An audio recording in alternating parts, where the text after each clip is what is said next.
Well, they've played 8 times in the last 7 weeks, but Pakistan and England know that the 9th meeting is the one that matters the most. Everything else was just a dress rehearsal. England can become the first team to hold the 50 over and 20 over crowns at the same time, while Pakistan will want to summon the spirit of 1992. But will precipitation end up raining? Get it? Good morning, good afternoon, good dawn, good dusk, wherever you are in the world. Welcome to Gorilla Cricket. I'm Gorilla Hendo, Nigel Henderson, and I am joined by men of great wisdom and great girth out there in the middle of the Western Australian desert in his cave. He's been watching the weather closely. It's none other than the man who comes to a commentary stint despite having broken ribs and, I don't know, various parts of his innards sort of spilling out. How are you, Messi? I'm surviving, thanks to the drugs. Surviving, just about. Just the drugs, yeah, the drugs. I think that can be said of the man who's alongside me as well. It's none other than the bear himself. Good morning. I have my morning spliff. It's already here. It's not really a spliff for those people who are in legal occupations. Come find me. Come find him. Where is he? We won't tell you where we are. Don't get in touch with Brian either, because he knows where I am. Yeah, absolutely. Well, here we have it. How we have it. We have Pakistan v England in the final, and it's not actually raining at the moment. Apparently all the rain's going north of Seymour, but I don't know where Seymour is, so that doesn't really help me. Anyone know where Seymour is? You must know where Seymour is. Well, north of the MCG Messi? is my bet. Yeah. Basically, if Melbourne was 50 miles further north, we'd be in strife, but we're okay. Now, and it's looking reasonably good. We might have the odd shower, but... Now, who was the woman doing the introduction then? Was that someone I didn't recognise?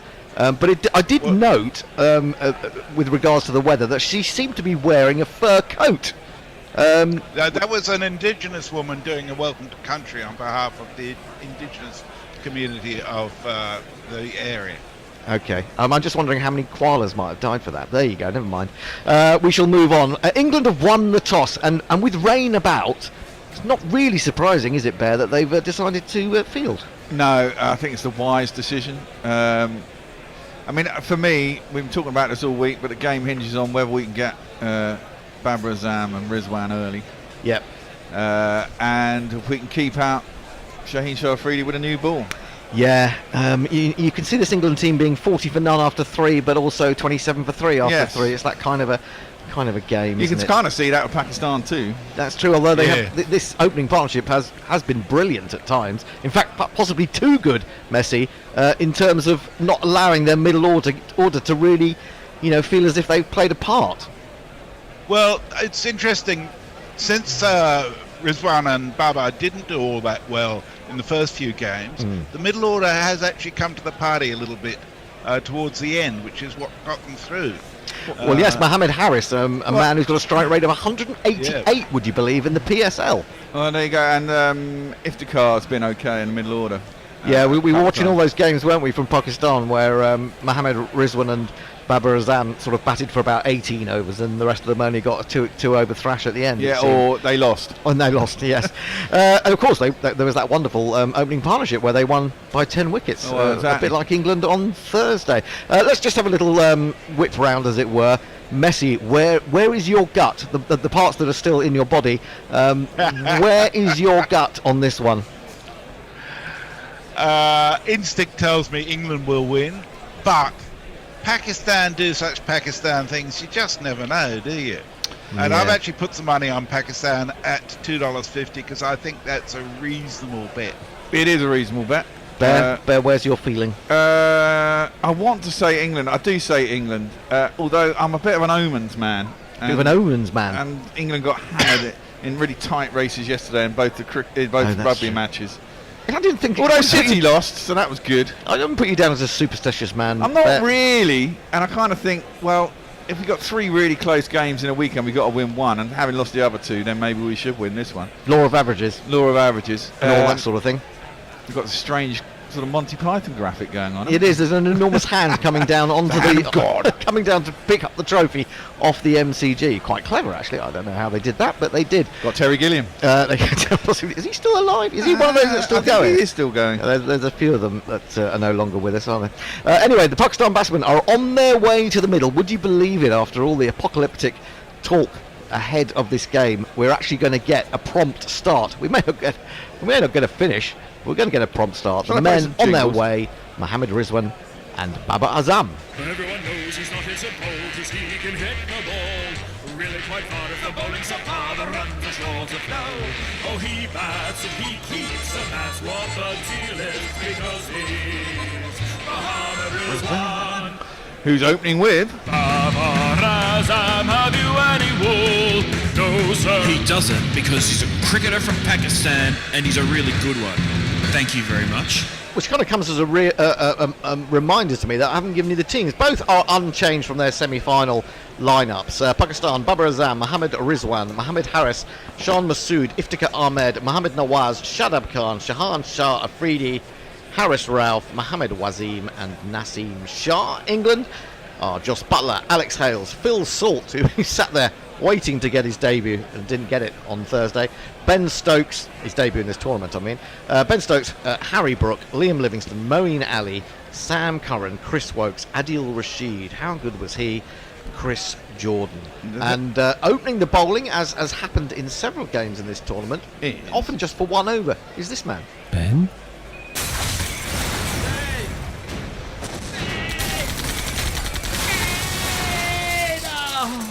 Ben Stokes. And if you want to know why England are wearing black armbands, it's not because of Messi Jez's ribs. It's to do with David English of the Bunburys. How's he gone? He's gone. He's gone. Man, that's He's quite gone. sad. Did he come on the programme in the old Sofa Days? Yeah, he I did come think on the programme in the Yeah, I Sofa think Days. so, Yeah. yeah. I have to say, I thought he was dead already. I had this with Bill Treacher the other night when he went as well. Anyway, in And comes Leslie Ben Phillips. Stokes. Yes, and Leslie Phillips. Ben Stokes in bowls. A little bit of swing. And it's defended up to mid-off where Chris Jordan is positioned. And the first ball passes us by with little incident. I say little incident. In fact, there's quite a lot of incident because sake. it's turned out, according to That's umpire it. Maris Erasmus, to be a no ball and a free hit. Great start for Pakistan. I'm sorry. Doesn't bode well. Doesn't bode well. The bodes are not boding well, and now that's down the leg side. That's a wide to add to the free hit.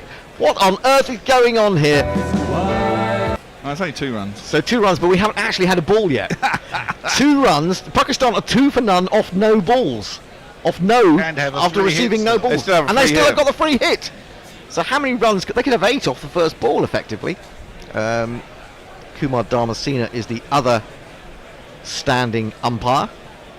And let's see if Ben Stokes can do something interesting. Oh, no, what's that? Where's that gone? No, well, he's got away with that one. He tried to pull it, did Rizwan, and he got tangled up horribly, missed it. Ball just dropped down in front of him, and at least the first ball has passed without further damage to England's reputation. 2 for no wicket then. Yeah. Who's joined us, Messi? Anyone here with us? A very distinguished first guest. Steve Busfield says, I was there in 1992, the last time England played Pakistan in the World Cup final at the MCG. Today I'm on my sofa watching Channel 4 and listening to Guerrilla Cricket with the Bear and Hendo. Well, Good morning, Busfield. Buzzers, it's great to hear from you. I did hear Jonathan Agnew saying he reckoned he was the only Englishman who was there 30 years ago, so you better ring him up and tell him. Down the leg side, poorly directed by Stokes. It gets a glove on it, I think, really, Rizwan. Sends it quite fine. Alex Hales is running round from long leg to do the fielding. They get back for 2. And indeed, there was a bit of glove on it. He's got off the mark. And Pakistan are 4 for no wickets. Looking for a bit of swing here, isn't he? And maybe trying to get too much. Yeah, looking for some swing, not finding it at the moment. I think you want to set it off on about middle rather than middle and off and just try and induce the drive. They've got the short third man. They've got to slip in. You've got very little margin for error when you're trying to bowl in swingers, haven't you? Because you can so easily slip down the leg side. This one is a good length ball outside the off stump. Just pushed gently into the offside where Moeen Ali fields. And there is no run. Parrot Badshaw says, ahoy all sorts, Morpheus still holds so might be conscious when this is read. Anyway, hopefully a good match ahead with no weather for ducks. Oh, good point. You just reminded me about the GPL. I'll come to the GPL in a minute. I don't know why that reminded me of the GPL. Stokes bowls a full ball driven. Oh, punishing EB. Oh my word. Rizwan put in the dive. The throw came in from Chris Jordan at the non-striker's end, and if that had hit, Pakistan would be 1 wicket down, but it didn't. And so they move on to 5 for no wicket. Wides, no balls, run-outs in the first over. Everyone's a little bit nervous. Well, I think they realise there's probably only going to be 5 overs a side in this game, so they're going to get it all in quickly. It was so short. He would have been way out. Even with the dive, he was still about 1.5 meters short. But and he looked back at Babur. It's like, what you on about? It's your call, mate. Well, yeah, true. Absolutely. Well, it brings Babur Azam to the striker's end for the first time. I should point out, Hendo, it's got to be 10 overs aside in the final. Yes, it has to be 10. Oh, really? Yeah, 10 semi-finals okay. and finals. Was it also the knockout overs? No, it was only the semis, wasn't it? Yeah. Now, Babur Azam is disturbed by the fact that Forthy is standing behind the bowler's arm. Waving his arms. Waving his arms, saying, hello, Gorilla. Hello, Gorillas, I'm here. Have you got a sign for you? I hope he has. In comes Stokes, bowls full. Babur Azam pushes out square on the offside. Straight to Liam Livingston, and there is no run. Can he get through one? Well, to be honest, having a no ball, a wide, and a free hit in the first 2 balls. Get out with 5. Off to get away with 5 off the over would be a victory for Stokes. Still, we have one ball to go, and it could yet go for a 6. So we won't count our chickens. Even after that start, 11 off the first over wouldn't be too bad. Well, yeah, possibly that's true. Yeah, getting away with the free hit as well. He's in. His bowls outside the off stump. That's chopped away, and almost exactly as I said, they are going to get runs. It may not be 6. It may not even be 4. As Rashid has to run miles from third man. I mean, he set off. He was doing a triathlon there to get to the ball. They've got through for 3, and at the end of the first over, Pakistan have moved to 8 for no wicket. And Messi Jez has more messages. I should mention also that our own Warren Davies is there, having flown all the way from New York State to Melbourne to watch this. Yep. Mog says Hendo has shaved, so this must be important. Hello there. Seymour is about 100 k's north of Melbourne, he says. Jay Grover says, morning all, jolly excited. No YouTube and the feed's choppy as fuck. Apart from that, mint. Mog says also, go Pakistan. And also, sorry for jinxing Pakistan. I can't help my powers of suggestibility being so powerful as to warp reality. One of the most disappointing things for me is this morning I went in to get my coffee from the Esso station, Tesco's, and I forgot to get beer. There's loads of beer in the fridge. Oh, that's all right. Okay, that's good. Chris Courtesy of Brian. Sorry, go on. Courtesy of Brian 001. Yes, from the other day, still left over. Yes, absolutely. Big lad. It's going to be this man to bowl. Yeah, this man.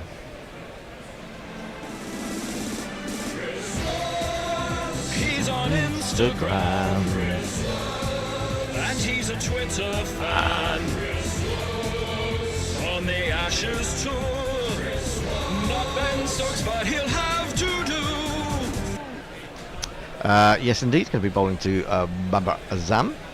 He's looking around, now looking back down the pitch. What's he got? He's got men out at third man and deep backwards square. Those are the 2 outside the circle. Big ring on the offside, where Babur Azam likes to play those silky cover drives. And Wokes is in, bowls him an awful ball down the leg side. And they probably could have run a bye there, because Butler went down and it rebounded off his palm back towards the stumps. And he was on his backside. I'm surprised they didn't get through for a bye. Everyone's a little bit nervy, aren't they? England a bit. It actually swung after it went past the batsman. It swung back towards off, as it were. Wow. So England, quite a lot, too. Yeah, England very nervy in the opening exchanges. 9 for no wicket. And Wokes is in again. Bowls a full ball down there. There is one of those silky cover drives, but it's into the ground and then straight into the hands of the man at extra cover. Didn't find his way through a very strongly packed offside. 9 for no wicket. Now, there was talk that without India being part of this occasion and Australia not being part of this occasion, that it may not be a capacity crowd, but it looks pretty good to me. I mean, it's a 90,000 seat stadium. It's a huge place. In comes Wokes again. He's got a slip. This is defended by Babur Azam up to mid-off. And there is no run. Phil Salt is leading the cheerleading, as it were. Clapping his hands and encouraging the Smaximum's columnist. The one thing you have to say is a lot of this England team played in a really tight final 3 years ago, so they should really suffer from the pressure. I've forgotten what happened 3 years ago. We won. Oh, you mean the 2019 proper World Cup? Yeah. Oh, sorry, I was thinking, was there a T20 in 2018? Whipped away through square leg. That means that the man from the deep will have to run round to his left, and does well. Gets the ball into the air quickly, so they can't get a second. Double figures. Pakistan 10 for no wicket. Mohammed Rizwan has 3. Babur Azam has 4. How much is in the GPL, Bear? I think it's only 30 quid. Someone won it. Too many people keep winning the GPL. What's going on? It has to be won every once in a while, you know. Well, yes, I know that. £31. 2 people have entered. I love it. Ombre in a waiver, of course. He's gone for 337. He's a man on the 7s. 87 he's gone for as well. He's gone low. The devil's number in Australia, that's too. a clever one. That might turn out to be very, very good indeed. Anyway, Mohammed Rizwan comes down to face Wokes for the first time. GPL, go to guerrillacricket.com, follow the link to competitions, and get involved. A drive from Mohammed Rizwan didn't really go where he intended to. Went off a thick inside edge down to Livingston at long leg. He's moved finer, I think, for Mohammed Rizwan. 11 for no wickets. Yes, GPL, guerrillacricket.com/competition. You have, was it 45 minutes? 45 minutes to 8:45. Estimate how many runs in total you think will be scored in this game. You pay us £1 for the privilege, and if you get it on the nose, you get everything that's in the pot. 30 quid in the pot to start with. Could get much bigger though. Wokes bowls a slower ball, clever ball actually, which Bubba uses a lot of bottom hand to whip into the onside, but a bit uppishly towards mid-on. Wasn't fully in control of that, I don't think, but he will get a single. But that was clever bowling from Wokes. Yeah, it was a nice ball. Lovely slower Didn't ball. have a mid-wicket, funnily enough. Didn't have a mid-wicket, did he, Bear? Would have gone straight to him. We really need to get Chris Woke in here and have some words with him. In fact, we do have words with Chris Woke. You'll hear them weekly on the wonderful, well, some say, new Gorilla podcast, Who's That Weirdo? Go and have a listen to it on our website or on Podbean if you haven't already. Onto the back foot goes Bubba. Yeah, now there is the mid-wicket, Adil Rashid. And surprisingly enough, they get no run. It's the end of the second over. A better start for England. Just 12 from the first 2. Messi. Just to answer your question, 2016 was the previous World Cup. That's what I thought. Yeah. Jay Grover says David English dead, Leslie Phillips dead, and yet Tim Rice still lives. There is no God. A bit harsh on Tim Rice. I mean, we nearly had him on the programme. The guy from the Clash died as well. Died from the Clash and from Public Image Limited. Yeah. Josie Oak says we're doomed. Good to see Guerrilla Cricket as diverse as TMS. TMS in 1968, that is. Thank you. Chris Waller says, good morning, team. Tuned in en route to Cairo Airport. Ooh. And Imagine says, so Glenn Maxwell has broken his fibula, had surgery yesterday. England will be relieved given the upcoming ODI series. Nothing to stress about between now and then. They can relax. 1 over from Ben Stokes, and Sam Curran is into the attack. We'll jingle him up. Left arm over the wicket. He's in, gives a lot of width to that one. Baba wafts the bat at it, makes no contact. It goes through to Butler. It's just inside the line of wide guidance, so he gets away with it. It's this man. Ooh, was it? Sam Curran. What's his distinguishing feature? Sam Curran. He starts from Zimbabwe. Sam Curran. And he's beloved by Liz Yates. Sam Curran. Well, these two teams do know each other pretty well. They will have seen. They've seen each other. They're probably quite good mates. They now. are apparently. Curran bowls, and there is a thrashing drive from Babur Azam. But now they have put a man out. Deep cover, so it's just the single. Liam Livingston is the man. Makes sense if you're going to bowl across him. You want to have a man out in the deep. That's one of your 2 men out there, isn't it? Yeah, we're not sure where the other one is. We haven't seen the presumably out square the on the fielding guide that we sometimes see put up. Huge expanse in the outfield at the MCG. It's massive, isn't it? Yeah. You could have a picnic out there and they wouldn't disturb you. Yeah. Anyway, looking back towards the city, it looks a bit cloudy. In comes Curran, and Rizwan turns this off the straight. He's going to hurry back for a second, and he's going to get it because, as the bear says, there are acres of space out there. And Pakistan move on to 15 for no wicket. Rizwan 6, Babur Azam also has 6. And Curran, of course, is enjoying his World Cup. He's done pretty well. Got early. Well, he wasn't so good against India. I think he went for 42 or 4. But then, of course, he does bowl at the death, and that can happen, can't it? Yeah. He's in again to Mohammad Rizwan. Diminutive character, but hell of a batsman. Are they going to go through for a single? I think they're going to be all right as it goes just back with a square on the offside. Throw comes in from Harry Brook to the non-strikers end, but they're through safely. 16 for no wicket. I will go for a run out at some point. Now we've got problems coming up with those internationals between England and Australia. We don't really have many people to do them, and we kind of thinking about not doing them, which is a bit sad. Which is very sad because we've never missed a game before. However, Curran bowls. He has another waft at that outside the off stump and misses. Goes through to Butler. If you were to have a little whip round and get us, I don't know, 3,000 quid, then we might get up in the middle of the night. It's quite a lot. I've got to work two nights this week, and it's right at the opposite end of the spectrum. I work from 4 till 12. And then these matches start at 4 in the morning, or even earlier than that. So 3:30 a.m. Yeah, it's no good for me. I mean, I certainly can't do the middle one anyway. Curran in again, bowls. Oh, that comes back in sharply to Rizwan. Really cramps him for room and discomforts him. May have just taken him in the ribs. Anyway, it just drops out on the offside. There is no run. Just the 4 runs from that over. Pakistan, having been put into bat by England, are 16 for none. Messi. Farong's with us. It says, greetings from Banani. Hope everyone's well. What a pity Australia versus England was washed out a fortnight ago. May have been a different team in the final. May the best or better team win. I'm Reno Over. Says, hello, wonderful planet GC. Yay, we have cricket. Looking forward to whatever play we have today and your entertaining guidance through it all. Thank you, I'm Reno Over. Leah says, morning all.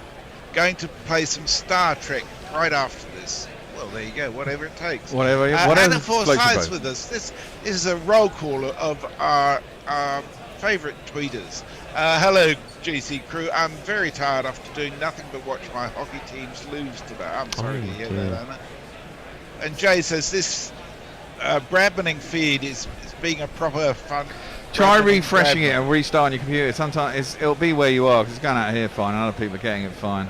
Chris Stokes will continue. He's in. He bowls. Oh, and now there's a big hit over the top of deep square leg by Mohammad Rizwan. He went down on one knee and caught it beautifully, and it's gone all the way. Now that is a big hit. And it's what Pakistan needed to get them going, really. Yep. They've been a little bit watchful, and even though these two have been so consistent, there's been quite a bit of criticism that sometimes they're not quite quick enough, and that puts extra pressure on the middle order. But he picked that up beautifully, right in front of a bunch of green-clad Pakistani fans. It lands, and they are joyous in the extreme. So the slip goes. There is a man at short third man who potentially could be catching. Now they're going to put a man back at deep backwards square. I think also the long leg is out. So those are the two fields outside the circle. So Rizwan has moved on to 13. It's Jordan who's gone out there, but he's still about 10 metres in. Woke's in again. Better ball, defended. And the best way to follow up a 6 is to rotate the strike. And, well, not necessarily the best way, but it's pretty handy. Brook does the fielding. They take the 1. 23 for no wicket. And Tony is so keen to get on before it rains that he's already come in from the kitchen. What's up with you, Tony? He's looking to see where Jack is. Jack, where are you, Jack? Well, Jack might turn up here, mightn't he? He might do, he might not. Look, we got enough people. I don't mind staying on all game. It's fine. We might as well. Shit, we own this thing, goddammit, don't we? I think we do. Wokes looks for the Yorker this time. It's dug out and up to mid-on. Jordan is now there for Rizwan, so he's moving around the field. They get the 124 for no wicket. GPL is open. Get your GPL forecasts in now. GorillaCricket.com/competition. Follow the instructions.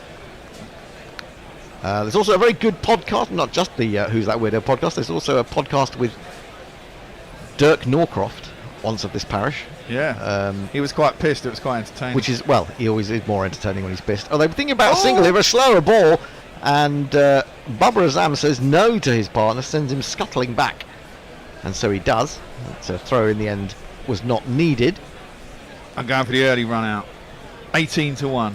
Oh yeah, you went for under 24, didn't you? Under 24, so I got half a run to play with. That was a free bet they were offering me. I think that's a strange one. Under 24 when it's Mohammed Rizwan and Babur Azam. Well, this is the thing, but I mean, often you get a wicket and straight away, don't you? True. Yeah. Wokes in again, clever bowling, just taking a bit of pace off it. It's squeezed out into the offside. Again, they hurry through. Again, the throw comes into the non-striker's end from Sam Curran on this occasion. And again, they are comfortably through. 25 for no wicket. The incredible Pakistani Hulk is there with his enormous green shoulders and boxing gloves. He must have a lot of money. He's been to every game. He must have. Maybe it's not the same person in that. Maybe they're just loaned. Maybe they pass it around. Maybe there's more than one costume. Who's going as the Hulk today? Yeah, exactly. Final ball of Wokes' second over. He's in, he bowls, and it's lifted by Babur Azam with just a little push of the bottom hand over the top of mid-on. Chris Jordan chases it back. They should get through for 3. They do. It's a good throw from Jordan, although Wokes doesn't take it cleanly. And 3's coming off the end of overs is costing England a little bit, but after 4 overs, it's 28 for none. Messi. Speaking of our favourite listeners, Angelic Scooters has retweeted Rick Eyre saying some unexpected nostalgia there. Penn Stokes bringing back the 8 ball over the World Cup final. That's right. Ravi Nair also ask again, what is the point of Wokes? Overseas, none at all in my view. Brian, again, another of our favourites, 001, says, morning all, Graham wet in Northampton, how is Melbourne? Is Hendo's dropping subtle hints about needing coffee? Yes, I am. Remembrance Day March soon. They weren't subtle at all, Brian. Well, I've only had about 3 hours sleep today because my mum fell out of her bed in the middle of the night. So I didn't get called up. In the end, we left it to the people to pick her up. But anyway, they're going to get a single here as this is tucked away on the 45. Again, the dive is put in by Mohammed Rizwan. I think he's hurt himself. I think his grill's bounced up into his face, isn't it? It looks like it. He's taken his helmet off and he's holding his cheek, or just sort of that part of the cheek beneath the eye. I don't know the whole of the cheek is beneath the eye, but just at the top. Not sure what the technical name is for it. But top of the jawbone. Top of the jawbone. He would have been in by absolutely miles. Well, not just by miles, but by days. I mean, that he was there, and he was gone past the wicket by the time the ball comes into the frame. So I don't know what he was really scared about there. Gives us a chance to say, GPL gives us a chance to say, patreon.com/Gorilla Cricket. Please help Gorilla Cricket survive. As you can tell with our decision that we may not be able to do the England-Australia ODIs, things are tough. Times are tough, and energy bills are going up, and we're running out of energy ourselves. So if you can, re-energise us with a little bit of cash for patreon.com/Gorilla Cricket, well, we'd be very, very grateful. Indeed. And the GPL has hit 37 quid. Way! And I can tell you that Jack isn't making it in today, but he is going to make it on air because he's just logged in. Well done, Jack. Well done. I wonder if he's hungover. It is a Sunday morning, and he is young. Yeah, that's true. That's true. I had some friends of mine. The Hacienda was having a 50th birthday party or something last night. Ooh. And I'm in a WhatsApp group, Manchester Ravers, like all my old Manchester Ravers, all the old crew from my university, and a few of them had gone up there. And I was like, "You're fucking mad." You didn't want to be there. You didn't feel like you were missing it. When it came up, I said, "I'll be there," and then I was like, 5 minutes later, "There's no way am I going to Manchester to go fucking FOMO." No they FOMO. They kept sending videos. It's like, thank God I'm not there. Just lots of really whacked out kids. Boof, boof, boof. Only not kids. Yeah. Well, at least 6 of them weren't. No. Curran in again, wide of the off stump. Has he bowled him? I think he has. I think he's dragged it on. Sammy Curran has broken through, and Mohammed Rizwan is on his way. England have broken the opening partnership. It was a little bit too late for the Bears bet but they are 29 for 1. The crowd says, you're out. I always feel sorry for batsmen when they get out like that. It's just that he didn't really move his foot across to the ball, did he?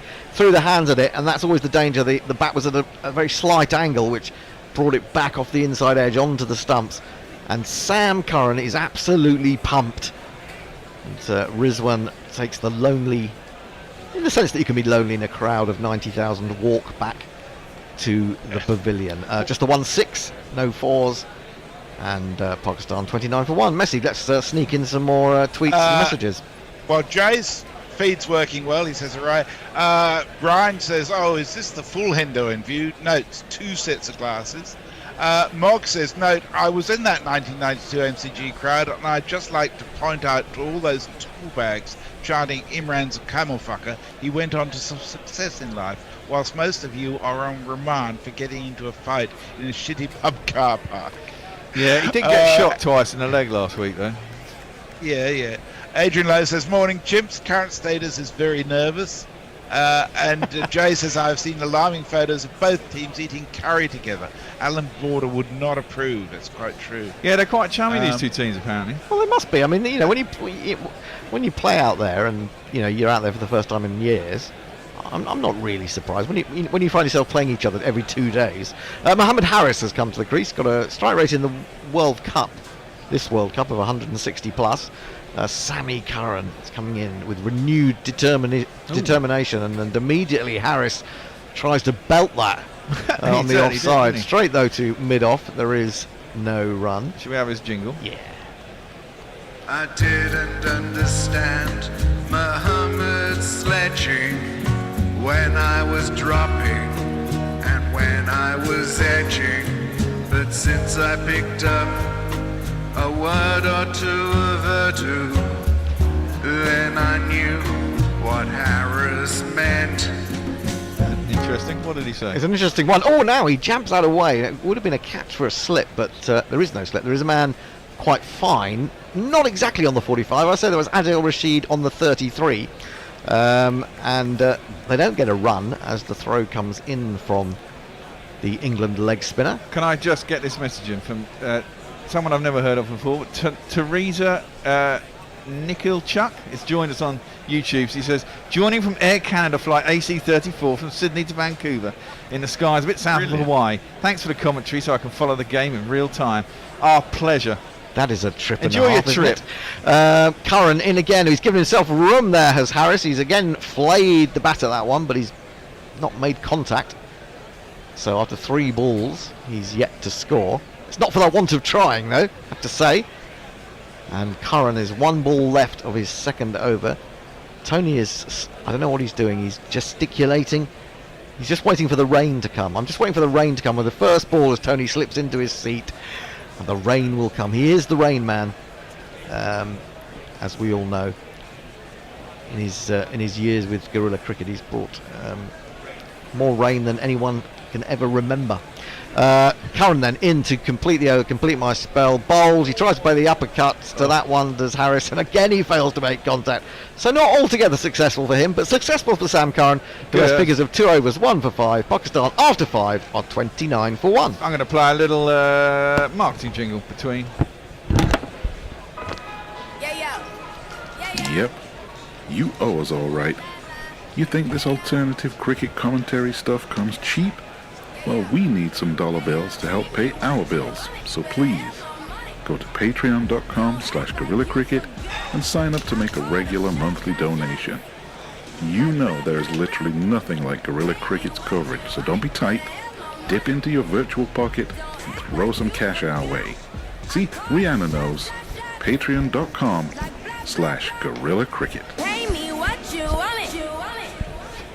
Can I just tell you, Tony, that the next tweet is from Angelic Scooters 11 minutes ago. Thank you so much.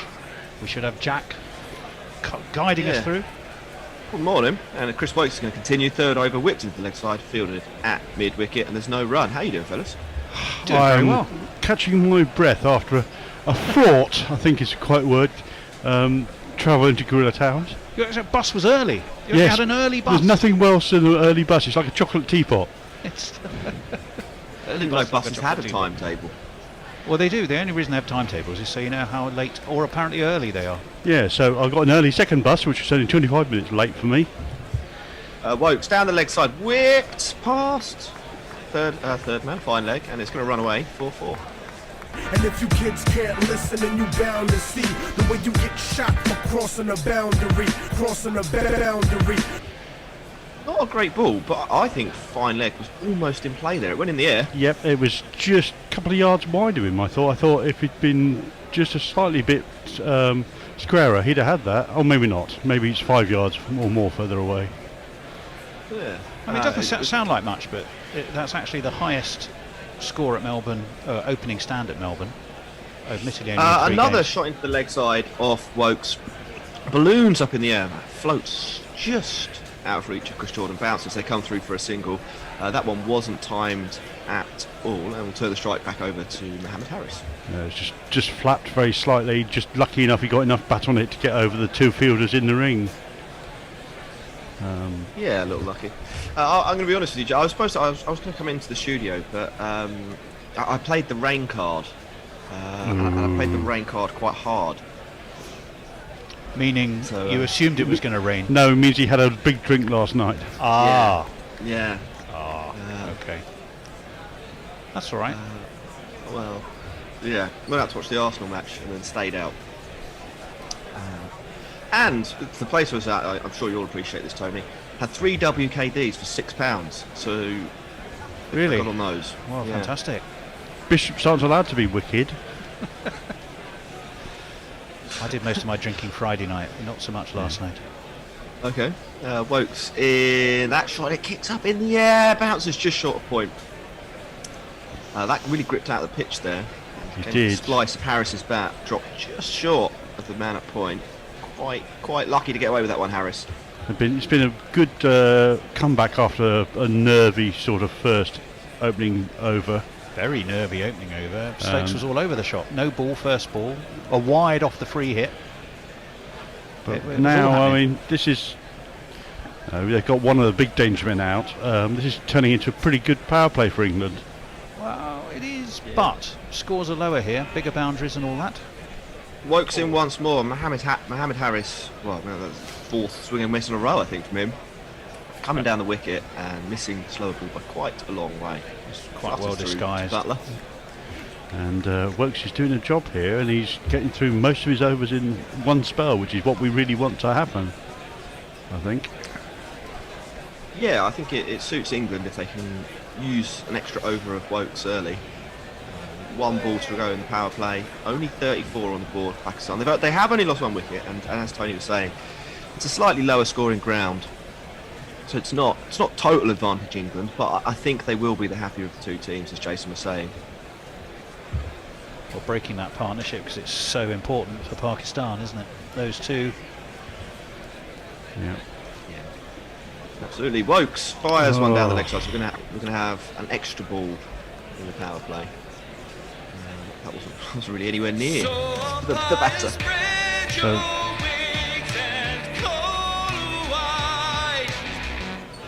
that's the widest wide seam I think I've ever seen. Now, a massive wingspan from the umpire there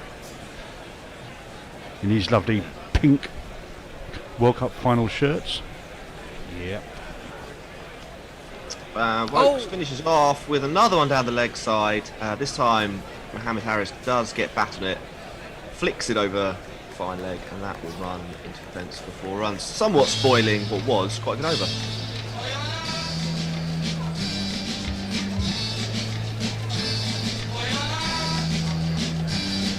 Good shot there, placement rather than power. Messi. It's not Messi, it's me. Oh, it's you. 39 for 1 is where they ended up after the power play. Jack looks horribly fresh for a lad who's been on the pop all night, says Jay Grover. Damn, I miss my youth. Who is your youth? Let us know. Adrian Lowe says, hope your mum's okay, Hendo, which is lovely. Chris the choir says, morning, Gorilla Cricket. Lazy dog in background is somewhat unimpressed by the early start and trying to ignore your commentary. Good lord. But there is a lovely picture of a dog fast asleep behind a rather large looking, because it's in the foreground, Gorilla Cricket mug. Ross McD says, evening from Korea, Gorillas, hoping the rain stays away. Well, we all are. It's Ben Stokes. He's going to get another over. Power play's completed. His first ball is into the hip of Babur Azam, who plays a pull shot to Phil Salt in the deep square leg boundary, and they come through for a single. Just like that flip shot, doesn't he, really? He's quite wristy, Harris. And he likes to play the cross-batted shots, or maybe it's just the England plan to bowl slightly short of a length there, that and use the wide square boundaries. Yeah, they've gone with a lot of seam early here, haven't they? Maybe with that exact fact in mind. A pull shot from Harris isn't timed. It goes wide of mid-on, so they come through for a single, but barely leaves the inner circle. You could hardly find a ground more kind of opposite to Adelaide than the MCG, because at Adelaide you've got the natural oval where you've got very short boundaries square, whereas the MCG is shorter with the long boundaries, but huge wide of the wicket. It'll be interesting how both sides. I have indeed.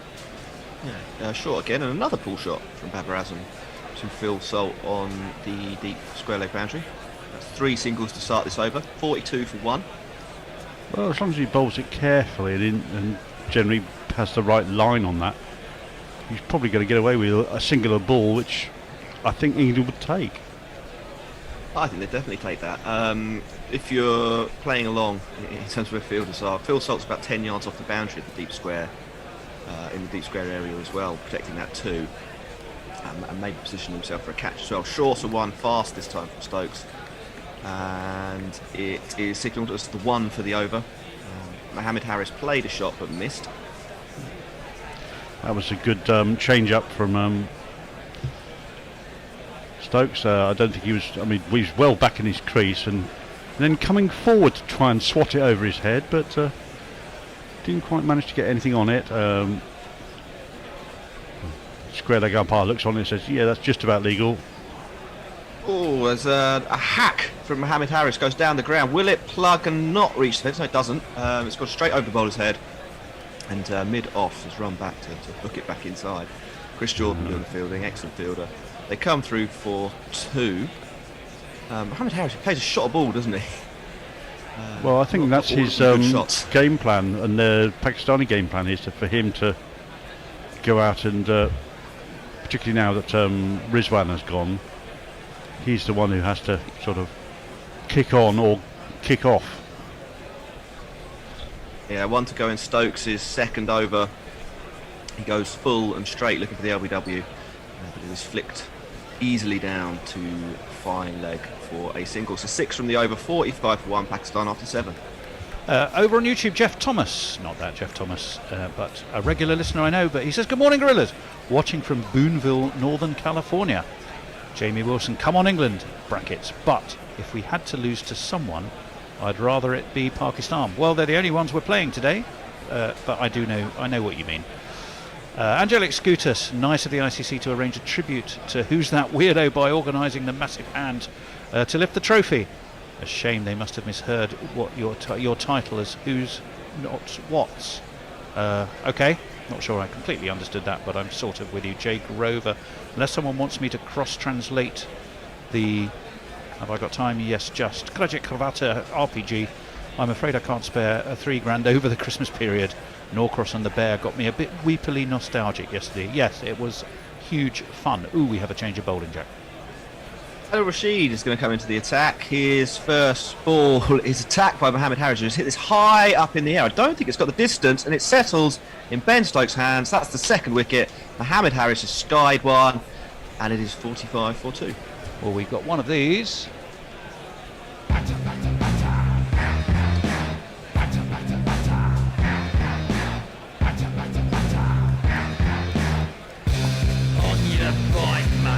And he's taken from the first ball by this chap. And we're shade on the 45. And we're shade on the 45. And we're shade on the 45. And we're shade on the 45. And turn it both ways, and he'll can turn it. And he'll can turn it both ways, and he'll can turn it on the 45. I think that's only his second wicket, isn't it, Jack, in this tournament? Yeah, Second second or third, but maybe. But yeah, I'm more interested by Mohammed Harris's mindset. Really, I mean, I think they're clearly in the mind that they've got to get on with this a little bit, and he took no time to have a look at Rashid at all, and just went waltzing down the wicket and got one, just spliced it. It didn't really get. He was more up than along. Yeah, anyway, you get to the pitch of the ball.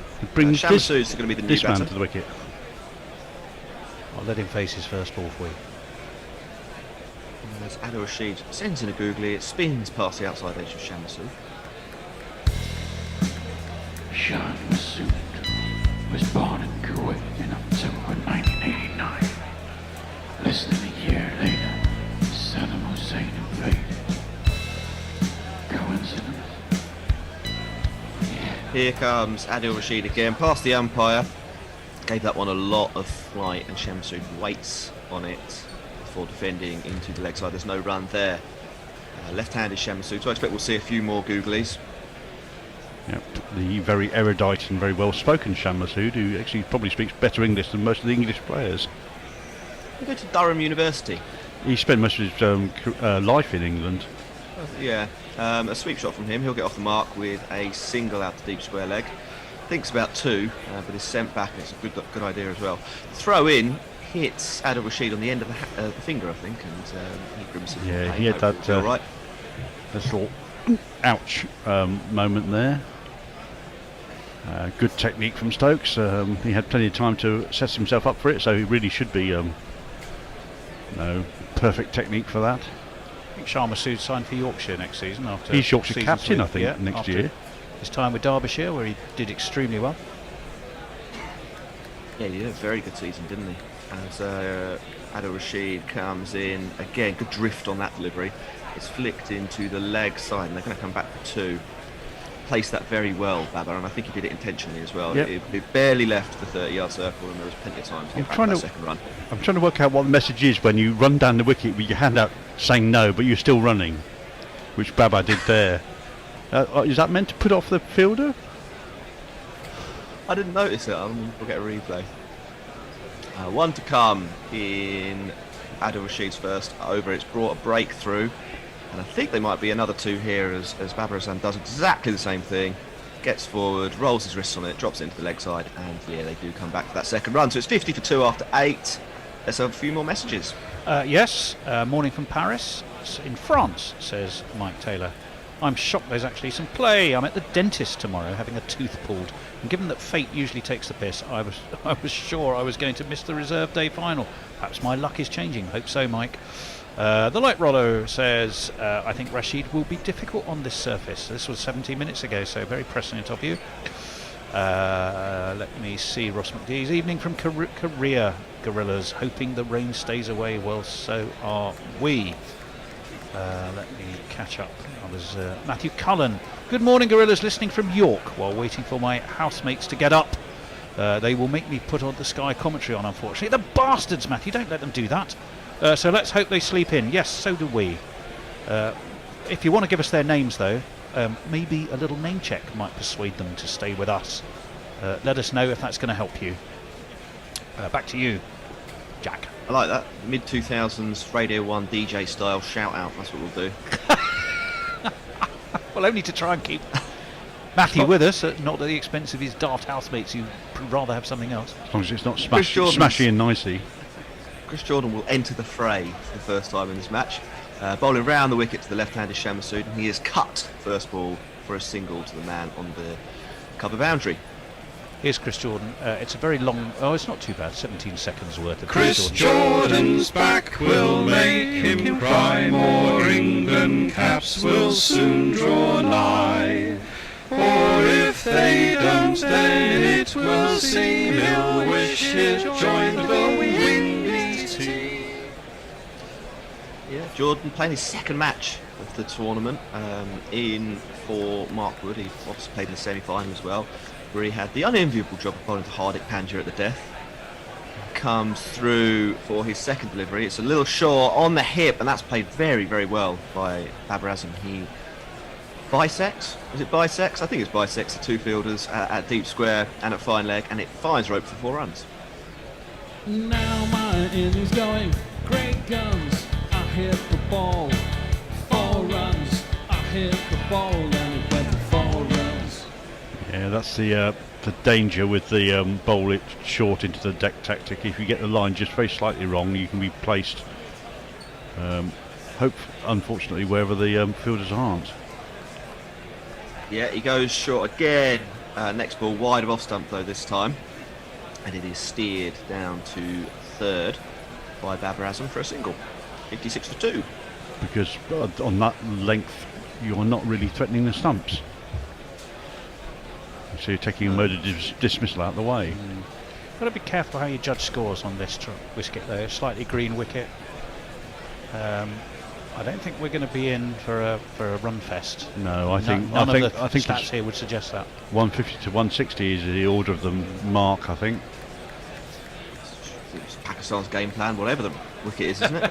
So Shamsood picks up a single into the leg side. In fact, they're going to come back for 2. It's going to be close. Well, not that close in the end. It's good running.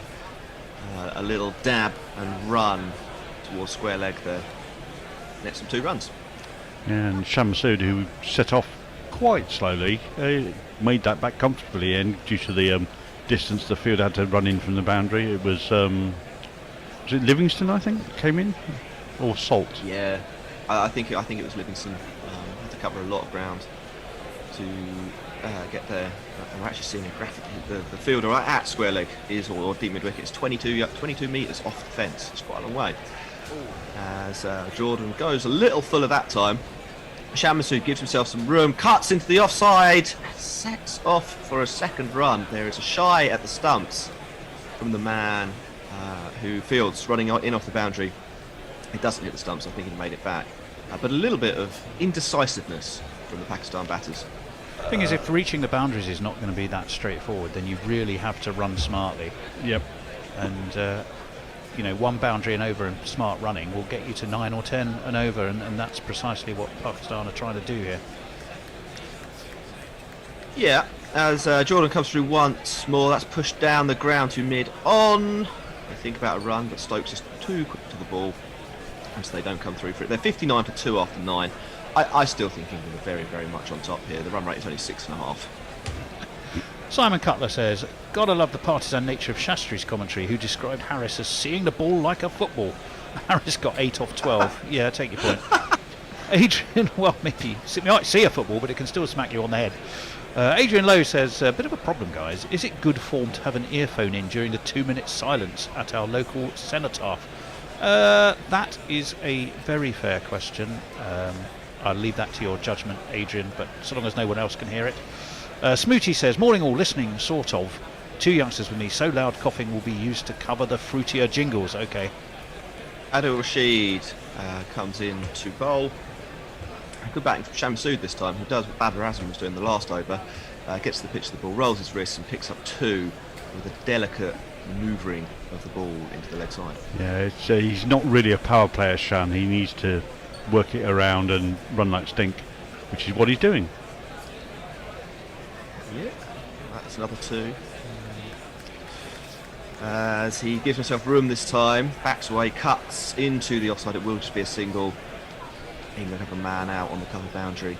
He fields and returns it to the wicketkeeper. Score predictor says 162. Well, that would be so roughly... Score predictor thinks they're going to get 100 in the last 10.4 overs. Does that seem realistic to you? Yeah, well, the average score, they've only completed 3 games here. Out of 6, remember, 3 were rained off. In this World Cup, the average first innings score was 167. It was 171 in the Big Bash. Rather more games. As Babur Azam goes back to a wrong and actually plays it quite well in the end, forcing the ball back past the bowler for a single too long on. Talking about score predictors, we should probably mention the GPL. Is it in play? Ooh, the GPL should be in play for the first 45 minutes, so you may need to check guerrillacricket.com/competition. Guess how many runs are going to be scored in the day. Get it on the nose, you win the pot. Simple as that. You just have to register. Adil Rashid twirls away. That was very full, almost a full toss, and Shamsood goes down to sweep it. connects with the ball, picks up a single to deep square leg. And we should hear the sound of hooves through the door in a minute, as we have a switcheroo. Ooh, we do, don't we? I'm trying to think what's happening next. Hooves. Bear. I think they have paws, don't they, bears? Yeah. As Adam Sheep bowls another one, which is guided to fine leg. For Didn't know we had David Attenborough with us today. I'm going to say barging is not my strong point. Endo wants the squirty stuff. Here it is. Don't take it away. That's going to wake the Tombat up. There's one to come in the 10th over. It's a wide. So there's still one to come. Oh, in there the, is. In the 10th over. Ooh, it's a wide. There it is. So umpires spread your wings and call wide. That one isn't a wide. It's cut and misfielded at backward point by I can't see who the fielder is. They come through for 2 as a result. Sam Curran, the offender, and it will be drinks. Pakistan up to 68 for 2 after their first 10 overs. I will just catch us up on, I think it's me taking over ball by ball. Jack, I think you are staying with us, and we should be joined by somebody. Messers, of course. Hello. Messers, if you want to start by saying hello to Emily Elizabeth on YouTube. There's a few people in all sorts of interesting places around the world over there. Well, I particularly want to say hello to Disinterested Handjob, aka Mog, who's donated $10 Australian to us on YouTube, which is very generous. Thank you, Mog. And anybody else who wishes to donate may use that as a means of helping support us. Sorry, go on, Tony. That was it. That was all I was going to tell you. I think we're pretty up to date actually on Twitter, but YouTube has a fair few folk if you want to sort of concentrate in on that.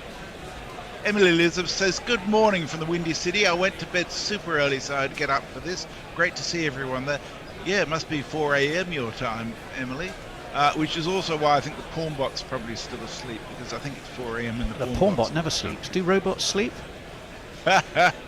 Suda Who says the Toss has won this game. Well, I think there's a bit more to it than that, Colin. Adrian Dalton says weather Rega reckons rain in around 90 minutes time. Yeah, well, we'll deal with it when it happens. That might be just enough. Might be just enough to get us to the 10 over. England will have had to have faced 10 overs, and then it'll be Duckworth-Lewis in play. Yeah, and things are so variable in that regard. Jill Tom says, listening with a glass of Aussie Cabernet Sauvignon on the veranda as night falls here in Oiso, Japan. Come on, England. Welcome, Gil. And almost 3 a.m. says Emily Elizabeth, so it's even earlier than I thought. You've done well, Emily, I've got to say. Oh my lord. Jack, so what's your summary of where we're at? I think England are in a pretty good position. Still hope for Pakistan, obviously they can kick on, get 100 in the last 10 and have a good score, but they're not really a team that do that very often. I can tell you very... Sorry, go on, Jack, after you. I was going to say, having said that, Pakistan will probably be happy with 150 on the board, and they'll back their strong suit, the bowlers, to give them a chance to win the cup. This is the crunch showdown, isn't it? Shaheen Afridi against Butler and Hales. It's going to be fascinating to see. Fourthie at the ground, of course. Well, we'll just wait for a second. Is this a replay? No, it's not. It's swept away by Barber. Down too long off. They will take 2. Weather on the way, says Fourthie, messaging us from the MCG. But the MCG might slide between 2 systems like Tom Cruise in Top Gun. Liam Livingston, by the way, is the man into the attack. So we get a bit of licorice all sorts. That's a leg break. And it's dabbed away towards gully. Another single taken will jingle up England's new batsman stroke bowler on this occasion. Liam Livingston, here he is. I am Liam Livingston, I play for the Lightning. My one-day kit is blue, but for the test it's white. 3 runs off his first 2 balls for Liam Livingston. Shah Massood on 11, Babur Azam on 32. It's Shah Massood is facing. He's come down the track. bump ball back to Livingston, who has a shy at the stumps. Good aggressive intent from him. Sammy Curran is looking thoughtful as he adjusts his black armband on his sleeve. Livingston coming around the wicket to the left-handed Shaheen, who skews this, but he skews it very effectively. I think he was aiming square. It's gone straight, and it's gone straight for 4 runs.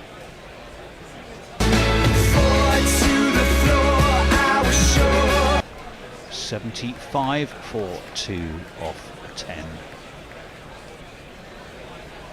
Where would you see the total ending up, Jack? We'll just wait for Livingston. Oh, that's a horrible ball. It was tossed up wide. Umpire Marius Erasmus spreads his wings, his sort of rather bulky wings, wide, and for it is. Down the track, it's high. Is it long? It's going to be... Whoa, you bet your life it's long. It's massive, and maybe Livingston is the target, because Shah Massoon has skipped down the track and absolutely launched Livingston over long on for one of these. Oh, I say, chap, give me any lip. What's Livingston got? Well, he's got on this occasion a man-cad warning is what we had on this occasion, and he's pulled out of his delivery to make a distinct point to Barber that he was stealing some ground. That's gone up in the air, it's evaded backward point. Harry Brook goes thundering after it, but he won't get to it. Might be Alex Hales, actually, I beg your pardon. It means at the end of that over, Livingston has gone for 16. Pakistan are 84 for 2. I don't think they'll be that unhappy with that. Messers.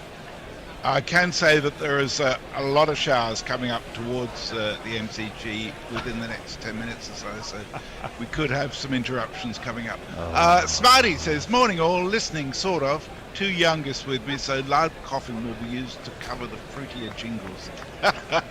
Fruity jingles? Oh, I suppose we might have Ben Stokes, although we tend to only jingle a player once if in the field, so you may have got over that. Mike says, bloody 3 a.m. start for me meant I fell asleep during the pre-game show and woke up when the 8th over started. Has taken the second wicket. Barber was a perfect delivery. It was the googly. It went back into Barber. Barber tried to pull. He got a top edge back to the bowler, who dived to his right, took the catch, and Rashid has struck again. It's feast or famine with him this World Cup. He's on a roll wicket-wise. He has his second in the final. It's the vital wicket of Babur Azam, who completely tucked up for space. Dive to his right did Rashid, took low to the ground. England have the crucial third wicket. It's Babur Azam, and they now will be feeling pretty chuffed, I think. Another one bites the dust. I think that is going to be out, Fred. Another one bites the dust. Another one did indeed bite the dust. That other one was Babur Azam for 32. Big wicket that, I think, Jack. Yeah. I mean, he didn't really get going, Babur Azam, did he? 32 from 28. But they don't bat that deep, Pakistan. And the more wickets you can take for the last 6 or 7 overs, the better. So definitely a good thing for England.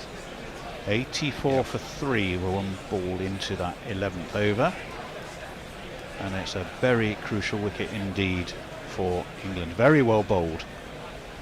He tossed it up, but it seemed to spit off the pitch a little bit. It was the googly back into the right-handed Barber, and all he could do was top edge it. New man to the crease for Pakistan will be Iftikhar Ahmed. And here he is. But Rashid is in. Why do I find it hard to believe the next step? Dabbed into the offside, no run. 142. Yeah, the more you look at it, there was a great delivery.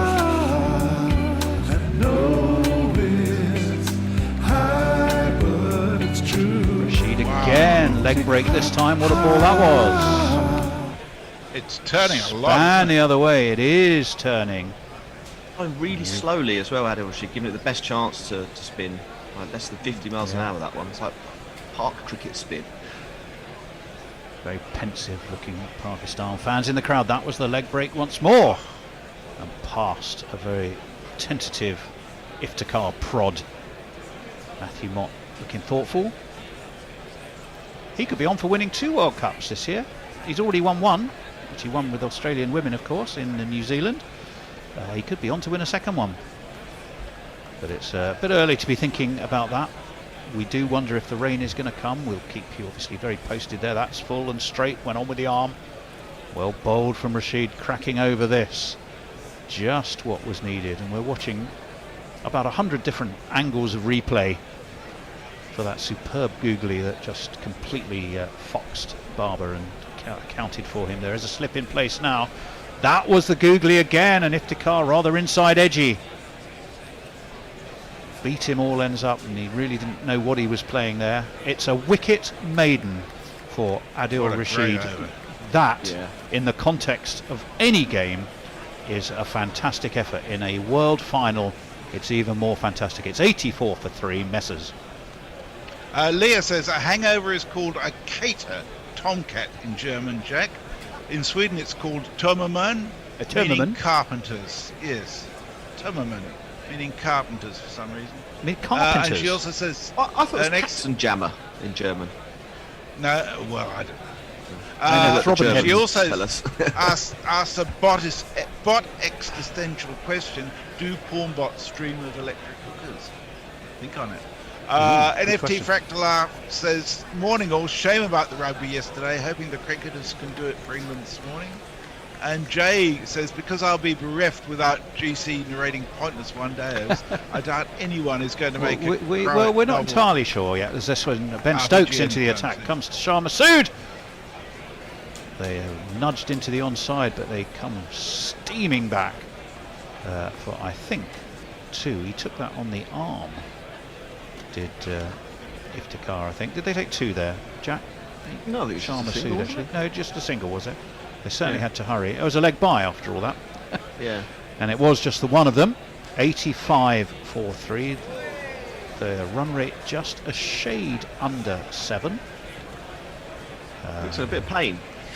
Yeah, he. I think it was the throw. The throw must have caught him on the arm as he ran back. No suggestion, by the way, that he deliberately put himself in the way of between the ball and the wicket. He didn't, but it certainly caught him. He's on 23. Shah Massoud. Iftikhar yet to get off the mark, but he was given a right working over with Googly's leg breaks and the one that went on with the arm. You were seeing the full repertoire from Adil Rashid, who delivered a wicket maiden, which was a fantastic effort. I saw a lot of articles this week about his not taking wickets, but a sense that he's probably got a new sort of run rate controlling role in this England side. I think he's always had that, but it's now more focused on it perhaps than he ever was before. The small delay, if you're wondering, is simply that Shah Massoud is having a little bit of treatment to his arm. I think that's a replay I'm watching. I can't see. I think yes, so, it is. yes. It's the wicket. Yeah, that's the second wicket. Safe hands of Ben Stokes, and that terrific leg break. Googly from Rashid to see off Babur Azam. We should be ready now.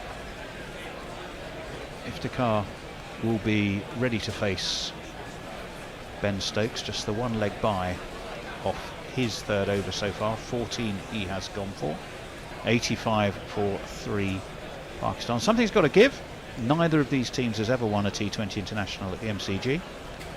That beats the outside edge. It takes the outside edge. Up goes Ben Stokes' arm. Up goes the throw after being caught by Jos Buttler. Iftikhar has gone for a scratchy duck, and England are on a bit of a roll. A scratchy duck. 85 for 4.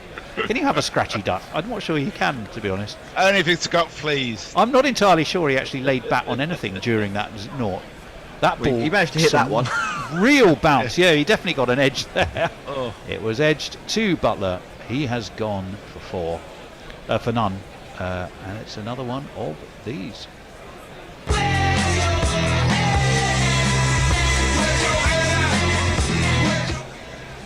Then he waddled away, waddle, waddle. Well, he does waddle away, waddle, and waddles away. Not too happy, I would imagine. Messers. Mog asks a very important question. He says, Dan, did you play my fruity theme song for the final? I don't think we did, Mog. We'll have to talk with Bear and get it played in the break. Oh, can yes. you arrange that, Tone? I can arrange talking to Bear, yeah. Whether I can stimulate him into any kind of action, I don't know, but I can certainly talk to him. It's your challenge for the day. Oxymoronica says, G'day, tried watching the game on TV, but decided I'd rather be in bed with you gorillas, even with the buffering. Well, thanks you, Oxymoronica. I hope we're keeping you warm. But do you say buffing or buffering? Buffering. Oh, buffering. Oh, thank God for that. Right, Shadab Khan is going to be the new man for the crease. He has a lovely jingle, so we might wait for a moment or two and let him face his first delivery from Ben Stokes. Right arm over, in he comes. Down the track, Shadab Khan, he's dropped his bat, but he's run the single. And he's going to have to stroll back and collect his weapon. Did he actually lay a bat on it? So we're watching the dismissal of Iftikhar. Well, again, there's an extra bounce, pace and bounce. And before England fans get too excited, Shaheen Afridi will be looking at this wicket, positively licking his lips. That's it. Talk it down again. Fascinating struggle. Well, I just think it's going to be such a fascinating confrontation. It won't be if they get 120. No, that's exactly right. I think England are in the mood to fucking crush this. Stokes in again, pulled. Slightly down leg this time. It'll go down to fine leg. They will take one. They're going to come back for two. They will have to hurry. They've run well. It hits the batsman again. And he'd gone so far past the crease that there was no thought that they might yet take another one. I was going to jingle up Shadab Khan, wasn't I? Here he is. What's the matter, you? Show a little respect. The leg is spitting his heart, but he turns it off at the deck. Oh, he's not too bad. He's always got a plan. Shut down. 88 for 4. 2 balls left of this Stokes over. Oh, that's beautifully angled down to third man, but there is a man down there. It's Adil Rashid. And it will restrict Pakistan to just a single. There should be the 1 ball left off this over. I hate the editing from the production team for this, because they just keep disappearing mid-game for, I mean, fine, you're giving a sense of the mood. What is fantastic is a very full-looking MCG. There was a sense that once all the Indian fans gave back their tickets, there might not be. In comes Stokes, dabbed down by Shadab. Stokes fields off his own bowling. It's a single, though. It's 90 for 4 at the end of 13. Messers. Mayank says, wicket maiden in a T20 World Cup. How wow, Adil Rashid. Mog gives us some gloomy advice. From the vantage of my balcony facing in the direction of the MCG, the skies don't look as dire as perhaps some radars are showing. So obviously it'll piss down in seconds. Leah says, you can trust me on questions about German, Jack. I'm a native speaker. Jay says Jack is wise. And Mike Taylor says, my mate has a bar in London called Cats and Jammers. I can confirm it does mean hangover in German. My favourite German word is Sitzsprinkler, which is a man who sits to urinate. Well, there's an obvious question there, which we have to ask. This is Mike Taylor. Mike Taylor. 1, where is this bar? Please tell us. And 2, can he send us some free beer? As this one is pulled across, pulled away to Ben Stokes, who's at long on, and will be a single. Never miss a chance, Tony. That's the rule. Damn right. We'll give him a shout out. With every beer that arrives will be worth a shout out. What more can we say? Or do gorillas get a bar discount? But we need to know where you are, and then we can talk a bit more about you. This one is driven back down the ground. There was a man there. It's Chris Jordan at long on. It will just be a single. 92 for 4. The run rate dropping just a little. It was close to 7. It's now 6.9. I mean, that is still close to 7. But it was 6.99 at one point. Just 2 singles from this Rashid over. Shadab Khan, right-hander, is on strike. Tossed up. Slapped over his head. That will go all the way. That was a superb shot. It was quite full. It didn't stop Shadab Khan from lifting that back over the bowler's head for one of these. 2 plus 2 is all man. Oh, Jack, that was just all wrist and arm, wasn't it? It was a short arm jab, really, wasn't it? Didn't look like he hit it that hard at all. It's 2 bounce 4. In comes Rashid. Leg break this time, eased into the offside by Shadab Khan. Just a single on this occasion. 97 for 4. 7 from the over. Cats and Jammers is right next to the Borough Market. Cats and Jammers, and it's next to Borough Market. Cats and Jammers. It's all one word. Cats. Oh, Cats and Jammers. How do you spell cats? With a K or a C? Outside of off stump. K-A-T-Z. Cut to backward point. Livingston Fields. It's another single for Shah Masood. Shazab Khan back onto strike. 4, 5, 6 and 8 from this over so far, which is positively riches for Pakistan after the wicket maiden that he'd served up with his first over, Adil. With his second over, I beg your pardon. That's a brilliant leg break. Shadab Khan is beaten. All ends up. Butler takes smartly, but the back foot was rooted. It means after 14, Pakistan are 98 for 4. The run rate has hit 7, and Messi Jez is poised. Matthew Cullen, in response to Leah's question about whether the Pawnbot dreams of electric hookers, and the Pawnbot is now awake and says, if I can bloody find it, Hooters, my love, Hooters, I dream of the light electric. Mog says, Ihre Muttersprache, Leah, was. I don't know what that means. And Jay Grover says, Mog's got a balcony, lardy fucking da. Well, we know Forthy has a backyard because it's where his dahlias dance in the rain, or hold their faces up to the sun. Yeah, actually, the outlook is not as bad as it was, is it? From that. Well, we're getting a beautiful aerial view of the city over the ground. Oh, that's a slower ball bouncer by Chris Jordan. And Shan tried to duck out the way to Shah Masood. He's worn that on the side of the helmet. He seems to be laughing. It was an excellent ball. It does mean we'll have a little delay, because any smack on the helmet will inevitably need a little bit of physiotherapy and attention and concussion checking. Very cleverly bowled by Chris Jordan, but it gives us time for some more messages, Messers. Okay, over on YouTube, Ben Henderson has very kindly donated $9.99. Oh, any relation? Nashville, Tennessee. Not that I'm aware of, but you know, we've been around.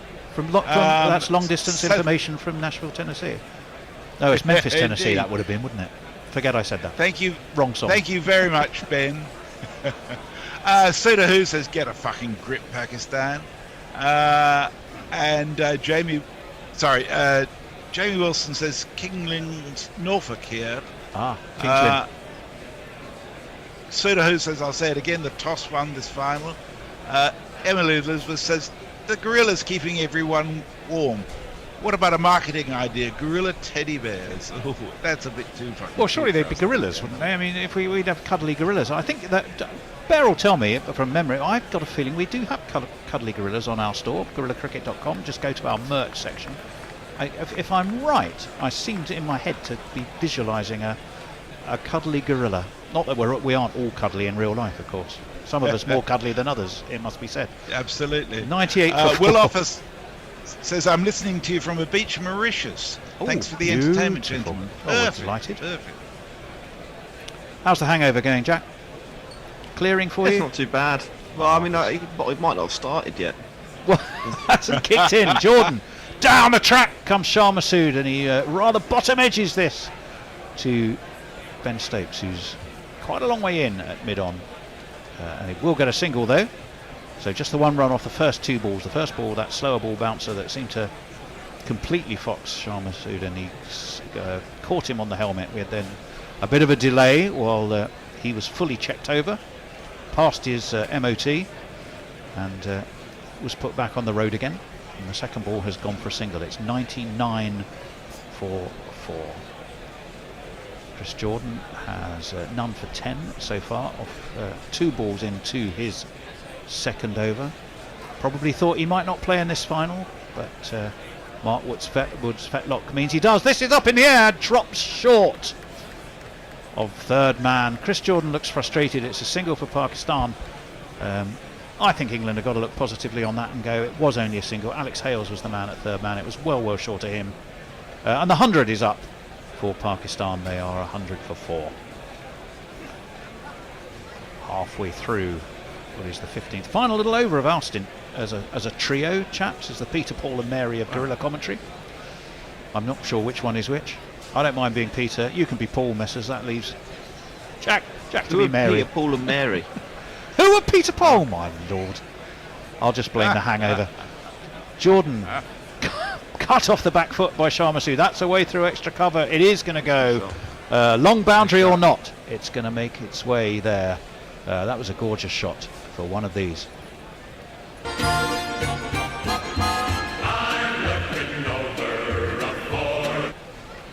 That was a beautiful, beautiful shot, Jack, wasn't it?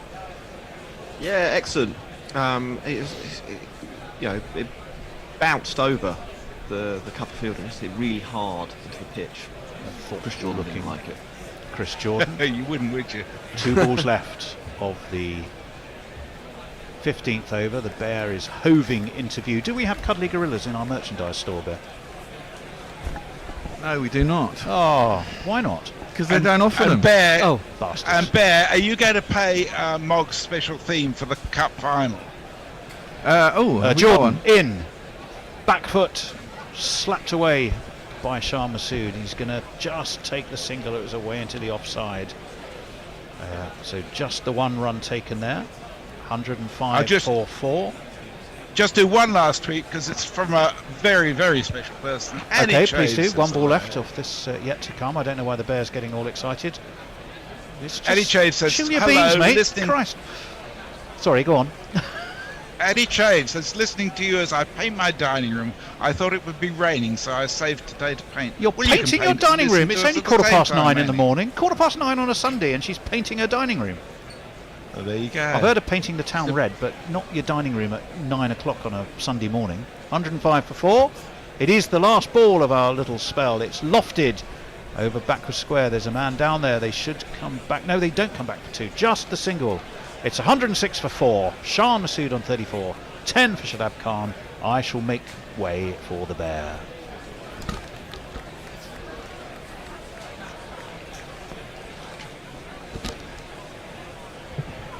Whilst the Bear is homing into it. Sorry, Jez.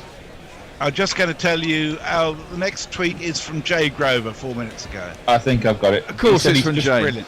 Morning! Just Google cats and jammers, says Jay Grover. It looks horrible. I shall find the theme tune for the World Cup. That'd be nice. Fucking hours of work here. That's why he wants it played. I'm sure it was hours, Mog. I know you.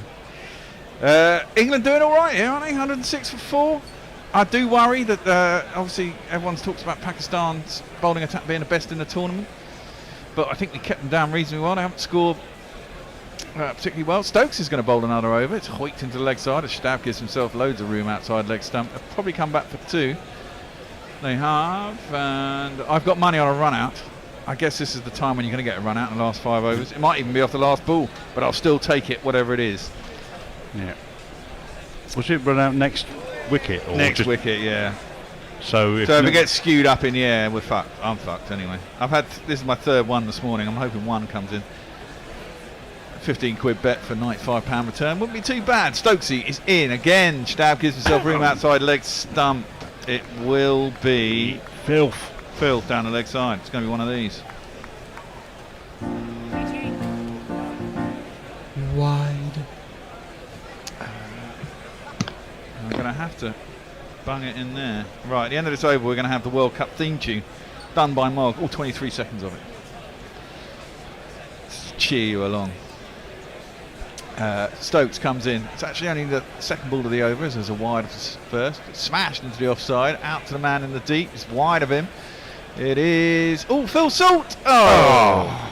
It's one of those that Stokes had in the other game. Got round there, slid along the floor, It came off his thigh rather than controlled by his hand, and then bobbled into the boundary boards, and it will be 4 runs. And if you kids can't listen, then you bound to see the way you get shot for crossing a boundary, crossing a boundary. Mind you, I think a score of around about 150, 160 makes this a potentially thrilling World Cup final. It does.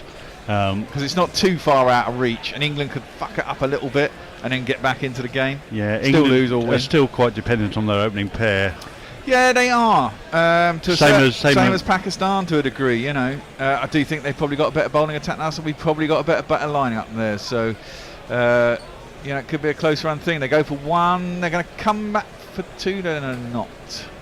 It's just a single off that delivery. You don't take on the Demon Boy Wonder's arm. No, presumably he's got 2 left, so he'll 17th, He'll 16th, do 18th, so he won't go on the next 18 and 20, and Jordan will do 17, 19.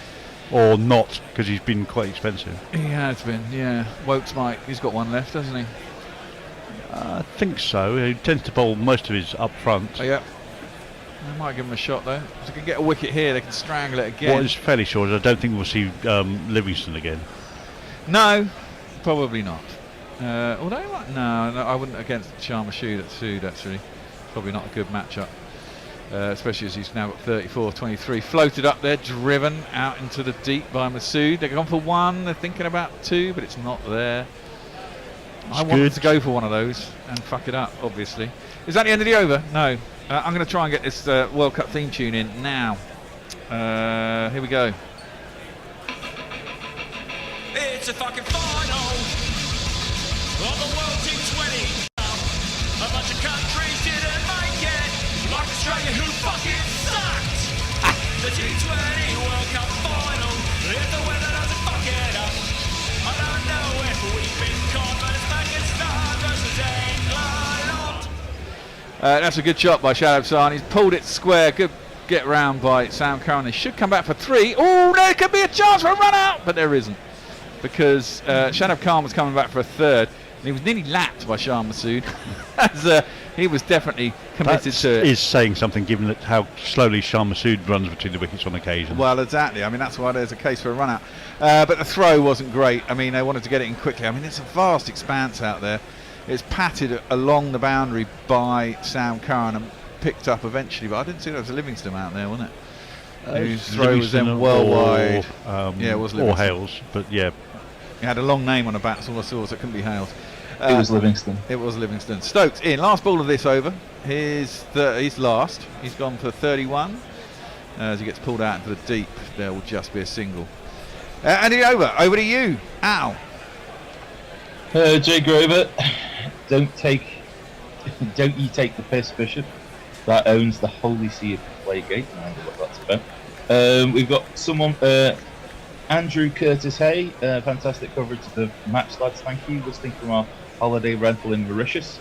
It's clouding over in Mauritius. There's like one tiny cloud just over in the distance. Angelic Scooters, who are Peter, Paul, and Mary, flying me the flights of the English education system. More like Rod, Jane, and Freddie, to be perfectly honest. Mike Taylor, Tony Barry, who owns Captain Jammers, will never send you free beer. He's not that type of guy. You could, however, put your bevies on Mike Taylor's tab. There's a German umpire band that does covers of classics like the Ace of Spades and Bohemian Rhapsody. Enjoy. For any of you there in that area. Angelic Scooters, frankly, that's all that's stopping England now is the rain. To which. Well, it's a bit early for that. So I don't want a bit of hubris here, please. Yes, finals have funny ways of things happening. Jez says, fantastic final jingle mug. Oh, that's spewed up in the air. It's gone nowhere. They're going to come back for 2, and they're going to make it at Shah Masood trying to hoik that into the leg side. But maybe top edge onto thigh pad, just plopped up in the air. There's no one on the infield in the leg side, and so they were able to get back for 2. 121 for 4. It's long run for Wokes to lob it in. Yeah. Who's in next? Mohammed Nawaz. He can give it some Humpty. Wazim not so much, and then Shaheen Afridi's at number 9. Who is a clean hitter, but not clean hitter, but not often. Yes. You know, Wazim Adil Rashid is 10 today. That's a good ball by Sammy Curran. Shah Massoud trying to give himself some room outside the leg stump to chop it through the offside, and walked away from the ball, basically. Walked away from the ball, exactly, and Sammy Curran bowled it pretty wide, but inside the wide line, fair delivery. And 11 no wickets. runs. He's bowled very well in this tournament. I mean, Yeah, he has. 6.81 for an average when you're bowling at the death in the main. Exactly. Is very impressive. Yeah, indeed. He has bowled really well in this tournament. Got a bit of tap in the last game, didn't really matter. In the end, India went too late. Shah Massoud weaving around the crease, heaves that into the leg side, straight to the man at cow corner. Shah Massoud has gone, didn't have to move. You've lost a bet. I've lost a bet, but who cares? I've still got under 154 and a half at Pakistan score, which is still in the cards. We have to say goodbye to Shah Massoud, and I'm happy. Top edge, for fuck's sake. Oh no, he's out. Excellent. Top edge, for fuck's sake. Oh no, he's out. Excellent. Top edge, for fuck's sake. Oh no, he's out. Excellent. It looked like Shah Massoud forgot he was playing at Melbourne. Well, a lot of players do that. It's an enormous outfield. What does KEKW mean? Anybody? In terms of, can you put it in the form of a sentence? In terms of text speech? KEKW bear. Unless it's keep on kicking on. No, keep on something on. I don't know.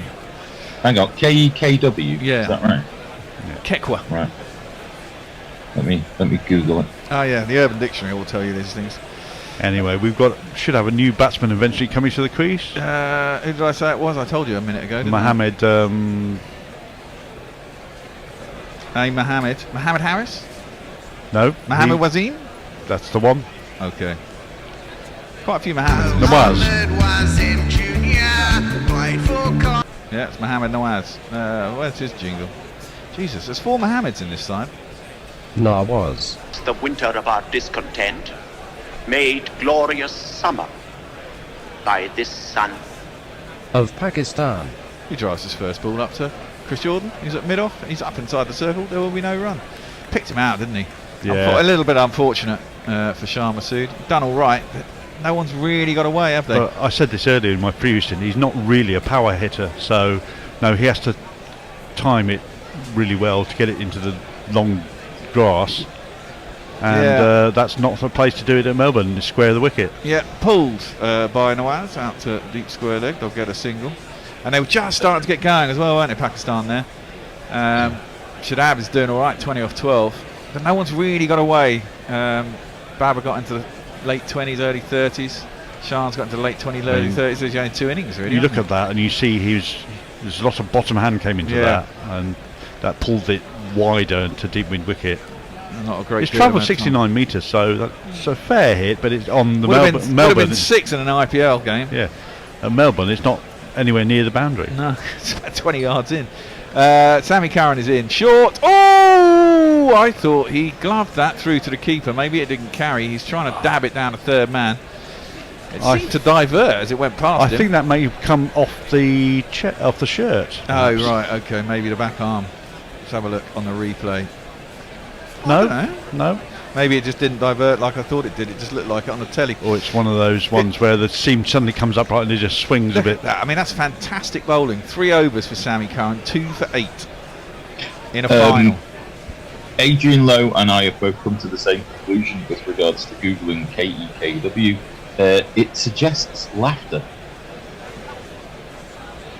Yeah, he says, Ralph the one line says, it's a meme. Jesus, Grandad. Hey man, I'm not up with meme culture, you know. Tom M. Stokes just about improving on his 2016 final bowling performance there.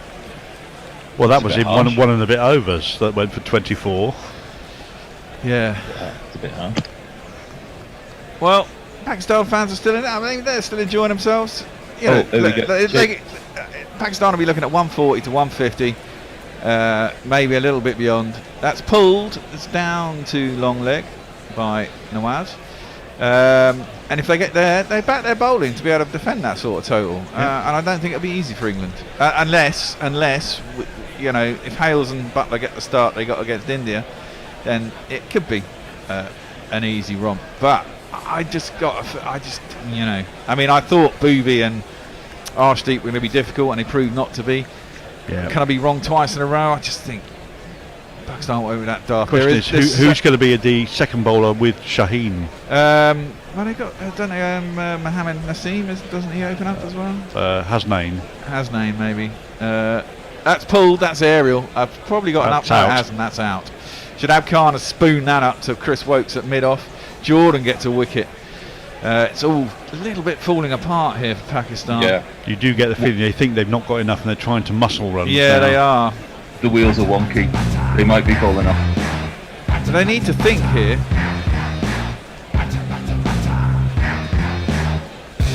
On your right, mate. They need to think here because yes, it's a big outfield and there are It's lots of singles, massive. twos, There's and threes. twos and threes all over the place. There is, Yes. but it's T20 and everyone's going to be still trying to hit it. There's going to be some catches in the deep, and if they can get to 150, and they, with 3 overs left in a T20, if they were smart, they would get those 30 runs. They would get Back themselves your to 100 bowlers. and back your bowlers. Exactly. You're in the game at 150. You're not really at 130. They may be. I mean, this is it. You can never count them out. Well, you can never count out England's propensity to F Fuck it things up. Yeah, well, there's always that. I mean, if What are you doing Pakistan get Hales and You're not meant to be Butler up all within the dressed first. at this point in time. Where have you disappeared to? Never mind. I'm doing my cricket commentary. Oh, right. That's someone off screen. I wonder where you disappeared to. If they get England 22 for 2 after 4 overs, something like that, they'll think they're in the game. If they get rid of Butler and Hales early, Jordan is in.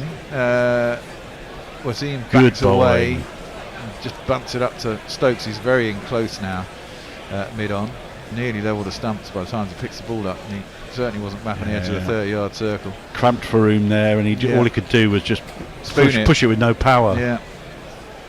And again, another one who's got to start, can't carry on. If England gets someone in and he carries on, you think that'd be the decisive thing, wouldn't it? That one is length ball. Is that caught? No, it's dropped. And then there's and it's buzzers. And then there's going to be buzzers. Jordan. Okay, I'm going to tell you what happened there. It was cut hard by Wasim, I think. Or was it Nawaz? And then there's nearly a run out, come back for a third. What the fuck is going on? The camera's gone all over the place. So it was an attempted cut by Wasim. I think it carried to Harry Brook. I thought he caught it, but he spilled it. And then he really kind of just lobbed it at the bowler's end, but no one was backing up. Oh no, Chris Jordan picked it up and then threw it lightly at the stumps, but no one was backing up. And he wasn't going to be out anyway. It's gone past Ben Stokes off towards the boundary, and they got back for 3. And there was nearly a run out when he came back as well, the third. And it could have been. It was definitely a drop by Harry Brook. Yeah. Might have been a difficult. It was quite difficult. It was hit hard and it was going low. The one thing that Chris Jordan did right there was not throw the ball too hard, so it would go to the boundary, so it would have a chance of being caught up. Well, exactly. Cut into the man Moeen Ali, who's on the edge of the circle at cover. It'll be a single. That said, he's only gone for 5 off this over and a wicket, so he's all doing pretty well. Exactly. Can't complain. Not in the 18th anyway. No, if we hadn't given away that 3 buzzers. Well, this reminds me very much. In fact, the World Cup final where Stokes got hit for 24 in the last over. It was a really low-scoring game. I remember England only got to about 120, 130, and we thought we were stuffed. And then we managed to get Chris Gale and someone else. Rooty got Chris Gale, didn't he, in the first over? He got 2 wickets with left-handers. Oh, that's an attempted hoik down a long leg. Wasim either missed it or inside edged it onto his pad. It dribbled. He didn't know where it was going. It nearly ran back onto the stumps. It didn't. It is a dot ball to end the over. How did that end up directly behind the stumps? Just dribbled past them. Over to you, Al. Jay Grover, shocking news. Bear realises there are quite a few Pakistani cricketers called Mohammed, and the sun is also hot. Messages, come on, Bear, get real. This will be easy for England. POP, and in brackets, piece of piss for those of you not up with current culture. Leah, England as a nature have a golden opportunity here to draw level with Dhoni as captain in terms of ICC trophies won. I'm assuming that's also India, rather than just Dhoni. The light roller, what are the odds on Stokesy still batting in the last over? Well, if England fuck it up, he might well need to be. That one is hoiked at by Nawaz, and I don't think it was a wide. It was inside the wide line. He missed it. There's no run. No. And answer to the other question, India won the '83 World Cup, so Dhoni is not the only captain to have won the World Cup for India. No, it was just the inference of Dhoni as opposed to the country. Well, Dhoni was in the, wasn't he? He was in the World Cup winning side in the first T20, I think. Pulled, not great timing, out square on the leg side by Nawaz. He'll come back for 2. As Chris Wokes fields it. Then he won the home World Cup for the ODIs, didn't he, in India? 2011. That was the last tournament they won, is that right? They won T20 at some point somewhere else. 2012, yeah, maybe as well. So he's probably won 3. When was the last time we won this? 2010? 2010, yeah. Jordan might have been playing back then. He's been around a long time. In the leg side, in the slot, clipped, but straight to the fielder again. Fucking hell. That was nicely hit by Nawaz, but straight down Cow's throat, where Liam Livingstone really didn't have to move. And catches a sweet little catch, and Nawaz goes for 5 off 7. Another one bites the dust. I think that is going to be out, Fred. Another one bites the dust.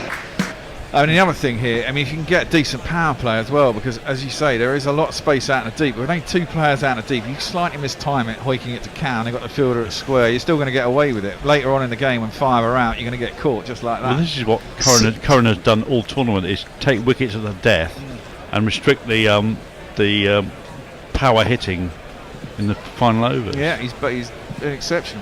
With Considering he was so shit when he came up at the beginning of the summer as well, he looked really off the pace. Presumably he had a long layoff and had a long injury, didn't he? Yeah. But certainly having played a lot of cricket and got himself back in the side, he's almost indispensable, you'd say. Anyway, it's a talismanic fast bowler who's come to the crease. This man. It's always time for Shaheen Afridi. You're not that other guy, that Shaheen. It's always time for Shaheen Afridi. You're not that other guy, he used to find the ball. Shaheen Afridi. Gives the first one a big swipe out to Cow. They'll get a single. That's mistimed hoik. Isn't Nawaz the one who got a big score in the semi-final in the Asia Cup? Saved their bacon, or against India, wasn't it? I think he's the one that saved the bacon in the India-Pakistan game. Yeah, I think that's right. Their score predictor is 141. Oh, I'll get there. 6 balls, 8 balls left. It's not a big ask for the score predictor, is it? No. Short ball. Attempted hoik by Wazim, misses it, goes through to the keeper, and there's no run. Dot ball. I mean, the last what, 3 overs have gone for about 12 runs. Yeah. A couple of wickets. It's like good surprise, sharpish bouncer from Curran there that people aren't expecting. It's very skiddy. It comes onto you a lot quicker than you think. Yeah, I mean, I guess the other way this could play out is England do get off to a little, don't lose a wicket, get off to a reasonable start, and Pakistan's heads drop, and then it becomes really easy. Could be a bear game. Yeah, it could be. Down the track comes Wazim, cuts it square on the offside. Wokes fields it, and there is a single. Only 4 off the over, 1 over to go. 131 for 7. 3 for 12. That's really impressive. It's really impressive. Or 4 overs. That's if England win. That's almost whoever gets the runs. That's player of the match, isn't it? I mean, seems to be. That's the kind of bowling that wins your World Cup. Well, in T20. Rush got 2 for 22 as well. But 3 for 12 is better, I think. And where he bowls as well, bowling at the death, as you say. Fantastic bowling by little Sammy Curran. Pakistan in big trouble, 131 for 7. Definitely not out of it. They got an A score. Probably not enough, one would think. This doesn't look the easiest wicket to bat on. Big outfield. No. It's been raining for days. I mean, I guess England hoping that with the pitch not under covers, having played the first innings, it's just going to get easier as the day goes on. It may only be marginal, and that margin might be enough. Also, any DLS adjustment tends to favour the side batting second. Yeah, with 7 wickets down, only 131. Well, they've used most of their resources, so it's not going to be much of a change. No, it won't be much of a change. Chris Jordan is going to bowl the final over. He's over the wicket, hoiked at by Wazim. Can't get anything on it. The only thing I'm noticing here is that the older the ball gets, the harder it is to score. Yeah, but it's also down to the fact that the batsmen aren't as good either, isn't it? To a certain degree. You're asking talent. You're asking people who aren't your best batsmen to do things, try and give it a which hit. Are, yeah. You know, and when did Shadab came in about 11th or 12th? I mean, he's a reasonably clean hitter in the ball, but you wouldn't put him up in the likes of Babur and Rizwan. There's a lot of worry faced in the Pakistani crowd at the MCG. You're in with a shout, man. Gotta believe, man, gotta believe. Jordan in, shorts. Wazim again tries to give himself some room, misses it again, goes through the butler again. Again, it's 2 dot balls to start the 20th over. Off-pace balls to lower order batsmen. They struggle, don't they? You know. Something Pakistani Hulk is looking a little bit bereft. He's not punching his fists anymore. Something about this innings. They've managed to get the right batsman out all the time. Yes, they've not got away, have they? Not one of them. One of them's looked in danger of getting away, and then he's just gone out. You know, can happen to England. Jordan comes in, third ball of the over. Swish this time. Don't think he's got enough on that. That's out. Should be. There it is. Not the most comfortable of catches for Liam Livingstone. Oh, he's almost didn't get there, but he did get there. And Wazim has put it down Cow Corner's throat once again. 3 down at Cow, I count. Maybe more. Maybe another one too. Let's give him a jingle. Let's give him that one. The crowd says, you're out. 131 for 8. This isn't how Pakistan planned it. You can guarantee. 71% of the earth is covered by water, and apparently the other 29% is covered by Liam Livingstone in the deep. In the deep, indeed. Well, that's a 3 for at least for Livingstone. Yeah, 3 catches, and Wazim there 4 off 8. You know, not what you need at the end of a T20 innings. So I was toying with the idea of going under 141. The line was at 154, and I didn't, and I should have done. I'd have got better odds, but I thought if one of them gets away, they get 160. But it hasn't happened. And there's a slow trudge to somebody at the crease who will be jingled later. Yeah, who would it be? I don't know if Hasnain is playing or not. I'm not sure he is. I could find it out if I bothered to look somewhere. It is Harris Ralph. This man, Harris of course. Ralph, of course. Now, he's a good bowler. Got to be wary of him. His first ball, he hoiks out to deep square leg, and there'll be a single.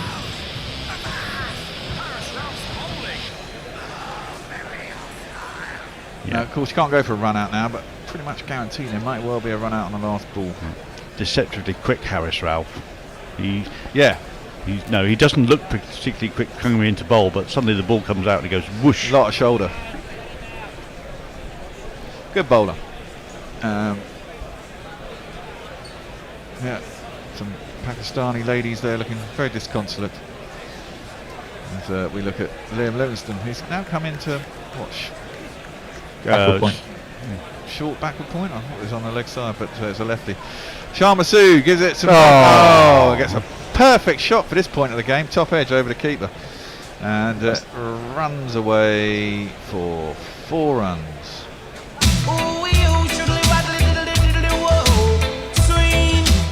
Definitely was a swing. Current run rate 6.86, under 7 and over. That's first boundary in 29 deliveries. Yeah, run rate for the last 3 overs of 4.94. Not what you need to close out a T20 innings.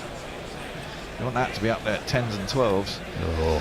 That could be the difference. 136 for 8. Giving the ball the assassin's eyes there as it goes to the boundary. Wow, it's only 5 off the over, 1 ball to go. Get away with a single here, 6 off the last over. Sweet. Short, top edge.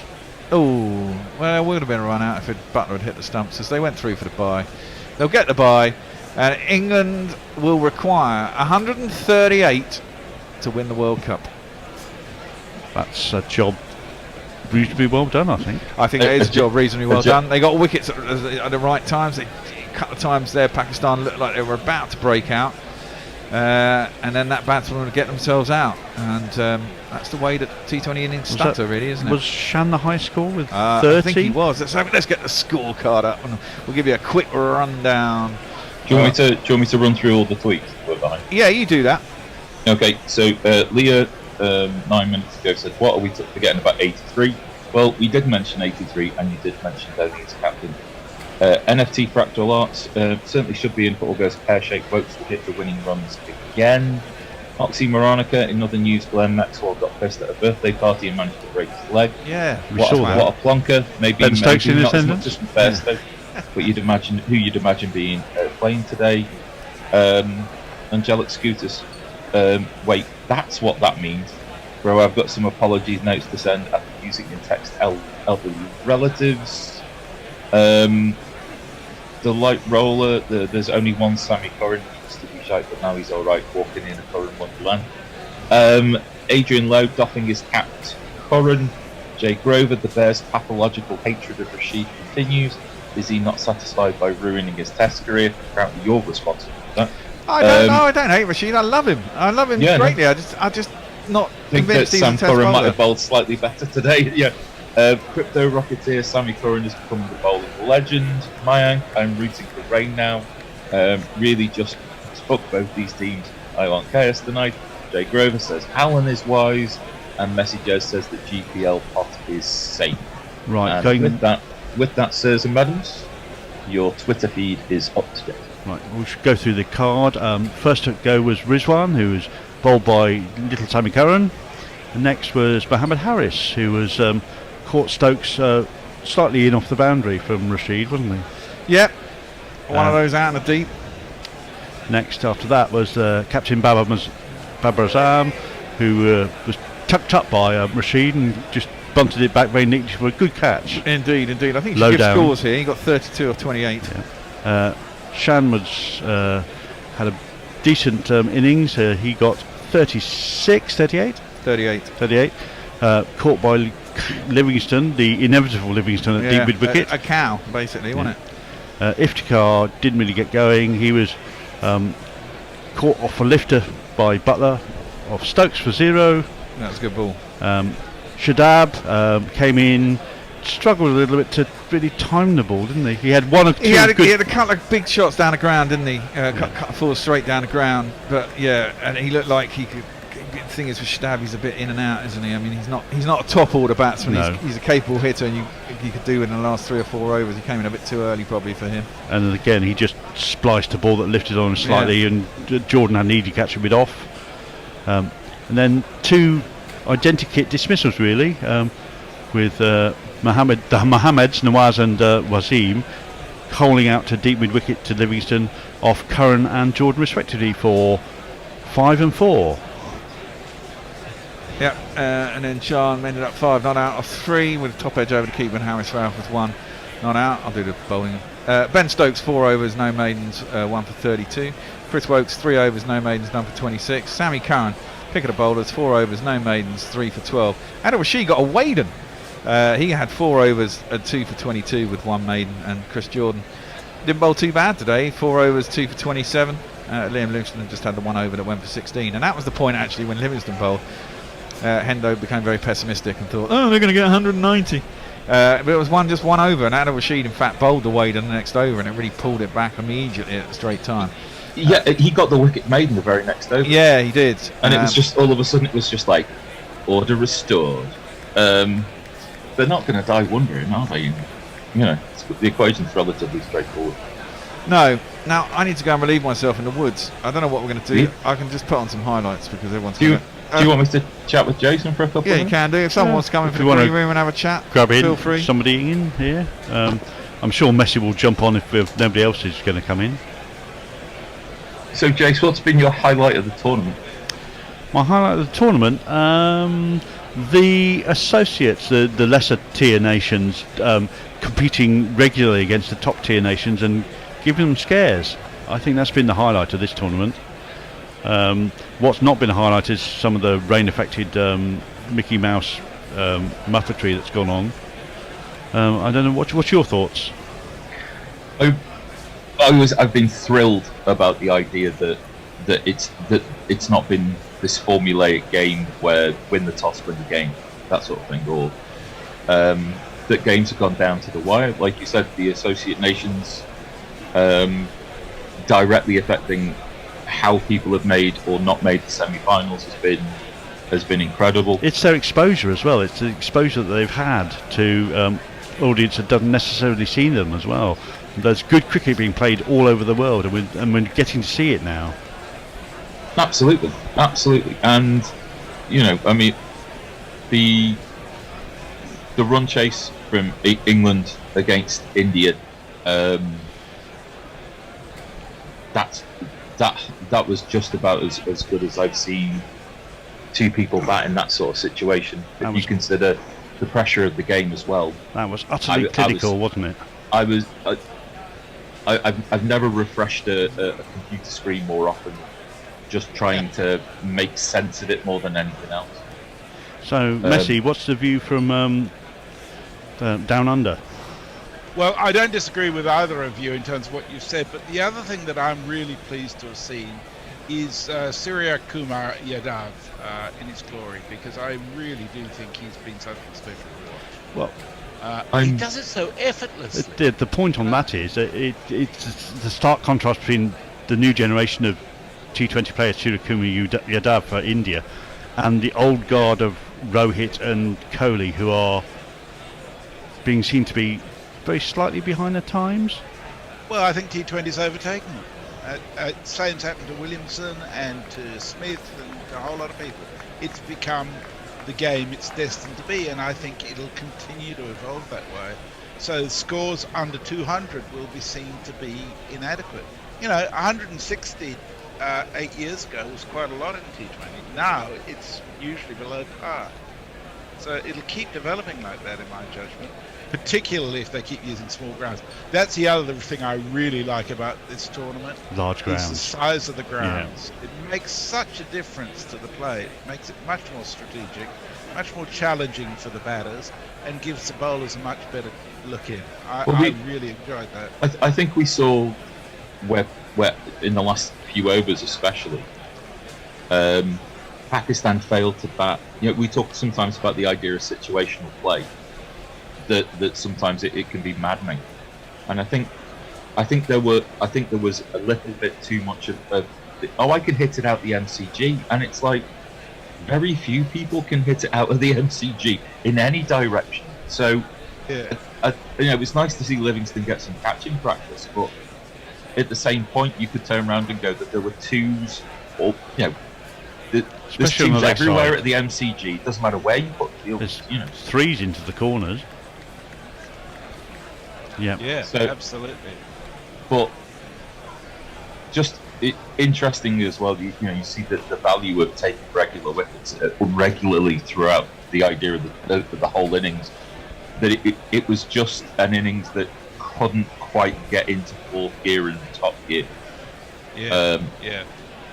With regards to the first innings and the final, but how many of those? I mean, Kumar. I think there's a lot to be said. Could probably make it the T20 captain now, because I think half that team isn't really going to be. If you're talking about preparing for the next T20 World Cup, I think half that team's not in it. Well, I think who are we talking about here? India. Yeah. I think one of India's problems is that they play only in India, basically. They don't send their players around the world to play in the Blast or the 100 or the BBL. So they don't actually have anything like the experience of playing outside of the IPL that everybody else does. No, exactly. And I don't think it's served them well. No, it hasn't. But it served them to keep the IPL as the premier tournament. But I think they're a bit naive in that, because they've got the biggest population of cricket listeners in the world and the biggest population of cricket lovers in the world in 1.4 billion. I don't think the IPL will ever lose its sheen in that sense. Yeah. And actually it might do the service to the game if some of these big names did play in tournaments, and Indians, which no doubt will be on TV in India, if Virat Kohli was playing and Rahul, Rohit and KL Rahul were playing in a Blast or whatever, and they could convince the Blast to do it in a block rather than spread it out over the entire season, it would be followed in India, and it would probably do good for the Blast as well. It'd been more revenue in for TV streams in other places. And maybe the BCC, I don't want them, but I don't think it'll do them any harm. Right, the batsmen are coming out for the second innings. I will take my leave and I'll see you later. Yeah, it's Okay, thanks, Al. Jack's going to join us. Before you go out, your prediction in terms of the outcome? I can see this an England victory with 8 balls to spare. I've got it with 6 overs to spare. Because of the rain, I think they got even more incentive to go hell for leather. So I think they're really going to crush it. I think they're going to go hard, which is the wise thing to do. I'm sure Jack will tell us when he's back. You hung over, Jack? Well, I was saying to Tony, I played the rain card, and wasn't expected to be any place. When my alarm went off at 5 to 8 this morning, I was probably the only disappointed person here to see that it actually was going to be played today. So you took the risk last night, went out and got hammered, and it didn't pay off. Where were you at? At Pimlico. Pimlico, actually. okay. There was a fight in the pub I was in. Oh, really? Believe it or not. Yeah. Bottles over the head? Came out. Someone's tooth came out. Oh my word! That's a proper fight. Sorry, I'm trying to fix the screen. Decided to go off right at the beginning of the innings. Shah Massoud is going to come in and bowl the first ball. Shah Massoud, Shaheen Afridi. Shaheen Afridi, and it swings into his. That's the one. I'm doing the commentary, so got pipe down. Okay, all right. It's turned into the leg side. It's going to run towards the fence. England are going to get back for a 3, and they're off the mark. Is he doing jingles? Who knows? I don't know. Are you doing some jingles, Bear? Yeah, I will be. I was just trying to plug the fucking computer screen back in. That's probably a good idea. No, I think it's going to work now. This man is bowling. Batting, sorry. Hails, the gang's all here. What a extra weekend, what an extra weekend. Hails, the gang's all here. What an extra weekend now. He's decided to crap out. Here he is, full from Shaheen Afridi. I'll push back past him. They'll come through for a quick single. Try the studs from mid-off, but they were well home. So England up to 4 already from 2 balls. I think the problem for Pakistan here, I reckon, is that England's bowlers have had a lot of joy with a spinner, and the bowlers bowl a lot of cutters and slower balls, stuff into the pitch. Basically defensive bowling. Pakistan haven't got a total where defensive bowling is going to be particularly useful. They need to take wickets, and I think they're going to have to go full, and they're going to have to try and swing the ball, and that might play into England's hands. It's a tough one for Pakistan, basically. Here's Afridi, he goes full again, inside edge, and it goes between batter and stumps down to fine leg. They're going to come through for an easy 2, and you need slices of luck to go your way as well if you're Pakistan, and that was one which didn't, as England moved to 6, chasing a target of 138. It was a pretty lacklustre performance, I thought, from Pakistan. It never really turned up, never really put England under much pressure. So just some local knowledge. Ian Forth is at the ground, says you can see some lightning now. The light roller also says the light showery rain is edging closer. Keep an eye on the DLS. Well, they have to play 10 overs, don't they? Yeah. I don't know what the DLS 10 overs would be, probably about 60. Oh! A ball goes straight through Butler. There's an appeal by Afridi, but I think it's more of an appeal for a good ball. Rizwan wasn't particularly interested behind the stumps. They're having a look around. Shaheen Afridi wants it, but I think he's the only one. Everyone else is looking a little bit sheepish, not making any eye contact. Yeah, Afridi was looking at Rizwan like he said, "What the fuck are you not appealing for, you bastard?" It was a cracking delivery, wasn't it? It was the one that went straight on. It came in a fraction, then went off the seam. Yeah, it's a snorter. Butler was basically trying to defend it, or just push it back past the bowler. Yeah. Full face to the bat, really get some movement there. Unlucky for Pakistan, and well, not really a life for England, but one that's nice to get away with. Goes full again, and that's hit into the leg side. It beats mid-wicket, but mid-on will get round to cut it off. So that's another single, England up to 7. As we have a look at whether it hit the bat, it did not. We have Snicko, as you don't have the screen up, showing us that it was a flat line as the ball went past the outside edge. I guess you're right here. The problem is, I mean, Shaheen naturally goes full, doesn't he? And if he gets it slightly wrong, like Booby did the other day, and it's a bit too much on the pads, it's going to get clipped all the time. Yeah. Needs to bowl 6 of those balls that went past the edge there. It's been an okay over to start with, to be honest. That one is very good. It's bowled him. Hales has gone full in swing, middle stump, and Pakistan have made a step towards getting back into this game proper. The crowd says, the crowd says, the crowd says you're out. Yeah, that was a cracking delivery. Swinging in, length. He got cramped for room, didn't he? Tried to work it into the leg side and it's come off his pad and into the stumps. Yeah, it's a very, very, very good ball from Shaheen Afridi. Big swing. And, cut Hales in half, basically, didn't he? He was nowhere near it. No, he wasn't indeed. Right, so will that bring out Phil Salt or Ben Stokes, do you think? Ben Stokes doing... Salt. It'll be Salt, you reckon? Yeah, it is Salt. I saw him run past. Oh, okay, it is Salt then. We'll play in then. Prior ain't no loss, 'cause we found someone That's Sutler. not him. Okay, he can't spell Joss, but he also can't spell Butler. Get up on this. So, Salt, yeah, Phil is here. Want you to push it good into the offside. Scores runs around the park. There's nowhere you can hide. Push it. So, Salt, yeah, Phil is here.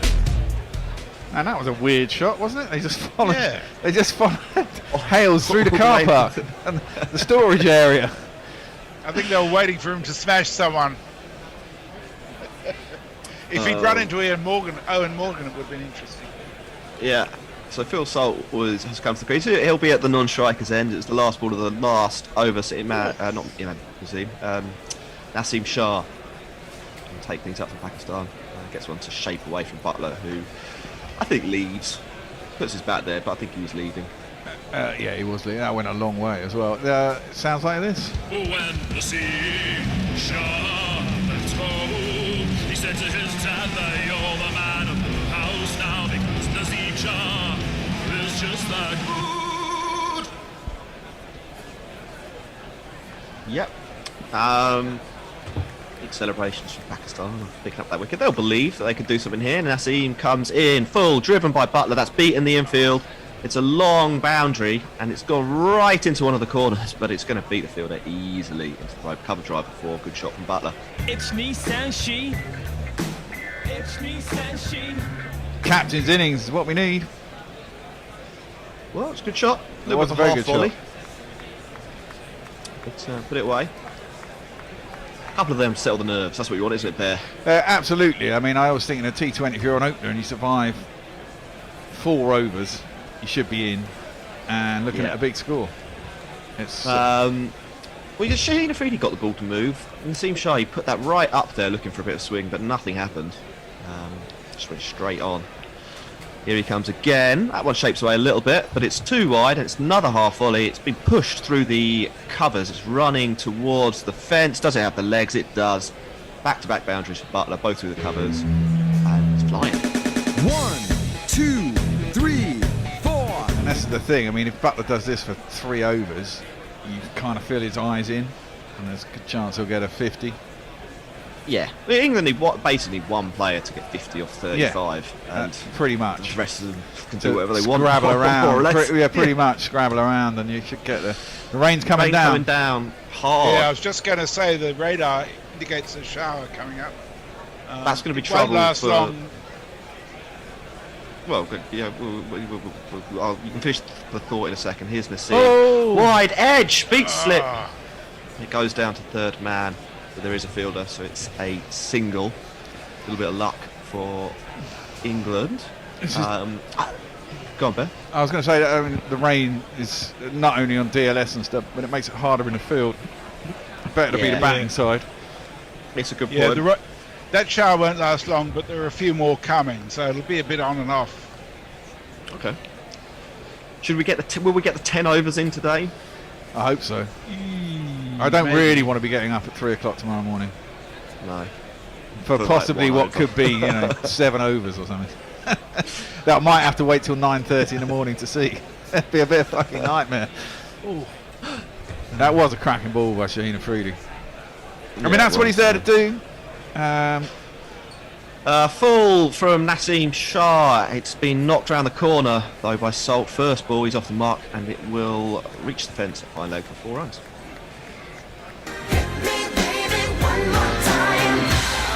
Interesting whether the does Cricket Info have a DLS score live? No, it doesn't. It's a pain in the ass. I'm waiting for someone to tweet it out, but it won't make any difference. England will be miles ahead. Actually, a big slice of luck there from Salt. I thought he guided that to long leg, but Inside edge. It's actually an inside edge between his legs. Nice. Down to the fence. The old nutmeg. Yeah, the nutmeg. Brentford yesterday, joyous. Was that not joyous? I enjoyed that actually. Yeah. I didn't think it was a very good game, but I was watching it, so nothing else to do. And when he scored the winner, oh yeah, it's always great to get. Very happy. Full again from Naseem Shah, and not timed by Salt. He goes for a drive down the ground, and sort of skews into the leg side. They pick up a single, so it's a very good over for England. 14 from it. They're up to 21. 4-1 off 2. Mog was concerned. I tweeted that how good Mog's final jingle was. He took it to mean his final jingle. No. Gratuitous. No, Mog. No. And I said, say no. And he said, some might suggest I failed to produce any at all. He's just fishing for confidence. Come on, Mog. You know we love you. And Smarty, who's coughing to cover up the bear's swearing, says, since the bear came back on, my cough has got worse. The kids are looking quite concerned. I'm sorry, but you know, it's a World Cup final. I'm having a beer at 10 o'clock in the morning. I'm trying to catch up with Jack from his efforts from last night. Oh, I'm going the other direction, aren't I? Yeah, well, that's true. Yeah. Well, maybe start again. You know, hair of the dog and all that. Get yourself a nice large double whiskey. I think I'm all right. I think I'm having an early night. Nice good roast and then fall asleep on a sofa. That's what I do. Salt is going to face up. Naseem Shah is in for his second. You're not commentating. Oh yeah, Stop I'm not. betting. Sorry. You get too excited. It's a dot ball. Just He drink defends it. it. Just drink, Bear. Just drink. I do. Well, you are commentating. You're not doing ball by ball. No, that's right. I wonder whether, in this situation, whether Pakistan will go for 3 overs of Shaheen Afridi up top. Might be worth it. They really do need the wickets. Yeah, exactly. You know, if they've only picked up 1 or even 2 at the end of the power play, very much in England's court. Yeah. I mean, this is it. You've got to win the game. You've got to take risks, haven't you? Especially when you only got 137 on the board. Oh, that's a horrible ball. That's a full toss. I think it's hit him way outside the line. And has run down to third man. They're going to take a single. It was a bit of a weird ball. They're reviewing it. Well, it hasn't pitched. So it hasn't pitched. But I think it... Yes. If it hits him in line, it could be out. It might have been going on to hit stumps. I think it hit him outside leg stump, though. That was my initial reaction as well. But he's managed to convince the captain this time. And, Shaheen Shah Afridi's got that in common with Stuart Broad. He's convinced everything's out, isn't he? Yeah. Well, I mean, I'm interested to see it. It could be. It took the bat by surprise, I think, Sol. I don't think he really knew what was going on. It was a cutter out the side of the hand. Let's have a look at this. Oh, it's miles outside. It looks like it's going to be quite close, but probably outside the line. Hard to tell from that angle, isn't it? Hits him on the back thigh. Well, you can see his leg stump there. Yeah. I think this is going to be quite clearly outside the line, actually. Massively outside the line. He should survive this. A very weird passage of play. It was a slower ball that went wrong. And Salt obviously didn't pick it, didn't read it out the hand. I tell you, if he hadn't kicked it off the stumps, it would have been bowled. Yeah. But and also still waiting for ball. I mean, that was obviously not out, and Shaheen's got a bit overexcited there. But some of these marginal calls, when you think it could be, I mean, not a lot of people have used a lot of reviews, and considering you get 2 in an innings in a T20. Yeah. Mind you, I suppose if there's nothing to review. Yes. You can't review nothing. Well, you can if you're certain players, I suppose. Still waiting for ball tracking here. Impact. It says umpire's call on impact. So they're going to keep the review. They would have hit leg stump. I mean, I think it's lucky it's to umpire's get call by the finest of margins. Yeah, it's not one of those half and half situations. That's it looked clearly outside leg stump. I mean, and when they say umpire's call, there's just a fraction of ball hitting leg stump. So I mean, it's a clearer one than most. Yeah. They picked up a leg bye, so England moved up to 22 for 1. 2.2 overs bowled. Shaheen Afridi does look up for it, that's for sure. Blue towel hanging out the back of his trousers. I thought you were going to say blue tick. Blue tick. Right, I mean, you might have one of them, I don't know. Is he a big An 8 quid. tweeter? They're really taking their time over this next delivery, aren't they? Yeah, certainly are.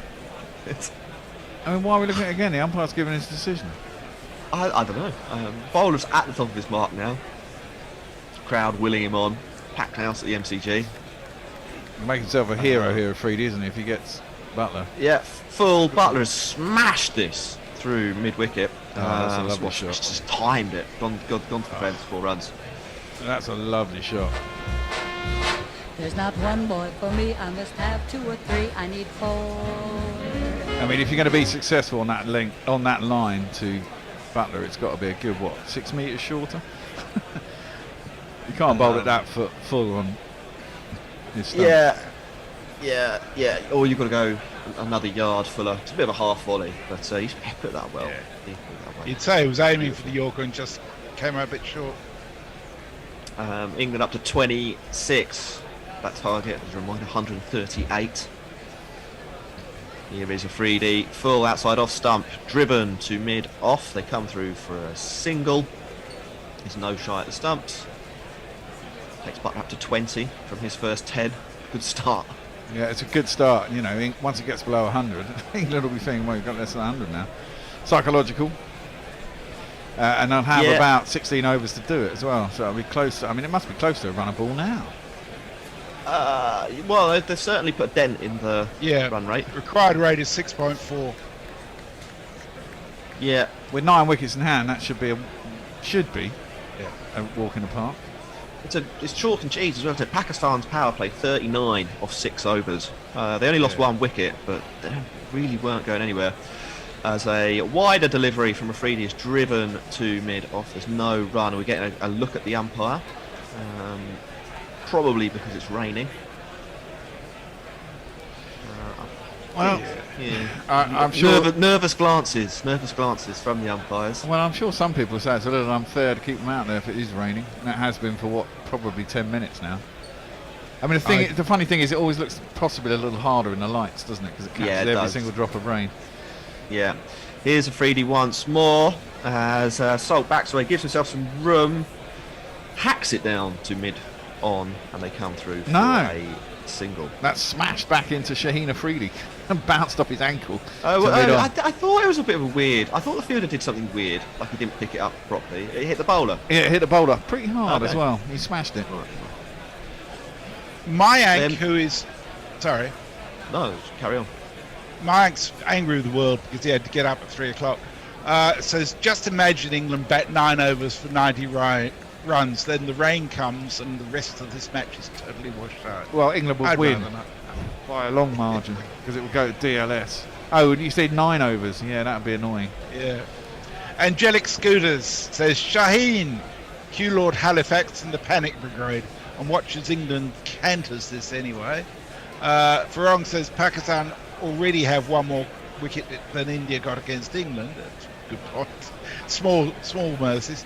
And Jay says, it's possibly because I know no one with any facial definition these days, but Phil Salts looks like a remarkably healthy meth head. That's a little cruel, I would suggest. Change up. Adam says, fantastic commentary, guys. Any idea why your stream keeps freezing?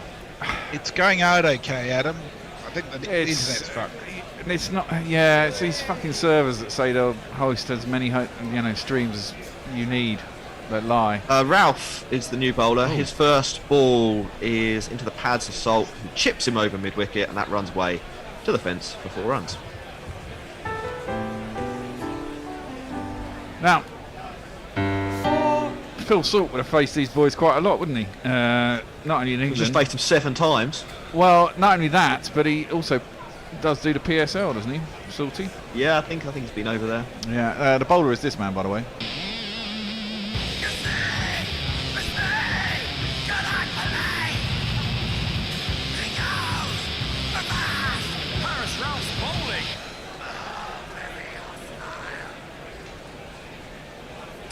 England into the 30s. Phil Salt into double digits. He's got 10, gives himself room there and smokes it straight to mid-off along the floor. So there's no run.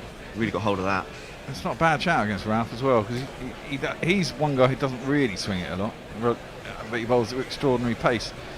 And again, they're trying to bowl full here, aren't they, Pakistan? They're trying to get something, but not a lot's happening except for Shaheen. It's weird how left armers always get a little bit more swing than right armers. Yeah, I guess, you probably practice it more in a way, don't you, if you're a left armer? Well, you have to bring it back in, don't you? Ralph, and he's out. Pulled it straight to the man at mid-wicket. He gave himself some room, swing across the line, timed it reasonably well, but a catchable height, and he's gone. England 32 for 2.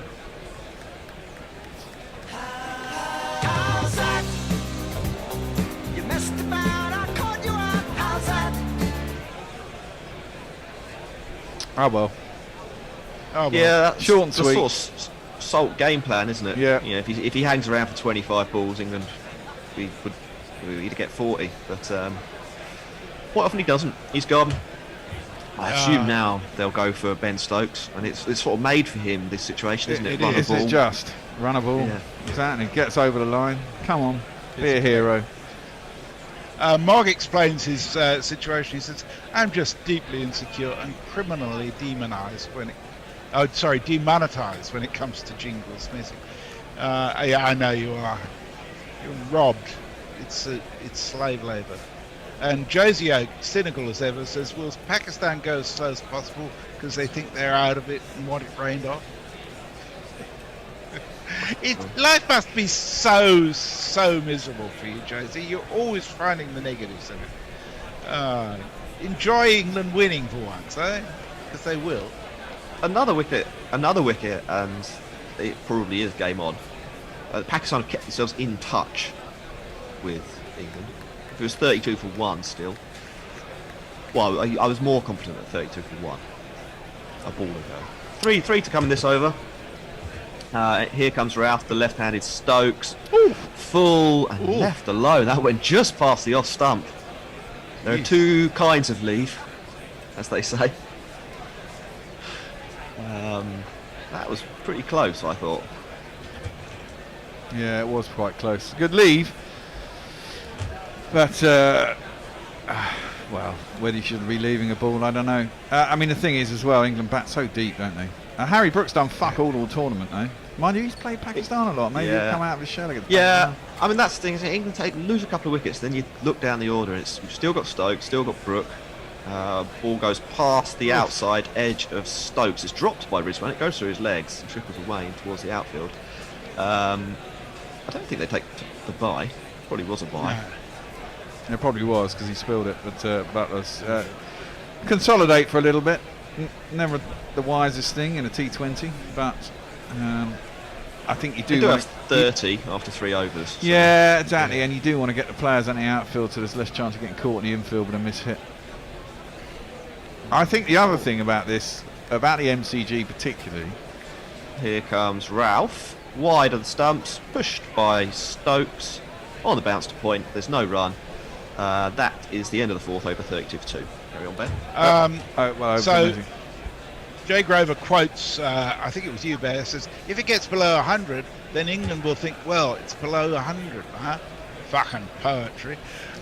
Angelic Scooter says, "So," and this was when Salt was still batting, he said, "So why did they pick this Milan over this guy?" Now we know. Josie Oak, of course, says the collapse is on, we're doomed. Jay Grover says Salt needed a fix, fucking meth. And Leah says the Pakistan bowlers need nerves made of the finest cravastahl to put this back, methinks. I presume that's a form of steel. Mike says Pakistan would want to get off now, break England's momentum. Wow. Yeah, well, I quite think England they've already done that to a certain extent. Good introduction from Harris Ralph. Only 4 off his over. Indeed. Now we find out whether they do Shaheen for a 3. Yeah, quite slow in the field here, Pakistan. They're actually going to go with Naseem Shah. Made that decision. Still 2 power play overs to go. England will be looking to add another 15 runs or so, you'd think. You'd think, wouldn't you? Yeah, really make a statement. Brooks padded up, ready to go. Here is Shah. Oh, it's a good ball. Seems away. I think quite a long way as well, past the outside edge. There's a little bit of excitement from the Pakistan team that they're not going to repair this. No, that just went a long way off the seam, didn't it? It's one of those. It looked amazing. According to the win predictor, England 75, Pakistan 25. I'm a little bit nervous now with 2 wickets down. I've just retweeted the DLS to our timeline, by the way. So after 5 overs with 2 wickets down, England needs 35. Here is Naseem Shah again, down the leg side, past Rizwan, and it's going to go to the fence. It's 5 wides, that's a freebie and a half. No, it is. Don't want that if you're Pakistan. No. 2 + 2 is on, man!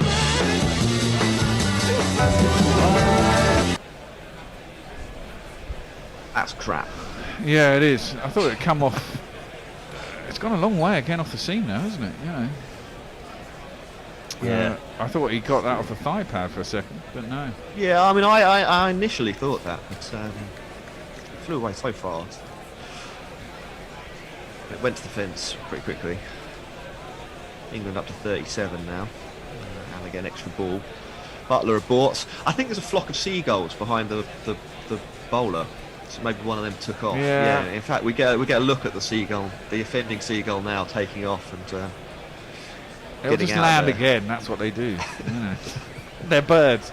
They don't really get the fact there's a game of cricket going on. You know. I mean, I don't know. If you're a bird, it's got to be a weird experience, isn't it? To turn up at the MCG, like the bird's still going. It's back behind the bowler. One of them got hit in a game. I mean, they do get hit quite often. A pigeon got hit at the Oval, didn't there? Someone caught it on picture a couple of years ago. Here's Naseem Shah. It's an edge. I think it bounced just in front of Rizwan. It did. Just short. And he certainly didn't get... well, I mean, I assume he got an edge, or it didn't just go massively off the seam again. Yeah, I thought that. Yeah, possibly. I'm not sure it did. I think it might just swung after the bat. It does bounce before it gets to Rizwan, so regardless, it's not out. I don't know. I think he did get something on it because he did that classic batsman thing and looked behind. The ball is still talking. Yeah. Well, this is the other thing, isn't it? You want to get the ball out of talking range, which is, you know. Oh, that's edge that time. No edge. Rizwan does a thing which is very annoying, which is throws the ball up in the air and pretends to celebrate every single time that he takes takes the ball behind the stumps. He's quite a way away from that again. There is no edge. Yeah, he's miles away. It looked like he massively edged that. Run rate 6.5. Or the required run rate 6.5. The current run rate 8.2. Pakistan have brought a slip in. That's probably wise, considering what's going on. Now they're going over pitch it. Yeah, he probably will. Here he comes. Butler goes down, laps it way up in the air, and with a lot of distance. It's gone 4 or 5 rows back. It's 6 runs. That is a fantastic shot. Absolutely fantastic shot. He's bowling at what, 90 miles an hour. He's gone across. It's going to crash into about middle and off. And he's just gone across, got underneath it, and just levered it over the keeper. There's no one down there, obviously, and he's got the angle right. He's got the face and the flick just right, so he gets the distance and not just the height. The other thing about it's very clever. He knows that Naseem Shah is going to stick with that Test match length. And he's going to be pace on. And he's going to try and seam the ball around. So it's definitely an option. You can premeditate it to some extent. Yeah, especially with a slip up as well. Because you get a top edge, it's probably going to fly over there and not be out. That's a fucking fantastic shot. Really good cricket from Joss Butler. England up to 43, 4-2. It's under 100. Yes, psychological. Butler taps his bat down, a little shoulder waggle, moves across, tries to flick into the leg side, but it seems away again past the outside edge, through to the keeper. There's no run. There's not a lot of carry, is there? It's really going through low to Rizwan. A lot of rain, isn't it? I guess the pitch hasn't had it, but presumably it's got into the water table underneath. It should be. I mean, apparently the temperature is about 24, there hasn't been a huge amount of rain in the last few days. It was 10 millimetres overnight, but before that it's actually been quite good enough for a few days. Yeah, I saw they were practicing in the sun yesterday, and it was 26 degrees yesterday, which is pretty reasonable. Yeah, well, they played 2 BBL WBBL games yesterday? Oh. Another one seems past the outside edge of Butler. Pakistan celebrate a good ball. It's not out. I don't know why they do this, but because they're very presumably they all appealed and then realised that it wasn't out and have just carried on. I guess they're all quite frustrated. Hendo's supposed to be joining me. That's and the end Jason. of it, isn't it? I'm off. Yeah. See you later. Okay, see you, Jack. Hope you feel better. Yeah. Are you're not on? No, you're not on for the rest of the day. Have a good one, Jack. And has Tony got his cans on? No, Tony's not here. It's me, Hendo, and Jace. But Hendo has. Oh, who's on tweets? Hey, I'm on tweets. Hendo. I'm on tweets. Okay, Mike Taylor's the next one, Hendo. That one. Okay. I'm going to go and quickly jump in the loo. Oh my, great. Well, I'll do a ball while you're away then. It's going to be Harris Ralph bowling to Ben Stokes for the first time, isn't it? Oh no, he did in the last over, didn't he? This is a dead straight, perfect length delivery from Harris Ralph, and quite rightly, Stokes affords it the respect it deserves and defends it with the full face of the bat straight back up the pitch. There is no run. 43 for 2 England. They need 138. Have you calmed down yet? Me? Tony is making me more nervous than I normally am today, because he's very nervous. It's a kind of catching disease. Harris Ralph in again, full, driven by Stokes, and I think he's almost beaten the diving figure at mid-off. Get a single to the edge of the circle, but that saved maybe 2, perhaps even 3 runs. Stokes is off the mark nonetheless. Shadab? Shadab is a very good fielder, isn't he? Is it Shadab? No, it's Babur Azam, the captain, leading by example, as we always say, in circumstances like this. Yeah. He's nothing. He's nothing. He's not Spanish, so I don't know why he's doing that. 26 to Butler from 16. Stokes 1 off 5. 44 for 2. 138 the target. But it's not exactly on a knife edge, but it's quite close to the knife edge, if that makes sense. The bear has got beer. That's how nervous he is. Joss Butler is facing up to Harris Rao. He bowls him a bouncer. It's a really quick bouncer. Really high. And it's really been given as a wide, and a very bouncy bouncer. It's been given as a wide, and I'm going to take back my slot. Wide. So how nervous are you, Hendo? I'm not really nervous. I'm more nervous about... I'm much more nervous about England getting into the latter stages of a tournament, because I want it to remain interesting in that respect. Yes. When they get to... I'm not a big man for finals of things. I'm calmer today than I was in the semi. Yeah, me too, absolutely, yeah. Precisely that thing you want them to get through. Harris Ralph is coming in. Oh, he's edged that! He's got him. Yeah, he's got him. Butler has gone, 26 or 16. No one's really got away this game, have they? Ooh, Fence at that outside off stump. Harris Ralph is extraordinarily happy. England have lost 3 wickets in the power play. They are 45 for 3. But Butler has gone. I won't look back, 'cause by the time that I do, you'll be gone. A lot of pressure now on them. Well, yeah, Harry Brook, a young man coming in. Well, not just Brook, what a but cauldron. Stokes as well. He's got a bat there for most of the innings.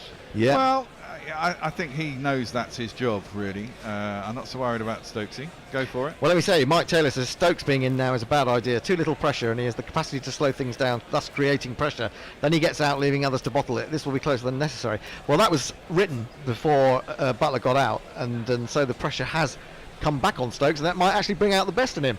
Messi Jezza sent a picture of DLS numbers. Jay Grover says, even if Mogg does get suicidal, I think the sheer number of options his weapon collection offers him might make him pause. He'll realise how pissed off his cats would be before they eat him. Hendo on tweets, can I retract my earlier donation? Why would you want to do that? What are you getting at? New batsman at the crease, all yours, Bear. Harry Brook is at the crease. He's had a pretty poor tournament, it has to be said. There's not that many chances,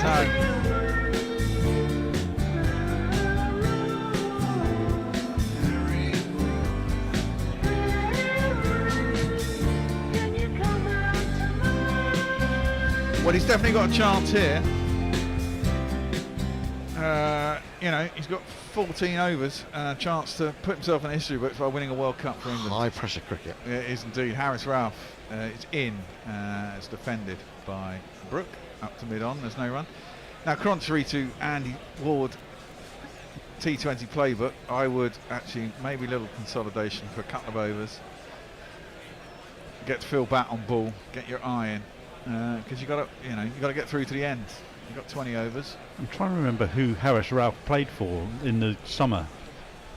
Didn't he play for County? A county? I thought he Can't played remember. for Derbyshire. No, that was Shan Masood, wasn't I it? thought it might have been Yorkshire or Lancashire. There was quite a few. There were quite a few Pakistani players over here last time. Nipped over for 2 or 3 matches or something like that. Yeah. Harry Brooke pulls away as Harris Ralph comes into the bowl next to the There's no run. Sean Tate, Pakistan bowling coach. Oh, he was fearsome. quick. Oh, he was quick. I think he's one of the quickest I've ever seen. Him, Shane Pond. No, Shane Pond wasn't as quick as Tate. No, Tate was extraordinary. Tate quick. was got tapped in the national series. Yeah, but he was massively quick. Pakistan fans massively back into this again, and Harry Brooke comes down a track, clips that sweetly through the onside. It's going to beat the fielder, makes its way to the boundary, and England have another 4 runs. It's punch and counter punch. It's a double-edged sword of Damocles of pace, isn't it? Thank you, Tony. Tony has not only brought me in his car, he's made me a cup of coffee. It's a little bit strong, but I won't take it out. I won't complain. I won't complain. Spicy Golden Duck says, "Good evening, gorillas. I know you can't do it with your finger, Hendo. It's a computer." Yeah. Oh yeah. I'll break off. Harris Ralph in, dabbed into the offside by Brooke, and it's fielded at backward point. Stroke, short third man, no run. End of the over. Spicy Golden Duck says, "Good evening, gorillas. I know it's evening because I'm having a beer." No, you're wrong. After this match, when is your next commentary? That is a bone of contention at the moment. We desperately want to do the ODIs between England and Australia, but at the same time, we can't find anyone who wants to man the fort at 2:30 in the morning. Yes, I can't do all games. We've never missed a game, have we? Really, until this tournament where we didn't do some of the earlier games. Jay Grover just says Yorkshire. Mike Taylor says Duckworth Lewis after 6 overs with 3 down is 45. This is very, very close. And Brian 001 says I'm waiting on a church service to end. I see Pakistan scored bugger all. England should reel that in easily, but with 2 wickets gone already, I reckon the Bear and Hendo are not happy. Well, You're 3 not down wrong. now. Oh, and a bit of spin. Change. For Pakistan, it is this man. What's the matter, you? Show a little respect. Leg is spitting his harder, but he turns it off at the deck. Oh, he's not too bad. His first ball is worked into the leg side by Stokesy down a long on, and it'll be a single. Basically, England needs about 6 and over, though, don't they? They do. They've just got to be sensible here. I mean, they've got to do it by degrees. I don't think this is the kind of game that you can slog your way to victory. No. We saw what happened with Pakistan when they lost a few wickets. That there was some mistiming. You can't be sure that you're going to hit 6 when you can't have that confidence that some players do have that they're going to clear the boundary. That confidence is born of having short boundaries. Yeah, exactly. But I do think when you look at Wokes at 9 and Shaheen Afridi at 9, you think, well, that one is a leg spinner for Shahid Khan. Driven at by Brooke, pulled wide. It was nowhere near it, really. Half shout by Rizwan behind the stumps, but it span past the edge of the bat. Yeah, we saw a bit of this from when the way that Pakistan were batting against Adil Rashid, didn't we? Playing and missing at balls. I think you want to try and get down a wicket and just drive it through the offside, maybe. That's short though, wide, cut. Behind Should square, be they should get 2. Oh, bit of a misfield. They'll definitely come back for 2 though. Not pushing the 3rd. I mean, you're quite happy with that. If it's short of a length, you can get back and cut it. Absolutely. 5:30 a.m. here, says Mayank. Where the fuck is the rain? I need to sleep. Well, we hope it's staying off because it's a thrilling game going on. It's 21 balls away from being a match. A match, indeed. Not having to get up tomorrow morning would be good. A short again, pulled by Harry Brooke. Straffled really down to long on. It'll be a single. Pirate Badshaw says you can get laptops with touchscreens, just not Macs, which are inferior. No. Yeah. I love my Macs. You know what? I've been looking one for the missus. Not that I might not buy one. But you can now get a 2015, 2016 i7 chip, fucking speedy machine. Second hand for about 220 quid. It's mad. Cut out to cover. Extra. I mean, he missed out on a single there, didn't he? Yeah, possibly. Either side of him, he's got a single. Yeah, it came back in and cramped him just a little bit when he was trying to cut it. Shadab is driven by Stokes. A little inside out. No, it's only one. Top spin backhand. It's going to be a 1 out to long off. And that then Shadab's first over. 5 yeah, not bad at all. Jay Grover says no. County Yorkshire is who Ralph played for. Also, I just gave you 2 weeks' food budget, so thou better do the matches, or my radical diet plan will be for nout. Also, Fat Max. Raffles the Gentleman Thug says, morning gents, I reckon Sean Tate had the most inelegant bowling action in the history of cricket. His pace was generated from sheer brute strength. Yeah, possibly. Yeah. He was very slingy, wasn't he? He was very slingy. I mean, I remember watching him in the beginning of the tour, the England 2006-7 tour, in a sort of President's 11 against England at Monaco Oval. And just watching him from the boundary side on, I was terrified. He was really fast. He really modelled himself on Tomo, didn't he? Really? Yeah. A little bit, yeah. But he was bulkier than Tomo, really. I would say. Tomo always said, "Well, I don't understand why more people don't bowl like me, because that's the only way to get real pace out." Yeah, sling. I had a kid I played with. Also, because you see the ball late, don't you? Yeah, as a batsman. It's horrible to face. We're going to have a change in the bowling. First entry into the attack for this man.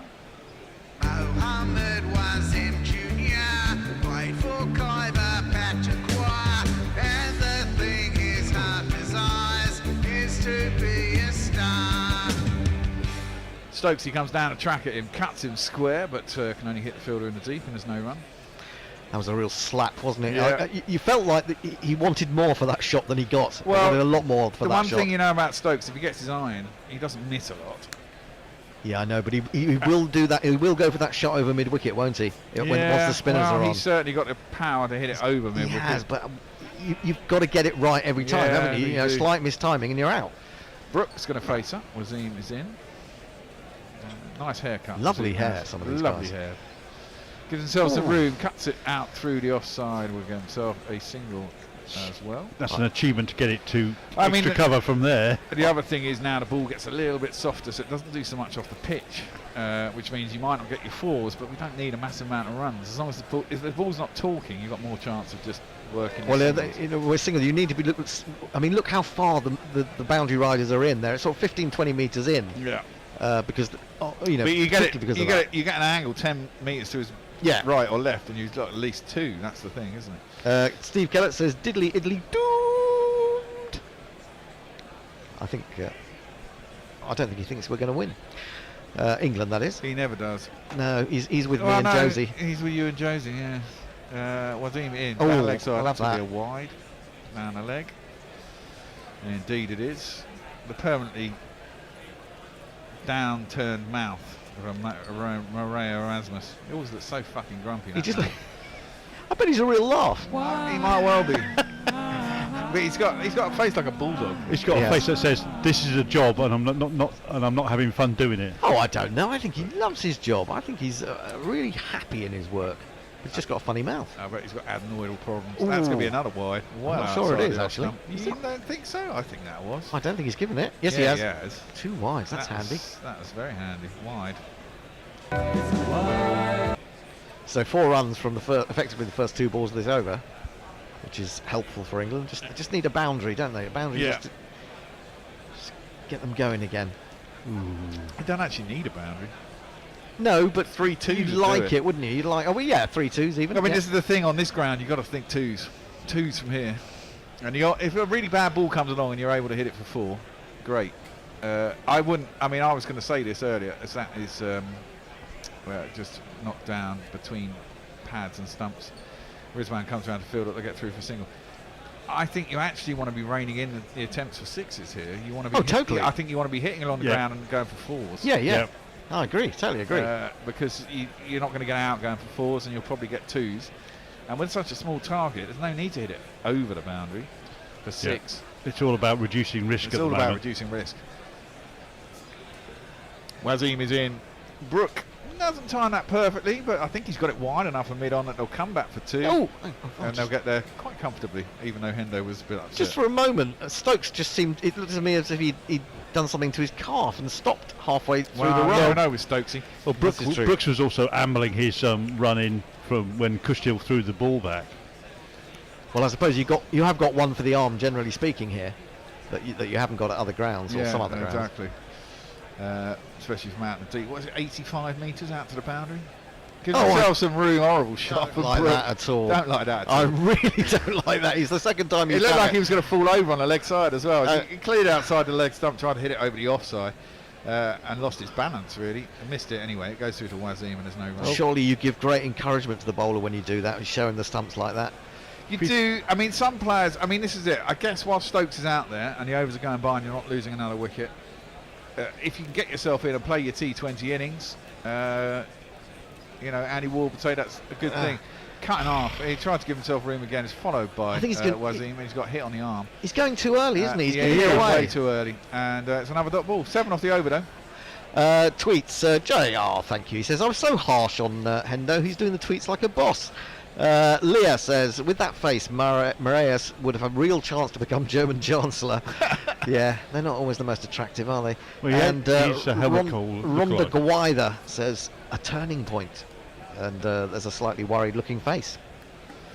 Well, you never know.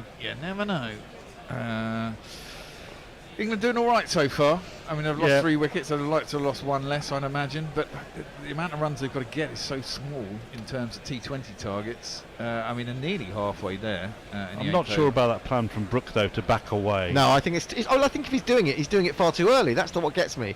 He's showing the stumps to bowlers who can bowl good stuff up in the block hole. Yeah. It's. Maybe he's trying to encourage them to do that so he can get full ball and he's in trouble though. He's got done on the pointy part of the elbow, hasn't he? I can see why he wants to push it through the offside where there's generally people up and only one person on the boundary. You've got to rely on your technique. This is the thing. Also, the players out in the middle, and we all get nervous here. If I was in this England camp and I was a batsman, I'd actually want to be out there because I think I can control the game if I'm out there. Yeah. But I'd be out there and be terrified. Yeah, I know you would. But I think a better game plan is to knock it into the wide open spaces on the leg side and see if you can get 2. If you can get 2, yeah. Shanab's going to continue. And he's going to bowl at Stokes.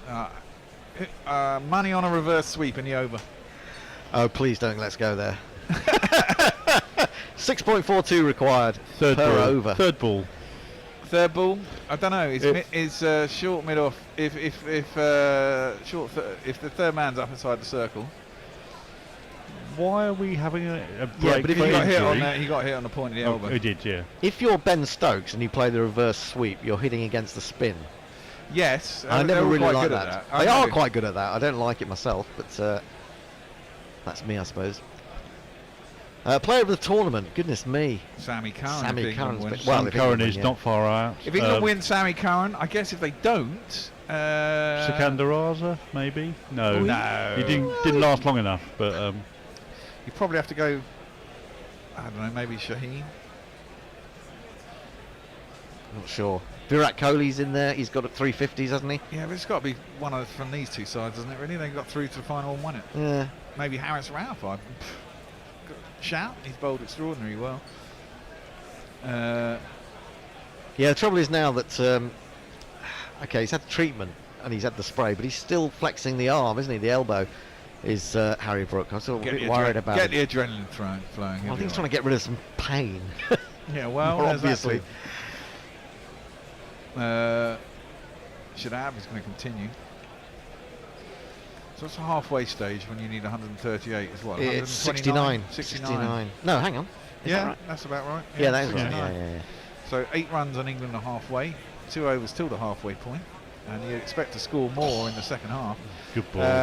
Yeah, it was a good ball. Floated up there. Stokes hits it square on the offside to get himself a single. Yeah, you can't take any liberties with that one. Nah. Certainly not. Good job we didn't do the reverse sweep on that. No. Exactly. You need a flatter delivery. I don't want to see Harry Brook prodding at these balls that I don't think turning he will. away from him. I think he'll try and hoik him. Yeah, that's what. That may be almost as worrying. The best thing to do is probably try and hit him straight. There you go. Gets down to the pitch of the ball.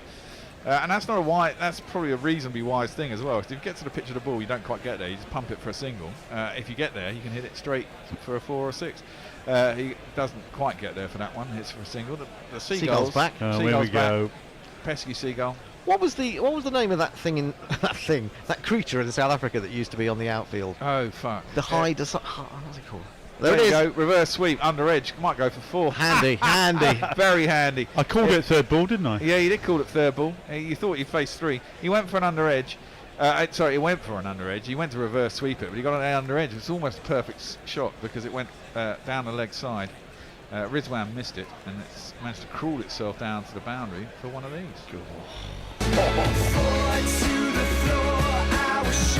see, that is your 4 for the boundary. Now you just don't need to try and do that again. You need to pick up, make sure you pick up a run every ball, but you don't need. And then you've got 8 from the over. Exactly. Shut up. That's short though. Awful. Pulled short hard. rubbish. Got away There's with a it. man out deep mid wicket, and it'll be a single. You'll be relieved as well if you're Ben Stokes and you see that ball coming. You go, right, that's not going to get me out. Yeah. 7 off the first 4 balls of the over. This is all that's required. Yeah, a couple more singles and you've got 9 runs off the over, and you've got half of what you needed for the next over. Yeah, exactly. Should have bowls. That's the top spinner, and but it's a bit too short. You see, he's not giving it the air that Adil did. What was he? You see, he's up at 59 miles an hour. So that's quite flat. He was coming under 50, wasn't he? Yeah, exactly. Adil? So therefore you have to drag your length back a little bit, which means the batsman can get on the back foot. He's not being drawn forward. He is drawn forward to that one. He did give it a bit of air, but didn't quite get to the pitch, but did the sensible thing. They got 7 off the over already, just dabbed it out into the deep covers, gets a single, 8 off the over, more than what England needed, 69 for 3. We're halfway there. Yeah, I thought he was going to throw it away there when he came down the wicket, but he was sensible enough to watch it, wasn't he? I think now, I mean, this is where actually Stokes' experience and England captaincy and all this shit comes in, because he's out there with Brooke and he goes to Brooke, listen, I won the World Cup 2019, this is how we do it. We do it keep your head. We do it by deflecting balls off our bat as we're running. Look for the bad ball. 1 and over is all we need. About 1 bad ball. Get a boundary off that. A few singles and we're home. Well, look at this. I mean, here we are. 2/3 of the way through the game. No, sorry, 3/4 of the way through the game, and top score is 38. Yeah. So I don't think it's the easiest wicket to bat on. And I think Pakistan probably need another 20 runs. Yeah, and I think it's the size of the ground that. That I think problems. 160 would have been very testing. He's got a top edge down towards third man. It's not quite going fast enough. It's stopped by the seam down at third man. But again, he's given himself room. There's no stick, so I just feel that technique is going to bring about a failure. Well, and the question is whether it's going to be sooner or later. Well, yeah, it may well do, but it's a T20, isn't it? And actually, we haven't lost a wicket now for 4 overs. So we're catching up again with the wickets column. Having played a few of those, don't you want to then go inside the line and flick it? Possibly. Maybe you feel more comfortable watching it onto the bat, stepping back. You're probably not going to miss it. That's full and into the left. It's batter rebounded. There's an attempted run out, but it's not going to happen. It was clipped to Iftikhar at mid-wicket, who misfielded it, bounced off towards mid-on. And then misfielded the pickup as well. And then misfielded the pickup, and there was a bit of an Amar, shall we not, from Stokes. Eventually they did commit, and they got through easily enough. I was worried there with Stokes is that he thought he timed it nicely, and he hit it straight to the basket. Yeah, he did time that's worth a run. And he thought it was worth a run, and that's why he started going, isn't it? Yeah, play what happens, not the shot. Brooks. That's more like it, Brooke. Doesn't quite beat mid-wicket. If he had, there'd have been 2. Could be a fielding from Shadab Khan, diving full length. Wasn't hit with great pace, but if it got past him, would have been 2. 72 for 3. Well, that's have a change at the end of the over. That's more like it. He stood in the crease. He didn't move around, and he just worked the ball. Yeah. 66 from 63 required. With 7 wickets in hand, you would have England as massive favourites here. But finals are funny things. Pressure does funny things. And this is England, let's face it. Stokesy pulls away. He's been put off by the Mexican way. He has been put off by the Mexican way. Stokesy is a man who has done it all and does have incredible mental fortitude. For a man who hadn't played the T20 for 20 months before he came to this World Cup, he's not done too bad. He has got a good brain and he is brave. I'll give him that. He doesn't get phased. That's full and nicely timed out through extra cover. Go ball. It's going to go. Yeah, yes. That's a fantastic shot. He's not even gone through with a shot. That's pure timing, pure Ben Stokes. As he blocks that essentially through the covers. There is a man out at deep point. He can't get round to stop that. And it'll be 4 runs, and that's the one for the over. That's a gorgeous shot. Quick tweets. Jay Grover says ibis. No, it wasn't an ibis. It was a hadada. Yes, that's as it. Leah comes through. Solidarity with the Seagull, says Pirate Badshaw. And Bear hedges his bets. Player of the tournament, it's someone called Mohammed. Yeah. Miss hit into the offside, but so miss hit that they'll get through for singles. Shadaba has to come in from cover on the edge of the circle. There's 1 ball left in my stint. Tony's going to take over from me. We have a game in 1 ball's time. Yes. We do. Yeah, we do. Game. We do. We and England must be in the lead. Must be one would ahead, have aren't thought. Next up will be Tony's going to take over from me. Messers is going to join in the tweet chair. Al Hotch is going to come back, and then the final 3 overs. It's going to be us big boys, old boys. The oldest boys. The old lags. As that's into the pitch, short, pulled. Oh, Brooks has gone for a single.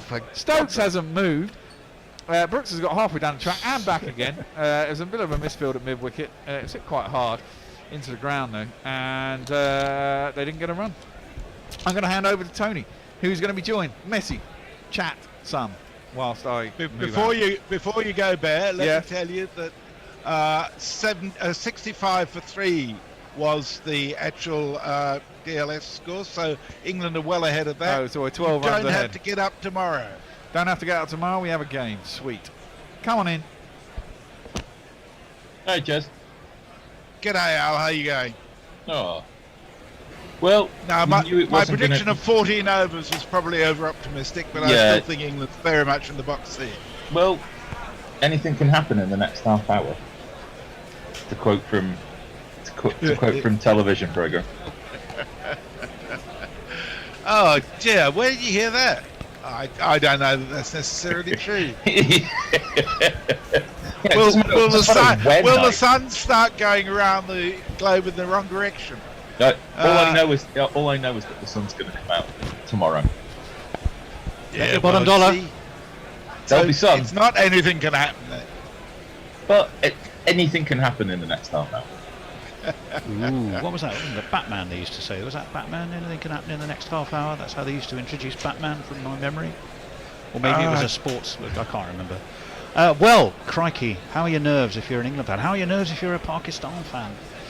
This is more tense than perhaps a few thought it might be. Oh, come on, Tony. You wanted this. You like the idea of England putting you through an emotional ringer. Well, they are. 137 is all Pakistan made, remember? 137 for 8. But England did lose 3 wickets in the power play. They were ahead, 49 against 39, but they lost 2 more wickets than Pakistan had. Both these sides have won a World Cup once, the T20 World Cup once, 2009 for Pakistan at Lords, 2010 for England in the West Indies. I do love this historical context when we watched them play 7 games against each other and there was no link between eight in fact. So don't forget, because they played a warm-up game in Australia against each other as well, as if they hadn't sort of played enough in the second game. The most meaningless game ever played. And all we found out is each game is an event in of itself. Yeah. Well, it is. This is Pakistan's cricket. I mean, they are never dull. Well, isn't it also England's cricket as well? Well, it kind of is. 61 off 60 is the current equation. Ben Stokes is there. He's on 17. Harry Brook is there. He's faltered his way along for 14 off 16. Taken a whack on the elbow for his trouble at 2. Mike Taylor's been infected by your nerves. He says England are steadily only about 5 runs or 1 wicket ahead of the DLS. Cricinfo has the win probability at 84. Should I be worried or not? No, watch the game. It'll be fine. If we're good enough, we're good enough. It will be all right. Well, I know, Messi, you're going to be our expert on DLS tracking, aren't you? Yep, you I seem am. to have it under control. Maxwell points out that England just needs to run a ball. Ness says Stingray for some reason. Is that where half an hour is? Oh, it could be. It could be. Yes, it could have been Stingray. Troy Tempest, Aquamarina. Shadab Khan into the attack. Neither of those two are playing, but Shadab Khan is. It's dabbed away to short third man. Then get another single. Well, we thought we might need 77-4-3. No, it's a dot ball. I beg your pardon. It gone straight to the fielder. We thought we might need Aqua Marina if it's going to carry on raining, didn't we? Indeed. Shadab Khan again. Stokes prods forward. It's another dot ball. Spinners. Adil Rashid bowled beautifully for England. Shadab Khan is bowling beautifully for Pakistan. England are 1 run ahead of the required over rate, over rate indeed, or runs per over. That's another dot ball just pushed down the track. 61 from 57 is what England need. They're 77 for 3. You can tell there's nerves. There's definitely nerves here. Stokes is not going to. Oh, again, that's just out to extra cover. Throw comes in for Mohammad Nawaz. Not sure what Harry Brook's doing there at the non-strike. Harry Brook is feeling, well, he's feeling nervous is what he's doing. He's England are on actually cats on to hot be tin fair, roofs. that was particularly well fielded. What's Shadab Khan got this time? This time it is a single. It's just dropped down into the offside. They are sharp about their work. They do get one more to the score, move on to 78. Yeah. Now, Shadab Khan just slipped as he was positioning himself to try and take that throw. Well, seems to see the funny side of it. Even though Harry Brook's not in the picture, the ball is not in the picture for an awful lot of the picture of that moving image. image. True. That is true. We saw a flurry of rain that seems to have disappeared. We have played the 10 overs. We've got the game. This one is forward by Brook, wristily flicked away towards mid-wicket. Just takes a single at the end of 11. It's 79 for 3. England ahead of that run rate comfortably, but the nerves are still there. 59 or 54 is what they need. Messers is on top of your messages. DLS after 11 was 71 for 3, so they're 8 ahead of that. Jay Grover says, I'm not a believer in sympathetic magic, but if Stokes scores the winning runs, it's because I said he was shite and shouldn't be in the team, which I also said, I must say.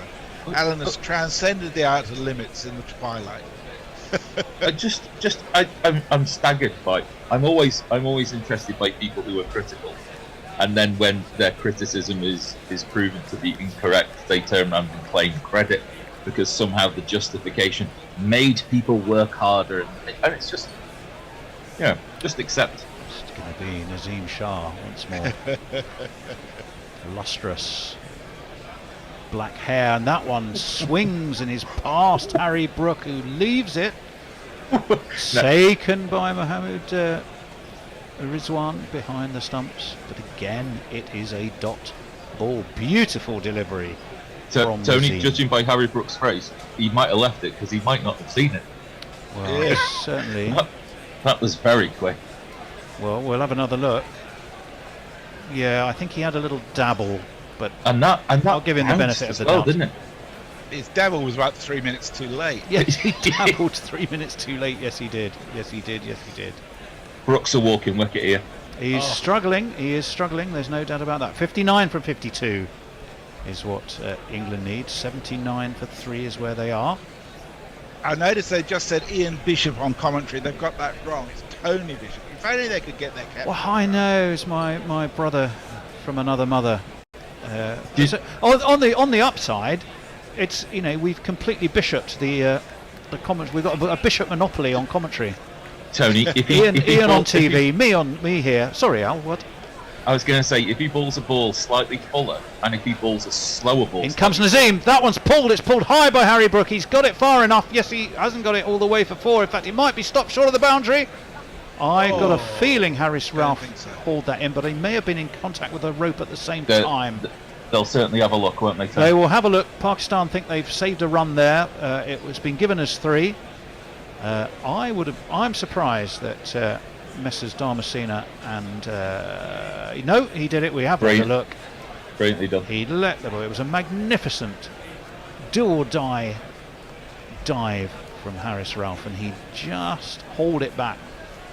The ball had left his hand when he crashed in to the boundary sponge, and as is signalled by umpire Erasmus, who I reckon's put on about half a stone since not this tournament. Well, during this tournament, maybe the Australian cooking is suiting him. Wide of off stump.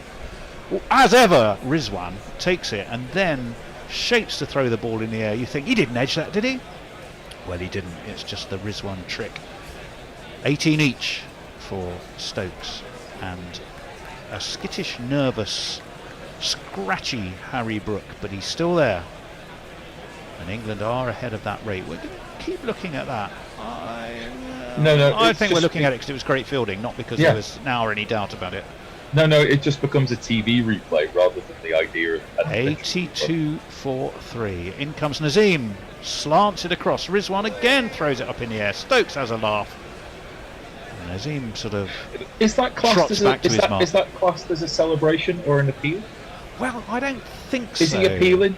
It's a habit. I think it's a habit that Mohammed Rizwan has. It's more irritating to us bishops commentating. Probably Ian and I will get fooled by it from time to time. But there we go. Ben Stokes sees the funny side of it, and I think even Nazim Starr even sees it. I think a funny side. They do know each other so well, these teams. I mean, they've been in and out of each other's pockets for the best part of... Oh, that's a dabble. Now that is a genuine appeal. Nazim Shah thinks he'd got it. Erasmus says no. The DRS timer ticks. Stokes had a real waggle outside of his off stump. Mohammed Rizwan took it cleanly enough. Babur Azam appears to be leaving it to the last minute and then goes, we will have a look at that. And umpire Erasmus says, is it a book, is it a film? No, it's a TV programme, and does the square symbol. Stokes seems confident enough. Harry Brook seems confident enough. But Pakistan, we're getting towards the sharp end of this game. They believe they might have their man, although their body language is not that of a team convinced they've got their man, is it, Al? I don't think it's likely, but just to let you know, the DLS, this is 11.5 overs. The DLS at the end of 12 overs is either 77 for 3 or 80 for 4. So they'll still be slightly ahead. Slightly, but the pressure is on. Ultra Edge doesn't even twitch. You can see why they thought it might be worth an appeal, though. You don't appeal because you get, that's gone close to the outside edge. You appeal if you hear a noise. Well, you'd hear a whoosh, don't you? You hear something when it's that close. Come on. Rizwan's laughing. He's having a joke. It's all very good-humoured. Our nerves. Somehow we seem more nervous than the players do. Tony, you seem more nervous than the players. 82 for 3. 12 overs complete. 18 each for Brook and Stokes. England just ahead of where they need to be on DLS. 56 from 48 they need. Messers has your messages. Leah's a Paul, we still need to be reminded it's Stingray that has that saying. Angelic Scooter says, no, the game's official. I wonder what movies are on. Where's Carey when you need him? Like Roller says, heavier showers are about, but I think they'll short past us. This one has been driven and fielded on the onside. Shadab Khan it was back into the attack. England, though, will get 2 to the score. At least they should have got 2. There was a sharp piece of fielding. Yeah, Harry Brook moves on to 20. No, it was good fielding in the deep, but it was well fielded. In the effective fielding in the deep, it was it made that second run a much easier proposition. Not rolling in the deep, which of course would be, what's her name? Copyright. Adele. In comes Shadab Khan. It's a leg break. It's slapped away into the offside, but there's a fielder there and there's no run. 84 for 3 is where England are. 85% is what WinBiz is telling us. Somehow it just doesn't quite feel that way. Because you're English. Well, there is that. Shadab Khan rolls his shoulder. That's uppish and over. Extra cover and straight to the man at long off. Shadab Khan has the wicket. Harry Brook has gone. England are 84 for 4. This game's not done. Brook has gone for 20. He's hurt himself, I think. Book the edge of your seat, because Brook has gone. That would have sounded quite good if I hadn't have stumbled over it. The wicket has fallen. Oh dear.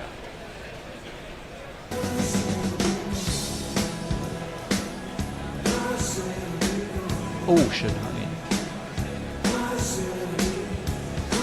Shaheen Afridi who took it very, very well indeed. They were either celebrating and he was still on the floor, or someone was calling for some medical attention. And he was still on the We'll floor. keep a close eye on that. Either way, Brooker's gone for 20. He did seem to rather catch his knee as he fell, and of course it was the knee that he'd had so much trouble with. Shaheen Afridi. He's really come into this tournament. He started off comparatively slowly. I'll just dig up his numbers here in a minute. Jez, have we got any tweets, man? Yes, Raffles the Gentleman Thug tweets a solution to everything. He says, anything can happen in the next half hour, Mark Twain. If you ever want to make up a quote, attribute it to Mark Twain. No one will ever question it. No, oh dear. Hey, I tell you, that is a big limp, isn't it?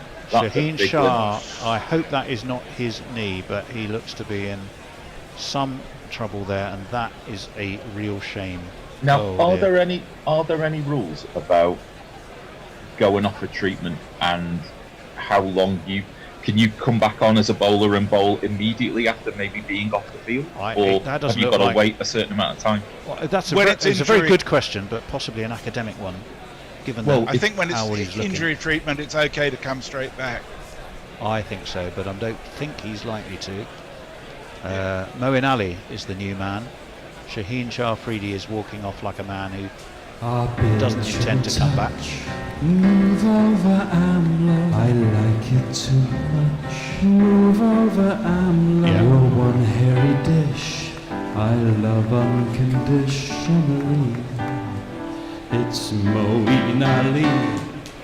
Well, I guess you could argue he did the most important thing. He took the wicket. Well, Moeen if you Ali expect him goes to bowl another couple of overs, onto the then back foot, drops this into the offside. England get a single and move on to 85. 53 from 44 is what they need. Messers, what has that wicket done to our DLS situation? The DLS for the end of 13th over is 85 for 4. And The score England- currently after 12.5 overs is 85 for 4. Wow. So we're literally bang on DLS Yep. at the moment. is there rain in the offing? Yes, That there's one lots of is it. driven, but driven Lots- straight to cover. Means it is at the end of that over. No, there's one Oh, ball no, one left, ball Tony. left. 85 for 4. Oh, sorry, that was my fault. I said DLS score is 85 for 4. 53 from 43 is what England need. They need to get a run here to get ahead of DLS. We don't sense that there's more rain imminent. Back foot cut from Stokes away into the offside.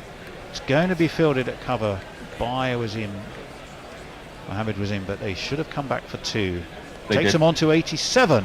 87 for 4 after 13. 51 off 42, the equation messes. That means they've only scored 9 off the last 16, which is interesting. It is. Mog says, fucking pessimists. Spend your pessimism on how fucked the entire species is, not this game. He's got a point. He has a point. Jay says, good point by Alan. These are the 2 most batshit cricket teams in the world in the second silliest form of the game. Why people call Pakistan mercurial and ignores England's patter poisoning, I do not know. Well, I do, but no bother. Patter poisoning. Mike Taylor says, I'll keep saying it'll be all right. Well, if it's that much of a given, I'll jack this meaningless waste of time in and go and do something else. I would. Balls. I'm watching the Senator walk past on the other side. Well, I tell you, He Shaheen says- Afridi, 11 wickets in the last 3 games, including this one. I'm assuming he won't bowl against it. He's got 2 in this, of course. That is not really got hold of by Moeen Ali. And there's going to be a run out. No! Just the throw Stokes. came in. Stokes had to Stokes turn slipped. around. He slipped as he turned around. He did. He was. Now- It's a difficult skill to hit the stumps, but you wonder if because he throws the ball so hard. Well, Ali sent him back. Probably the He right may decision. have just been in there in time. We're going to watch it several times now. He does slip as he turns. A direct hit Yeah. would have had him. Yes, it Yeah. would. Yes. Oh, a boarding house spread of butter. In comes Nazim, pulled high. Has he pulled it far enough? Oh, he has. It's away over mid-wicket. It's dropped past mid-wicket shoulder. Be just a single, and now Stokes has stopped. It's 88 for 4. I think he's going to get his gloves replaced. He's definitely something's troubling him. We're only 2 balls into the 14th over. England are within 50 of glory. Pakistan are within 6 wickets, all stopping England getting that 50 of glory too. As we said, both teams have won it once. This was tension I was never expecting. Really? Yeah, I think we all were. Well, you had England down about batting this out in 14 overs, didn't you? I did, yep, I did. Adam Ediek says, does Al have any more subtle Annie references in his locker? How about a quick rendition of Hard Knock Life? It's a hard knock life for us. In comes Nazim, full, and defended back to the bowler by Ben Stokes. No run, 50 off 39. England You need to lead try and 88 guess for 4. You need to try and guess which one out of Tone, the Bear, or Hendo is Daddy Warbucks. Is what? Who? Is who? Daddy who? Warbucks. Oh, don't know. I mean, it 'Cause comes you're to gonna something go in the Andy green room. references. I was more nervous than Hendo. Now that is rare. Wow. That is rare. Just 40 dot balls we've had today. This is not an easy wicket to bat on by any manner of means, and that's going to be another Don. So 40, make that 41 dot balls. So it was just dabbed and swung late back into the left-handed Stokes, and he just dabbed it into the offside, but there's no run. Tony, don't be so influenced by statistics. 50 from What I 58. did, you saw that there were 40 dot balls, and your heart rate tripled. You're like, they're showing me that. I'm not sure that must be wrong. What I liked was them showing every ball on Nasim's last over, and the 5 balls that were on the length were all played out and missed by the batter. They were indeed. Well, most of Harry Brook was doing an awful lot to help with that. Off 28, Ben Stokes. Nazim Shah is in. He's driven, but he's driven straight to mid-off. Moeen Ali sent back again. It's another dot ball. Wow. 88 for 4. Just the single off this Nazim over so far. He's only got 1 ball of it left to bowl. Jez, can you look at the gambling websites? Can you the Englishman who's most likely to be out next is Tony. I wonder how my brother from another mother Ian's getting on over on the TV. I think he's probably coping all right, to be fair. Well, he's possibly slightly less vested interest in the result here. I think he gets paid either way. 88 for 4. Nazim in. Bat dropped on it. Cut to backward point. They do take a single. And Ben Stokes has stolen the strike. I don't know that's necessarily what England need at this stage. But nonetheless, calm my a Gavaskar-like innings sweating from Ben Stokes. brow messes with some soothing messages. Well, I'll soothe you by telling you that England are now 2 runs behind the DL. Oh, that's not going to help. Oh, Mog says, you Bishops are fine until Ollie Pope takes up the commentary. Ah, well, true enough, yeah. We'll have a full Rhonda Griffith ecclesiastical. says, rain is not going to be an issue in the next hour. I'm watching the radar closely. Well, if that's true, then we Jake can stop Grover worrying. says, Alan, you know I'm making that point, not actually going full 5 live football phone-in. We need to clarify in these crazy times. And Tom M says, I can't be the only one thinking that England would be better off if Brooke got himself out, so someone with more grace than Bambi on ice can come to the crease. He is struggling. He is struggling with his timing. But you've got Shaheen Afridi is back onto the pitch. He seems to be running smoothly enough. His figures: 2 for 24 against New Zealand, 4 for 22 against Bangladesh, 3 for 14 against South Africa. 2 today. He has been on fire, and he either still that's has some amazing paracetamol. Either that's amazing paracetamol, or his knee is being held together with sticky back plastic for speed. Indeed. Is it one that was prepared earlier? Is it? Here's an Afridi we prepared earlier. No, he's limping. He's struggling. Is he onto field? Is he onto? You only bring him back to bowl, surely. If you think he is going to bowl. It's Harris Ralph, swing and a miss. Rizwan thinks he's got him here. Ben Stokes thinks he doesn't. Umpire Dharmasena thinks he hasn't. The DRS timer ticks. I don't think this time Barber is going to go. But Barber actually seems to be imitating one of the seagulls at the moment by sort of flapping his arms close to his side. DRS has ticked its last tock. The bit that, of course, is that the moment we start turning around and ignoring Rizwan behind the stumps, that will be the one he actually edges. Well, what the boy who cried wolf. Yeah. Step back. Slapped past cover, out to deep extra. They take one off. Stokes slips, but he will come back for 2. Change your footwear, son. 91 for 4. 2 for 12 for Harris Ralph. I'm looking forward to the end of this over when Hendo and the Bear come to join Tony on commentary. Oh, and we'll see all central. sorts of stuff. All sorts of mayhem. Who knows? Mayhem, how mayhem, we will mayhem. be. Indeed. I suspect I might as well just stay in this chair rather than move over. This one is high. Oh, drop. I think that might be dropped. Dropped at backward point. It's Iftikhar, isn't it? I'm not sure. We'll have another look. I think that was a drop. It's. Well, we'll wait and see. It was would cut. have fit into the difficult category. Harris Ralph, short of a length. Cut. No, it was just dropped short of that man at backward point. It was a high margin. Well, the shot was aimed away towards extra cover. Yeah. It ended at backward point, and that shows that more often than not, shots are not going where the batsman would like them to go. 92 for 4, 46 from 33. 4 people on the leg side, all behind need. square.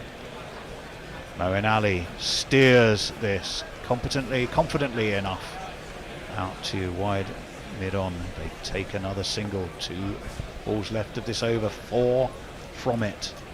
The required rate is 8.44. I think England were cruising along well ahead of that, but I have a feeling now they might be behind it. Yeah, they're going at 6.3. They need 8.4. There should be 100 for 5 at the end of this over to be ahead.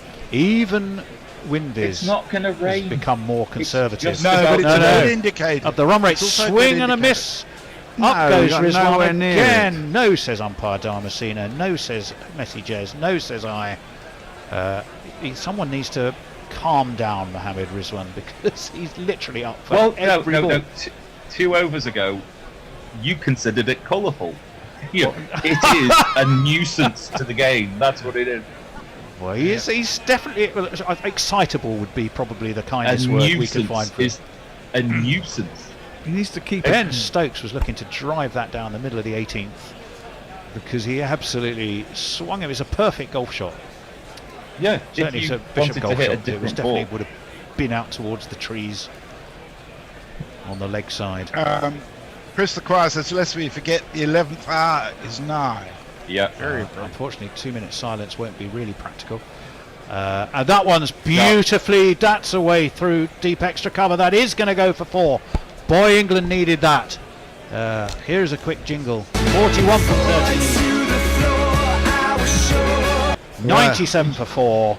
Enjoy the rest of the final, boys. Next voice you hear will be the granddaddy of alternative cricket commentary, Hendo. I hope you mean the glamorous granddaddy.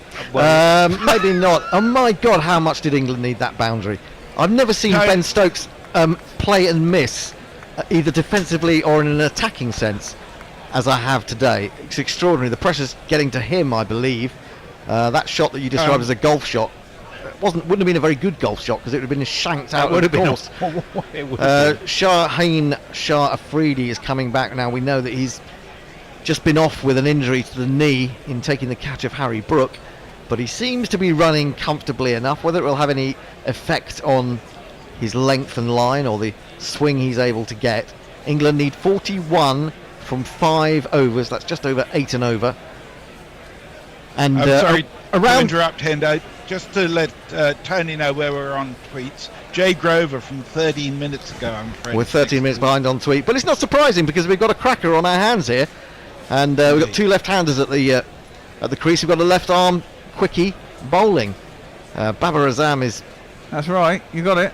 Go over to 3. He's and then get rid of the zoom. Get rid of the zoom. Get rid of the zoom. He's waving his hands about as he tries to instruct his fielders into the exact position that he wants from them. Shaheen Afridi comes running in and then pulls up. Not quite the sign of him being injured again. I think it was another field placing that was being changed, and he maybe took off too early. But around Britain, or around England right now, bums are emitting high-pitched sounds. Oh, now that's a slow piece of nonsense, but he's got away with it. No, he can't bowl. He's in trouble here. He's in real trouble. But England have got to take advantage. He's got away with a dot ball. He's limping. He didn't put anything like what you would expect into that delivery. Didn't follow it through. And well, Moeen Ali should have laid bat on that. I think he was expecting it a lot quicker. He probably was, yeah. Oh, just as he gets into his delivery stride, it all seems to go, doesn't it? It's all going. He's not prepared to put weight on his leg, is he? Brace it. Is he going to continue, though? He is, it seems. No. Or is he wandering off? I think he's wandering off. I think he's done. He is done. I think he's done. It's not necessarily the worst thing, because I think what will happen is they'll need to use Mohammad Nawaz. And he's been a very good dart-like spinner in this tournament, as far as I'm concerned, of what I've seen of him in the 7-match series in Pakistan. So I'm not utterly convinced that this is the best thing for England. The Pakistan fans rising to Shaheen Afridi. They know he's done his best. He's put his body on the line for them, and he's now had to sit down in a plastic chair, and he's getting his head ruffled by coaches and backroom staff. But it's not actually going to be Mohammad Nawaz. It's going to be Iftikhar Ahmed to bowl. You did say that like a plastic chair was beneath him, which I suppose literally it is. It's going to come round the wicket to the left-hander, and Moeen Ali just whips this away up to long on. They'll take the single. 40 required off 28. The nearer that gets to 2 runs a ball, the more difficult it becomes for England, even with wickets in hand. Here's Iftikhar. And I think there's a lot of... Sorry. That's all right. Why do I find it hard to believe? There he is now to bowl to Stokes, who gives himself room and smashes that. What's happened? He's been caught. No, it's just dropped short of the man at long off. But I think he's injured himself in hitting that. He's only just managed to get to the other end. What on earth was going on there? I thought for a moment maybe he'd missed it completely and been bowled. Oh, his foot slipped. His back foot I slipped. think this might have been a drop. Is it? No, it's short. No, it just dropped short. Hit him on the wrist as well. I feel like, I mean, Stokes, so often England's match winner, seems to have gone in the head a little bit in this game. And Moeen Ali might be the man who they need to take them forward. He chips this one in the air. No real risk because there's no orthodox mid-on, so it'll just be another single, but singles are not enough for England. 38 required off 26. England's 100 comes up, 100 for 4. Oh, this is going down to the wire. DLS Pal scores 102. England just behind the DLRS. He gives himself room to Stokes and smashes that through the covers, and that's a great shot just when England needed it. He gave himself a bit of room. This time he stayed with the shot, smacked it to the right of mid-off. There was no one out there. 4 runs, Ben Stokes. Oh, that was gorgeous. It was gorgeous and so badly needed by England. Next ball, he gives himself room again. He smashes this. It's in the air. Is there anyone out there to take it? No, it's clear. Babur Azam. I just couldn't believe that was going to keep going. That's a maximum. It's extraordinary. 4 and 6 and successive balls from Ben Stokes. Marvellous stuff. Wow. You were slating him just 2 balls ago. He needed a pep talk from me to get himself going. Well, Mog is saying these English commentators lack spine. I say they don't like the thought of Pakistani steel between their buttocks. No, it's absolutely true. Jay Grover says Tony and Hendo are doing their jobs exceptionally well. Their geriatric squeaking is giving me the shits. Hendo definitely Warbucks. I don't know what Warbucks is. I don't know what is Warbucks that reference. Oh, the England fans were delighted by that. I thought he got it wide of the man at long off, but then I saw it was going straight and looked like it was going down his throat, and somehow it cleared him. So 10 runs off those last 2 balls. I presume that's put England above the DLR score. Not that I think is going to matter that much. They still need 27 off 4 overs. NFT Fractal Art said, "Dear England, I'd like some boundaries, please." Well, that was a while ago. You've just got a couple. You've just got 10 worth. Wow. Mohammad Wazim coming back on. 2 overs for 15. 28 off 24 balls. It's a single plus 1 boundary. And he's running in. He's deceptively quick, is Wazim. He bowls a short one to Moeen, who smashes it over extra cover. That's going to be 4 more, isn't it? They found the area that they want to hit, and they're hitting it well. And now, surely, England, with those 3 successive shots, for 6, 4 and 4.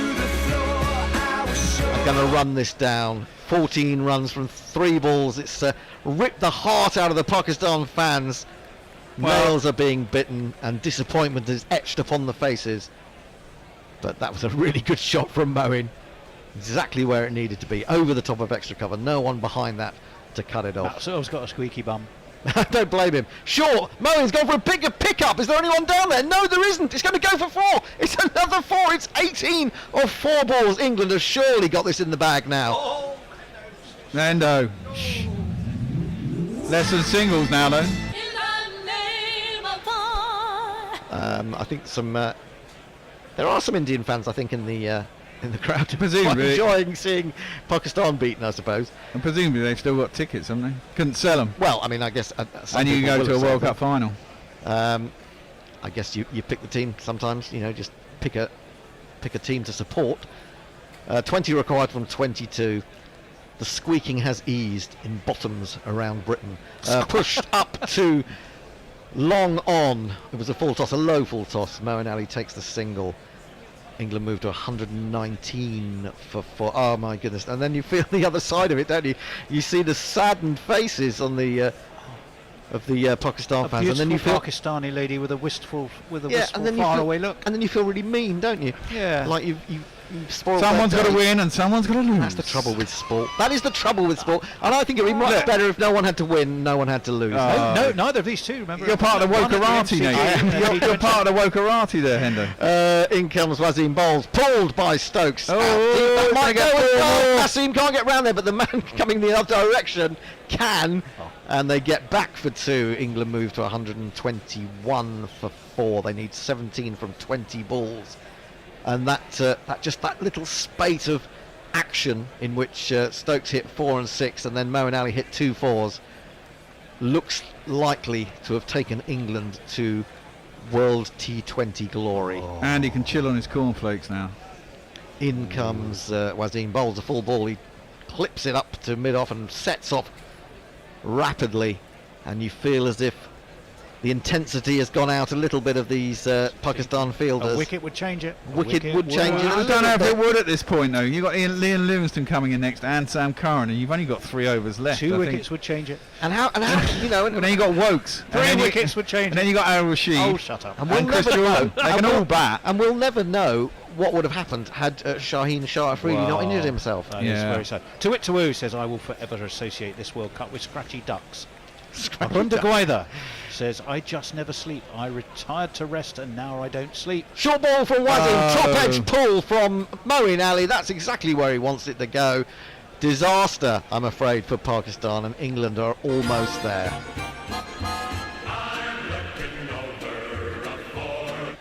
They need 12 from 3 overs with 8 wickets, 6 wickets in hand.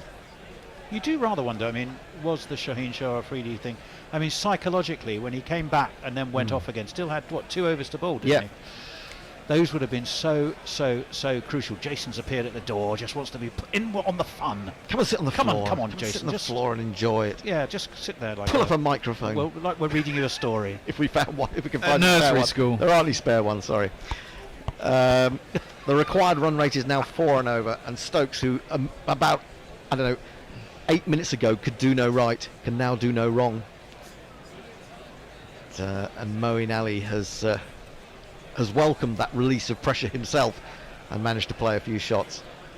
So England look as if they are going to win this World T20. Jos Buttler in his first major tournament is going to be a successful captain. England are going to hold the 2 white ball trophies at the same time. No team's ever done that, have they? No team has ever done that. I mean, let's face it, it's only been going since 2007, so it's not really a surprise.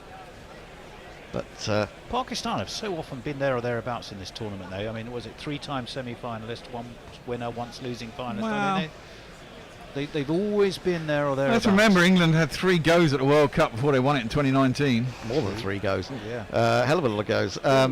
Now, Stokes tries to pull. Doesn't really get much bad on that. But what he does is just leave it loitering around a short leg slip position, meaning that Mohammad Rizwan has to come up to field. They get through for an easy single.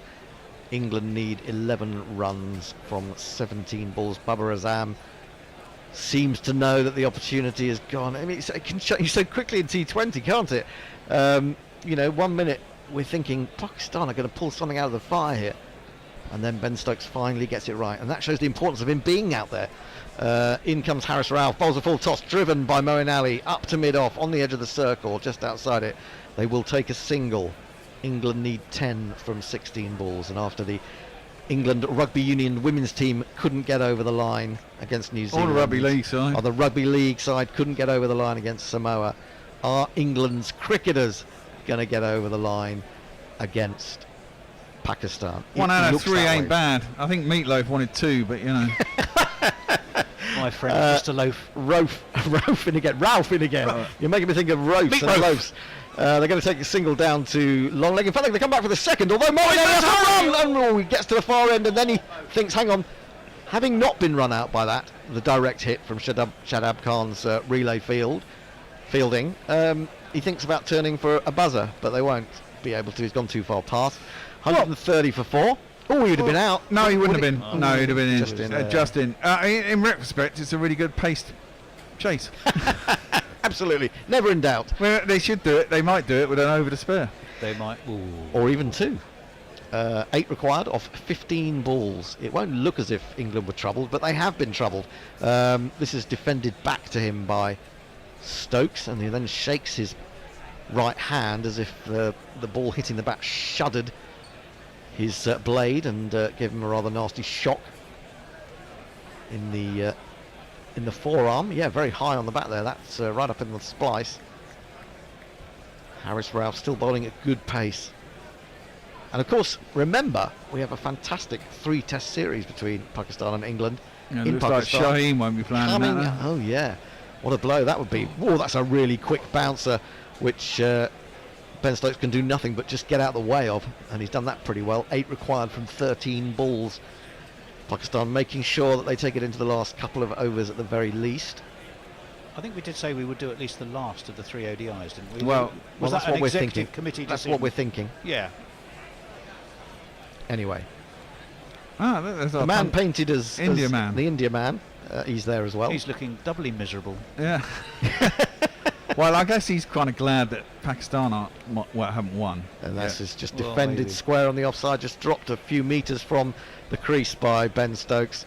He runs through for a single, and then he says, thanks, Haris Rauf, your ball was so quick, it hurt my hand. 131 for 4. England needs 7 from 12. We have more tweets. Well, we'll do our best. Lowell says, Pata Jane, my mum, when she retired, was so busy with her social life, she often declared that she had no idea how she ever fit work in.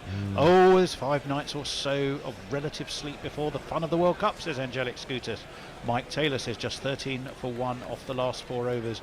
With a run rate of 629, I'm crabbing my whack, whatever that may mean. Sounds painful. It doesn't sound pleasant either way. Whacking your crab sounds even worse. I've heard the story repeated. I don't know what that is. Jay Grover, with what the DRS has denied us, is umpires telling bowlers / wicket keepers to fuck off, even when the batter were out, because they'd be annoying pricks for the entire game. Got to get it while we can, says Peter Jane, with a picture of what I think is possibly Sleeping Beauty. Matt Searle, Winviz edging away from England and towards Pakistan now. That shows that's not aged well, Matt, on this occasion. And it was 15 minutes ago. Stokes is doing a Dhoni, says Ravi now. Oh, they're going to go for a single. It could be trouble here as, clever piece of fielding by Mohammad Wasim as he went out onto the leg side and tried to flick the ball with the back of his hand towards the stumps that Stokes was running to. But they have got the single. 6 required from 11 balls. Tony's tickled. One hit. Tony. Well, I might tell you, have I got time? Go quickly. I'm no geneticist, says Jay Grover, but if we could combine Tony Hendo and Rizwan's DNA, the perfect double helix of annoying nervous mania might be created. There are still English fans biting their nails as Wasim is in. He's bowled him! Pakistan are not out of this yet. Moeen Ali got his leg out of the way. Unfortunately got his bat out of the way as well, because it's gone onto the stumps. Very good length from Mohammad Wasim, and England are 132 for 5.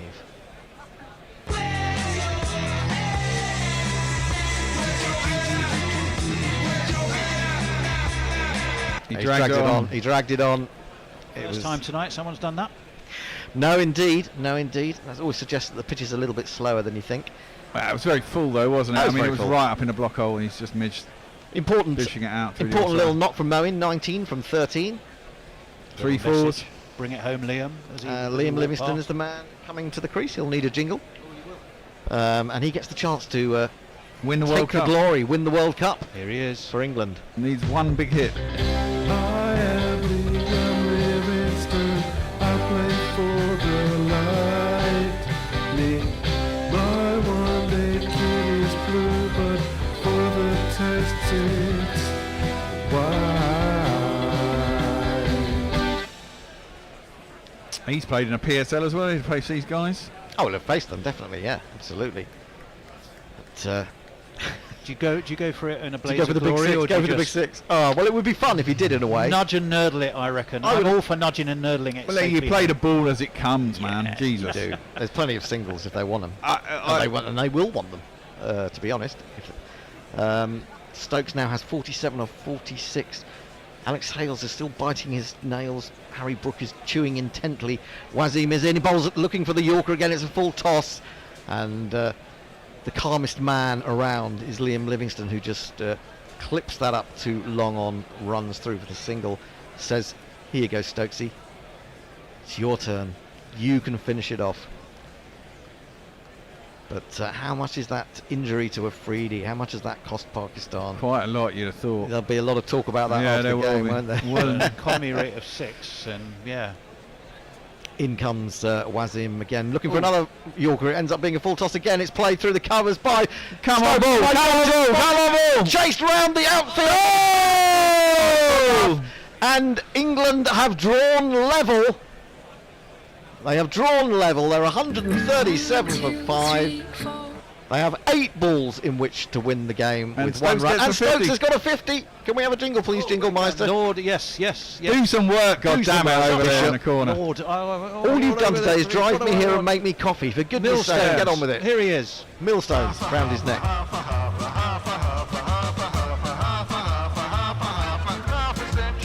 Where's Messi Jersey said Ben Stokes should be nowhere near this team?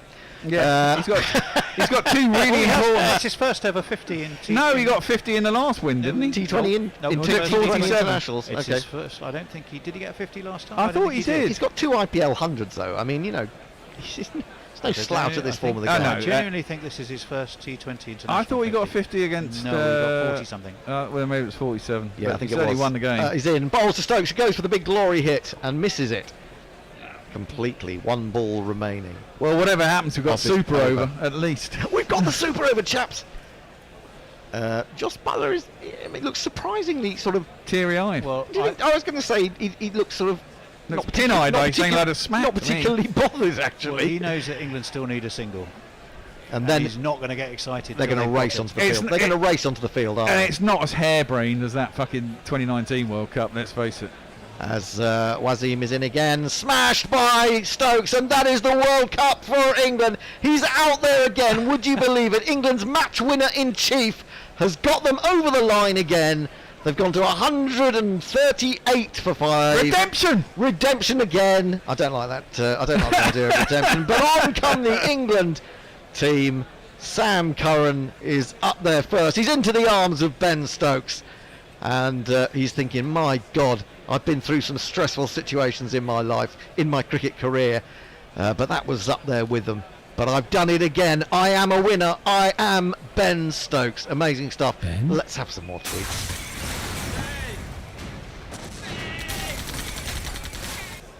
Well, I mean, let's face it, he timed that perfectly, didn't he? I mean, we were all scathing him, but when push came to shove, he hit, 2 4s and a 6 and completely took the game away. Yeah. And actually, when the scorecard gets looked at, England would have won this with 7 balls to spare, which in T20 terms is big.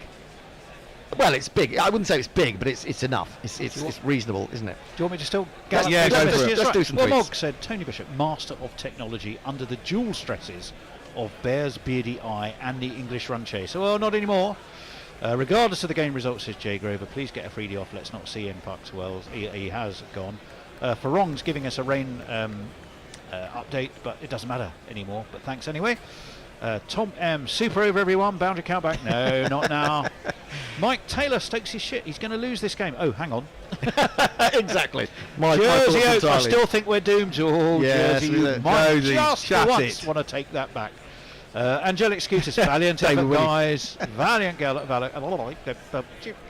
effort, guys, to imagine otherwise, but this was never in doubt. Jersey Oak, Hendo is going to do himself a mischief if he doesn't calm down. I'll get too much coffee, I reckon. Yep. Mog, how many of the Indians in the ground are heavily backing Pakistan, do you think? Probably not many. Daddy Warbucks is a little Orphan Annie reference. The libertarian piece of crap. Right, okay. Yoel says, if you would ask me who would I want to have as a pair batting under immense pressure, Moeen and Stokes would make that shortlist without a problem. Mike, Yeah, if England's true. wins, you have no choice but to cover the ODIs. Yes, we do. But thanks for your advice. Mog says Pakistan shouldn't have gotten Brooks out, so he might have a point there. Spangly Sai always struck me as more high karate than woke karate. I'm not quite sure that, but I do remember. We were talking about I'm part of the woke karate now. Yeah. Alan Angelic. No, not Algelic. Starting out, I'm sounding like Angelic Scooters. Angelic Scooters. That's the fella. Yes. I would like to take this opportunity to thank everyone who has contributed to their coverage for their efforts over the past month. It's been great to have your company. Until the next time, comrades, it's been great to have you with us too. Elon Schmuck. Well, that's the joy of Test cricket, isn't it? You can have a jolly good game, and at the end, nobody has to lose. Yeah, that's why I like it. I think that is a very good point, Jay Grover. Moeen scoring the winning runs would have made me happy. For silly hippie reasons, didn't happen, but silly nonetheless. I like that. Hombre Nuevo, thanks Gorilla Cricket for great coverage of the World Cup. Well, we're delighted, Hombre, as ever. Mog says, and where now are all those who demanded Stokes be exiled as far from the T20 side as possible? See, Messi Jez has gone to bed. I'm sure he can. Probably can come back and join us. Pop back on, won't he? Come on, Messi, come and discuss this with us. Chris Acquire says, anyone for a team hat trick? No, it didn't happen. Matt Searle, never in doubt. Jersey Oak, I said they'd win. Yeah. Come on, Jersey. Mog, finally England legitimately win a World Cup final. Ooh. That's fighting talk. Ooh, it is. Except he's got an axe, so he won't be fighting with me. Not fighting me. Thank you all very much. I told you Stokes were shite, says Jay Grover. Watching now to see if Stokes tells the man in a suit to fuck off. Says, who was asking that particular question? He's back. Messi's back. Matt Searle, I think, yes, when he asked for a selfie. Pirate Badshaw, I confess I've listened to far less of the T20 World Cup than I'd have liked to, bloody time zones. But cheers, lads, for the excellent coverage. Tot volgende beer. Mayank, is this bigger than 2019? No. Good question. We won this one before. Well, I think that is a good question because it was a monkey off the back, wasn't it? England winning that World Cup finally. Whereas this, they've already won once. Now they've done a second. I've never seen Chris Woke look quite so. I know he's the nicest man in cricket, but he looks absolutely beside himself with pleasure. Yeah, it's extraordinary. Well, is he allowed to do that? Well, I've never seen Hendo smiling quite as much as this, except in 2019, to be honest. Well, I've got to say, I told you that that Stokes should be nowhere near this team, but would you listen to me? No, you fucking wouldn't. May I just do a couple more messages, because a lot of them are nice people saying thank you to us. That's good. I wouldn't want to let that go. Sekhar Gupta says, cheers for letting this expat follow another England World Cup win. You are so welcome. The Light Roller says, thank you for your great commentary. Not sure why you were getting nervous, though. Just because we're English. We are English. Yes, exactly. And you never know what's going to happen in a final. Have you noticed that there's a big difference between the older English amongst us and the younger English amongst us, who are much more optimistic? God knows why, because they're going to be bequeathed climate change, aren't they? Yeah. So much fun here this World Cup, says Emily Elizabeth over on YouTube. Dom Diego do silly pants. So hi to you. Thank you, GC, for the coverage and for everyone for the fun. You are so welcome. Chris Barlow says a T20 that actually meant something. Is it possible? Alan Turfmore, our friend Alan Turfmore. Cheers, Gorillas, for bringing us the commentary. You are very welcome. Bartholomew K. Williams, thanks for all the commentary team and the backroom staff. doesn't know us very well if he thinks there's backroom staff, does he? But there we go. We are the backroom staff. We are the front room staff and the backroom staff. Front of house, back of house, side of house, garden. I would like to say to people, if you love us that much and you're so grateful, please go to patreon.com/Gorilla Cricket and Patreon. Or you can do what Mog's just done, which is give us another $20. Oh, the man. Mog. The man's a and prince. Ian H, who's given us £1.79. Thank you both so much. Exactly. Do you know? I reckon Mog is the kind of chap. YouTube, you can click on it. Mog is the kind of chap that would give you his last axe. To go out and slay the It would cleaving your skull with it. Yeah. It would be fine. Yeah, stuck in your head. Yeah, well, there is that, I suppose. Yeah. Any more tweets? Or are we up to date then? No, well, there may Keep well going. be. Let's keep going. You just want me to keep going? Let's enjoy the moment, for goodness' sake. You know, it doesn't happen that often. We may be done on tweets. I think people have just gone for a lie down and a rub down with the sporting life. Such has been the excitement. I think we are up to date on the tweets. Well, let's have a little look. Fourthie was there. Fourthie was there. He's seen history. There. Yes, he was. What happened to the lightning that you saw? It never appeared. It went north of Seymour. Well, I mean, you have to say also, To be seen no more. To be seen no more. Apart from Afridi breaking down, which is probably unfortunate for Pakistan. There did seem to be some rain in the second innings, which probably didn't help in the field. Mind you, England's batsmen kept slipping over, trying to go for twos. But I do think it's a lot easier to be a batsman in the rain than it is to a fielder. Oh, absolutely. I mean, winning the toss is massively important, I think, in this Just sort of a batsman game. in the rain. That said, didn't they say the other day that the last 14 toss win, the team that won the toss 14 times had lost 14 games in Adelaide in the semi-final. Wow. So, you know, these stats are made to be made fools of to a certain extent. And I mean, let's be fair, most of us were expecting it to be rained off today and have to get up at 3 in the morning, and somehow we've got a full 20 overs in and England have won. Yeah, absolutely. Well done, Australian weather. Finally, I mean, Melbourne held it together. Melbourne lost 3 games to the weather in this tournament. Well, there is that. You wouldn't believe how lucky we were today in terms of the rain going around the MCG. NFT Fractal I was just looking at that.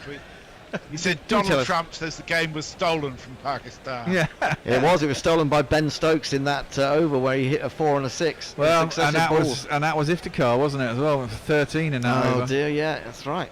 I just want to say something. It's really appropriate that the three of you should be sitting in the studio there together, because the amount of work that's gone in, both particularly in terms of getting up at all hours and being in the studio to run things, but also in terms of just being there, doing it and running it and organising the rotors, which is a massive task that Tony's taken. Between you three guys have made it a fantastic thing for all of us. It's been quite a tournament, hasn't it? The being here is the easiest part of it, isn't it? It's the getting here and what leads into getting here and that sort of thing that takes constant it changes. out of you. Constant rotor changes, you know, dubious driving Picking by your up chauffeur. The man in the iron mask every morning. Yeah, that's right. The man in the paper mask. Indeed. And they're looking at this as the turning point. They're looking at the turning point. It was Iftikhar. Ben Stokes thought this is too good an opportunity to miss. Yeah. And he took those last 2 balls from Iftikhar. And that one just cleared Babur as well, didn't it, down and long off. Yeah. Well, those are the margins, aren't they? The fine margins. Fine margins. The barest of margins again. The barest. Now, Stephen Kelk set an example. He's given us £5. Yay! Because we don't win a World Cup every day. That's very true. And I think that applies basically to every England supporter out there, doesn't Well, it does. Actually, that makes it. Should we have a GoFundMe which says, because we don't win any World Cup every day, and see what people can contribute to that? What we would like, of course, is you to become patrons. Patreon.com/Gorilla Cricket. That means you pay us a monthly fee. And not only do you get this incredible commentary for almost every game that is actually staged, you get, 2 podcasts, one podcast, one news and views letter. You get access to the archive. Access to the archive. You could get the jingles. You get everything you could want. Merchandise is there if you need the shower curtain. Roll of Honour. There. You get the roll of honour if you give us $10 a month or Chance more. to sponsor a game if you really want to. Yeah, you can. Absolutely. I mean, actually, now here's the point. if someone was to sponsor a game for a vast amount of money, you might persuade us to get up in the middle of the night when we play the ODIs. But I'm not sure. You'll have to wait and see, and I'll have to look at the schedule. We got Owen Morgan and Adil Rashid. Why isn't it? Just get Hales out there. Well, he only got one today. Doesn't matter. Get him out there with Owen Morgan. But anyway. Owen Morgan was very effusive about him the other day when he was batting so well. Hales just didn't look at him. It was fine. Well, no, he felt the need to apologise, didn't he? Can we get off air? Because I can't to listen to what these guys are saying on the telly. Well, you'll hear that for the rest of the day, won't you? Anyway, I suppose we should, unless there are any more tweets to come through. I've got a suggestion. Go on. There's a celebration of England having won. But just this once, the most recent issue of the Maximum should be released into the wild, because it was fantastic, and I think it just shows that what can be done if you become a patron. What I would say actually about that is there's one piece in that where you probably need to know us quite well for it to actually mean anything to you. But the other thing I was going to say is, if you go to our tweet line, you will see that we have a pinned tweet of one edition of the Smaximum on our pinned tweet. So you'll get an idea of the kind of thing that we do, that comes out every Friday or Saturday, depending on how busy we are.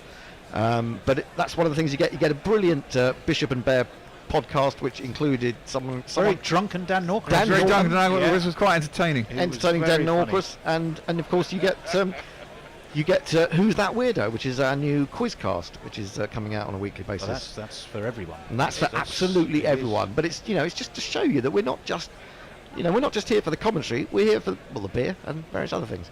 Any final tweets before we go? Well, Forthy sent a picture of him and his lad. Good stuff. I've just realised exactly how much Forthy looks a bit like Charlie Higson, but I'm sure he's heard that many times before. Yes, we do have some other tweets. Jay Grover, I also gave you some money, but I suppose I'm just a pump and dump. No, I referenced that earlier. No, Jay, we love you, Jay. You are so kind, and we thank you for it. Mike, weather was good today. On Tuesday, Melbourne will be a high of 18 and pouring rain. Well, let's hope it's what we want for the ODIs, wherever they're played. Jersey Oak says Ireland must be wondering what happened. Bet England, then beat England. I think it means beat England, yes, and then England win the competition. Yeah, Ireland are the real winners.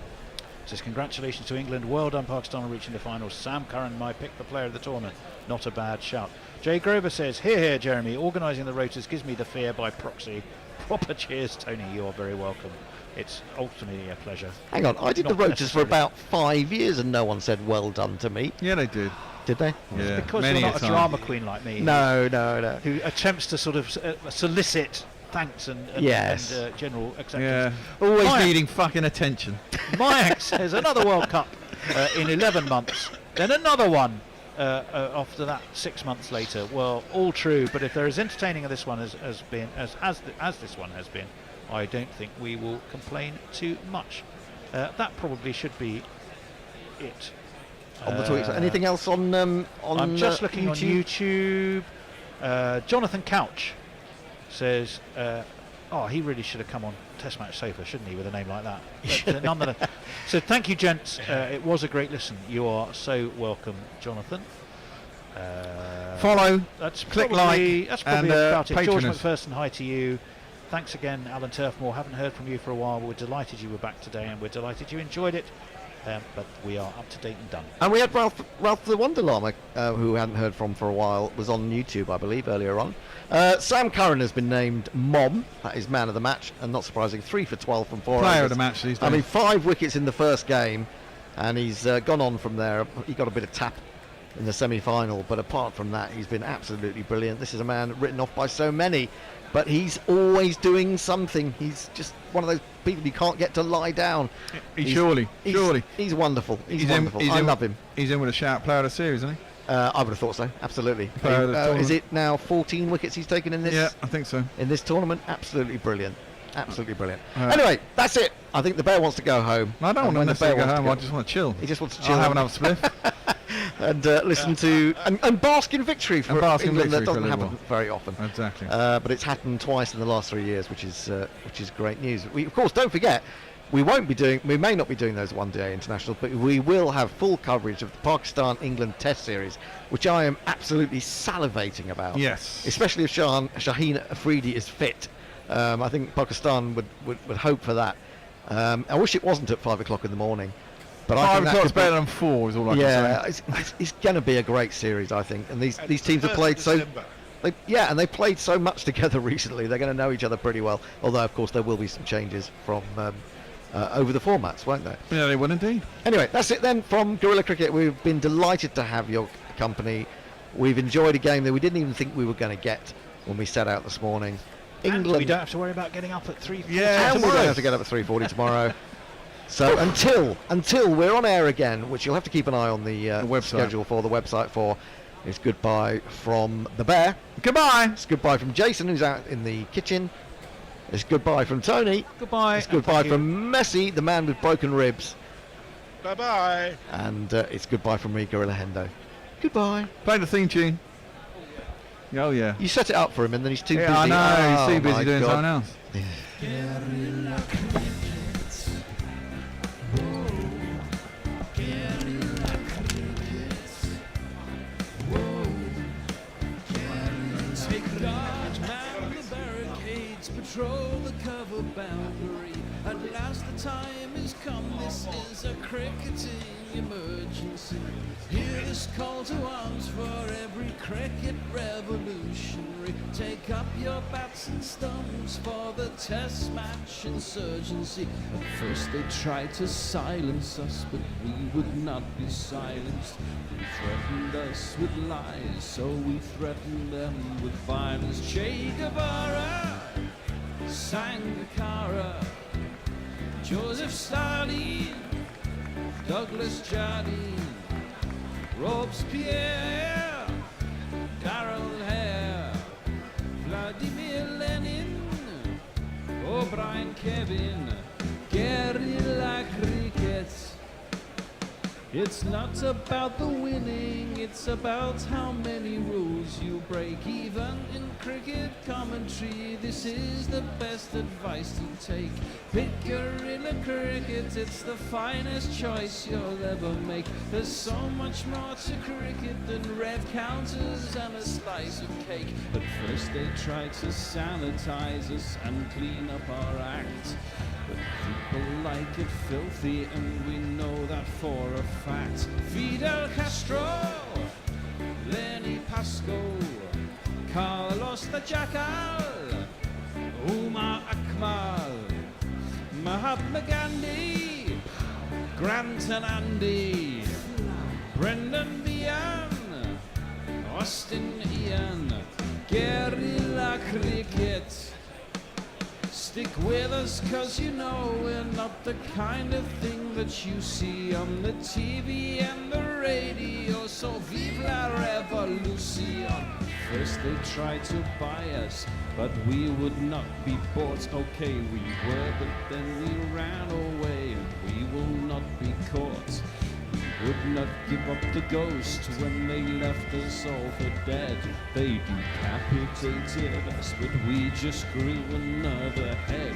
Chairman Mao, Jamie Howe, Ho Chi Minh, Asif Din, Václav Havel, Graham Saville, No Surrender, Percy Fender, Che Guevara, Sangakkara, Joseph Stalin.